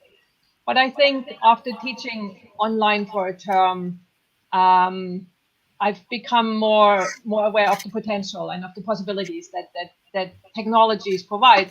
I mean, this whole conference wouldn't be possible if we didn't have platforms like StreamYard or Zoom. So there is, and bringing speakers into the classroom, which I wouldn't have thought about before, because they are not physically present in the UK, and all of that. So it's not so much about writing, but I think it's more about the pros and cons of technologies in the classroom and for social interactions. And I do think kind of students interacting physically is also really important. And I think they enjoy that. Most of them enjoy that way more than learning by themselves remotely. Yes, thank you. Then we have a long comment and question by Giuseppe Capalbo. Just a comment on Professor Adami's talk. I was thinking about how this metaphor of living is writing could shed new light on Qurayshi previous novels. And then there is the second part. In the Buddha of Suburbia, the main character's father is caught writing a book about his childhood in India while living in the UK. And in the last word, writing turns out to be a way of letting the self travel between private fantasy, India, and the public recreation in the UK. Okay. Yes. So thank you very much, Giuseppe, for this rich point and question. As you certainly know, Hanif Qureshi is a very prolific writer. He has written a lot and keeps writing a lot. He has written fiction, a lot of fiction, but also a lot of non-fiction. So the idea of writing for him, who comes from essentially a philosophical background, because he read philosophy at university, is one of the central issue in his work. The idea of writing as a metaphor certainly can help us understand how he conceptualizes and he imagines various aspects of identity. The point that you remarked, this double dimension of living in the UK and living or remembering life in the Indian subcontinent, certainly is a good issue to keep in mind, and it from time to time appears, especially in his first production. In his last works, he has maybe tended to focus more on a sort of domestic dimension. But certainly the idea of writing is a way to understand identity in a way. If you have read The Last Word, you will, I think, have noticed how many writing-based metaphors are present there. There are a lot of them, and they're developed from a metatextual or intertextual source, essentially. So they keep on suggesting and depicting aspects of identity, or the different characters, the writer, the biographer, but also people outside the main storyline. So it's for me, it's a good way to approach and read critically the narrative by Hanif Qureshi. May I ask something, or may I add some more comments? Yes, please. It's not a real question, actually. It's just a comment on Anka's contribution, which I really appreciated. I was quite intrigued and fascinated, in particular, by the idea of critical hope. We often use and overuse the term critical pedagogy, critical thinking, and so on. But critical hope, I think, is also a kind of metaphor which brings to the fore the idea of looking at the future, but also considering reality. As you correctly said, it's not about dreaming, daydreaming, or utopian vision. So I think it's very rich. And then another point that you included in your talk, the idea of remaking academic subjectivities. You mentioned, for example, decolonizing. And since I'm very close to colonial and post-colonial discourse, and I live in a country in which academic knowledge is pigeonholed. So if you have to teach English literature, you are supposed to teach English literature only. So you can't teach American literature, English linguistics, and so on. So it's a very rigid way of thinking about knowledge, especially in the 21st century. So I think this point that you included was very stimulating in a way. Well, thank you so much. I really appreciate that. This idea of critical hope, and I've kind of read a lot about hope, and I was really kind of struck by some people saying that hope is kind of maybe an emotion we can't really afford in this day and age when things are so serious, and that whoever is hopeful is maybe quite naive given all the challenges we are facing. So I was thinking how to be aware of those limitations, but at the same time I do believe it's important for us to remain hopeful and to encourage our students to be so, especially if they're feeling it's not really there at the moment.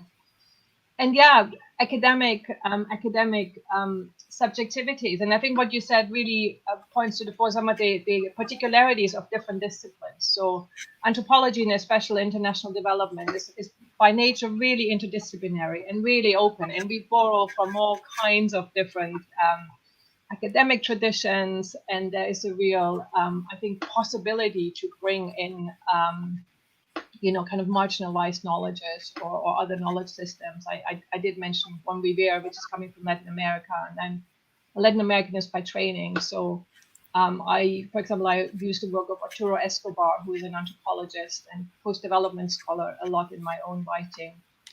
And I can understand where some disciplines might be more limited in that, and where that would be more challenging for you to think about.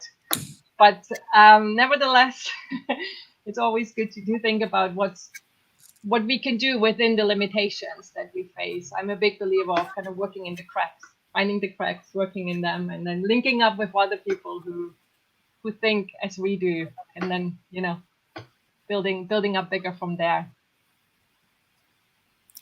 Thank you. Thank you so much. I don't think there are any other comments in the chat box.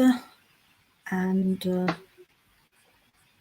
I don't know, maybe Budena, if you can tell us something more, because Laura was mentioning that you worked together. So can you give us a little bit more information about the activities that you carried out and the future projects stemming from that?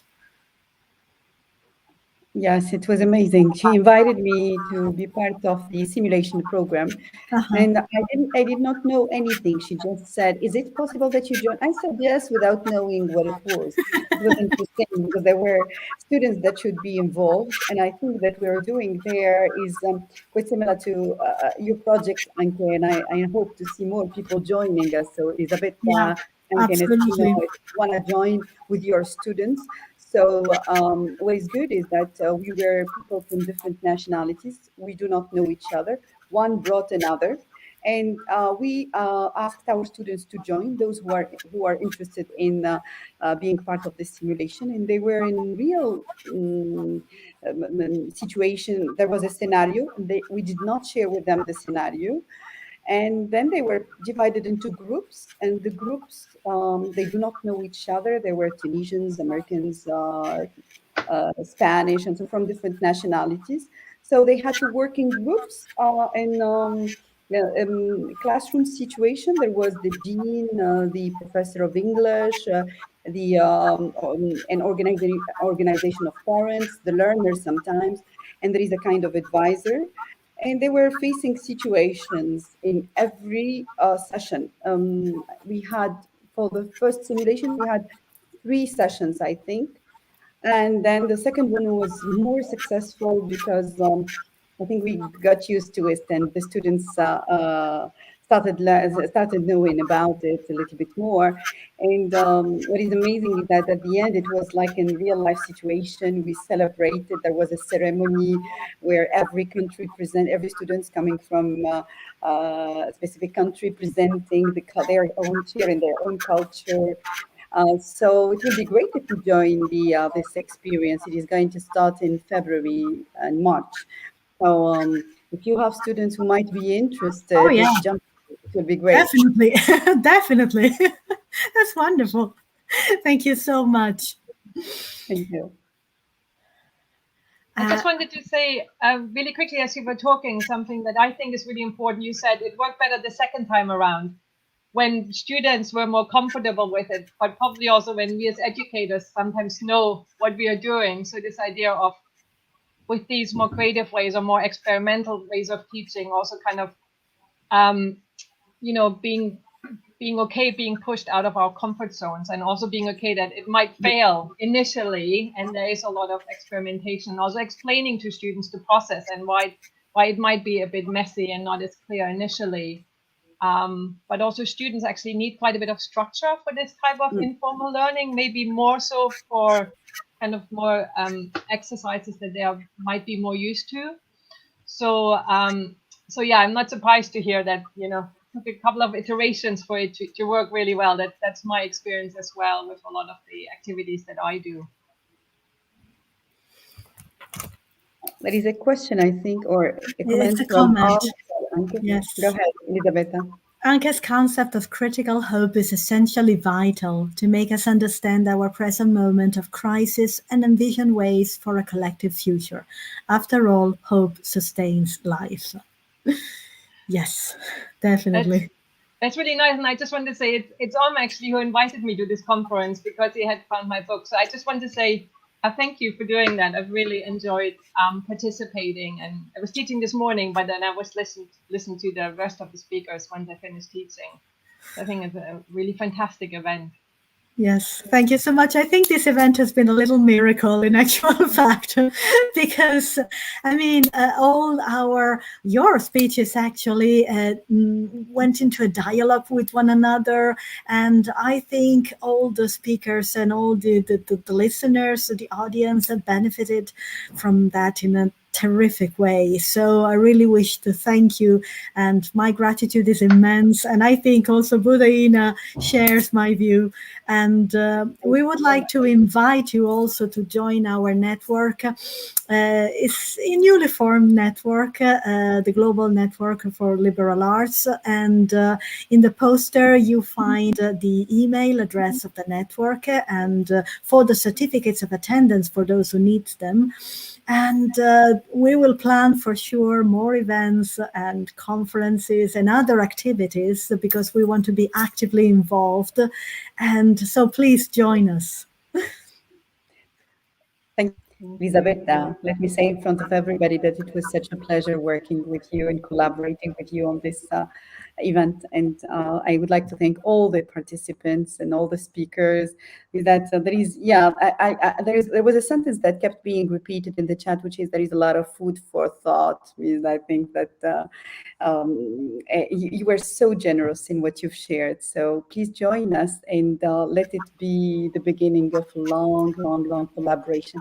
Thank you, Elisabetta, and thank you to all of you. Thank you, Budaina, and thank to all the participants. Really, a big round of applause. And I wish to thank also Alessandro Cinque, the IT person, who was fantastic. So thank you so much, Alessandro. And I think we have to part now. I feel sorry, but there will be more events in the future. Thank you so much, and goodbye.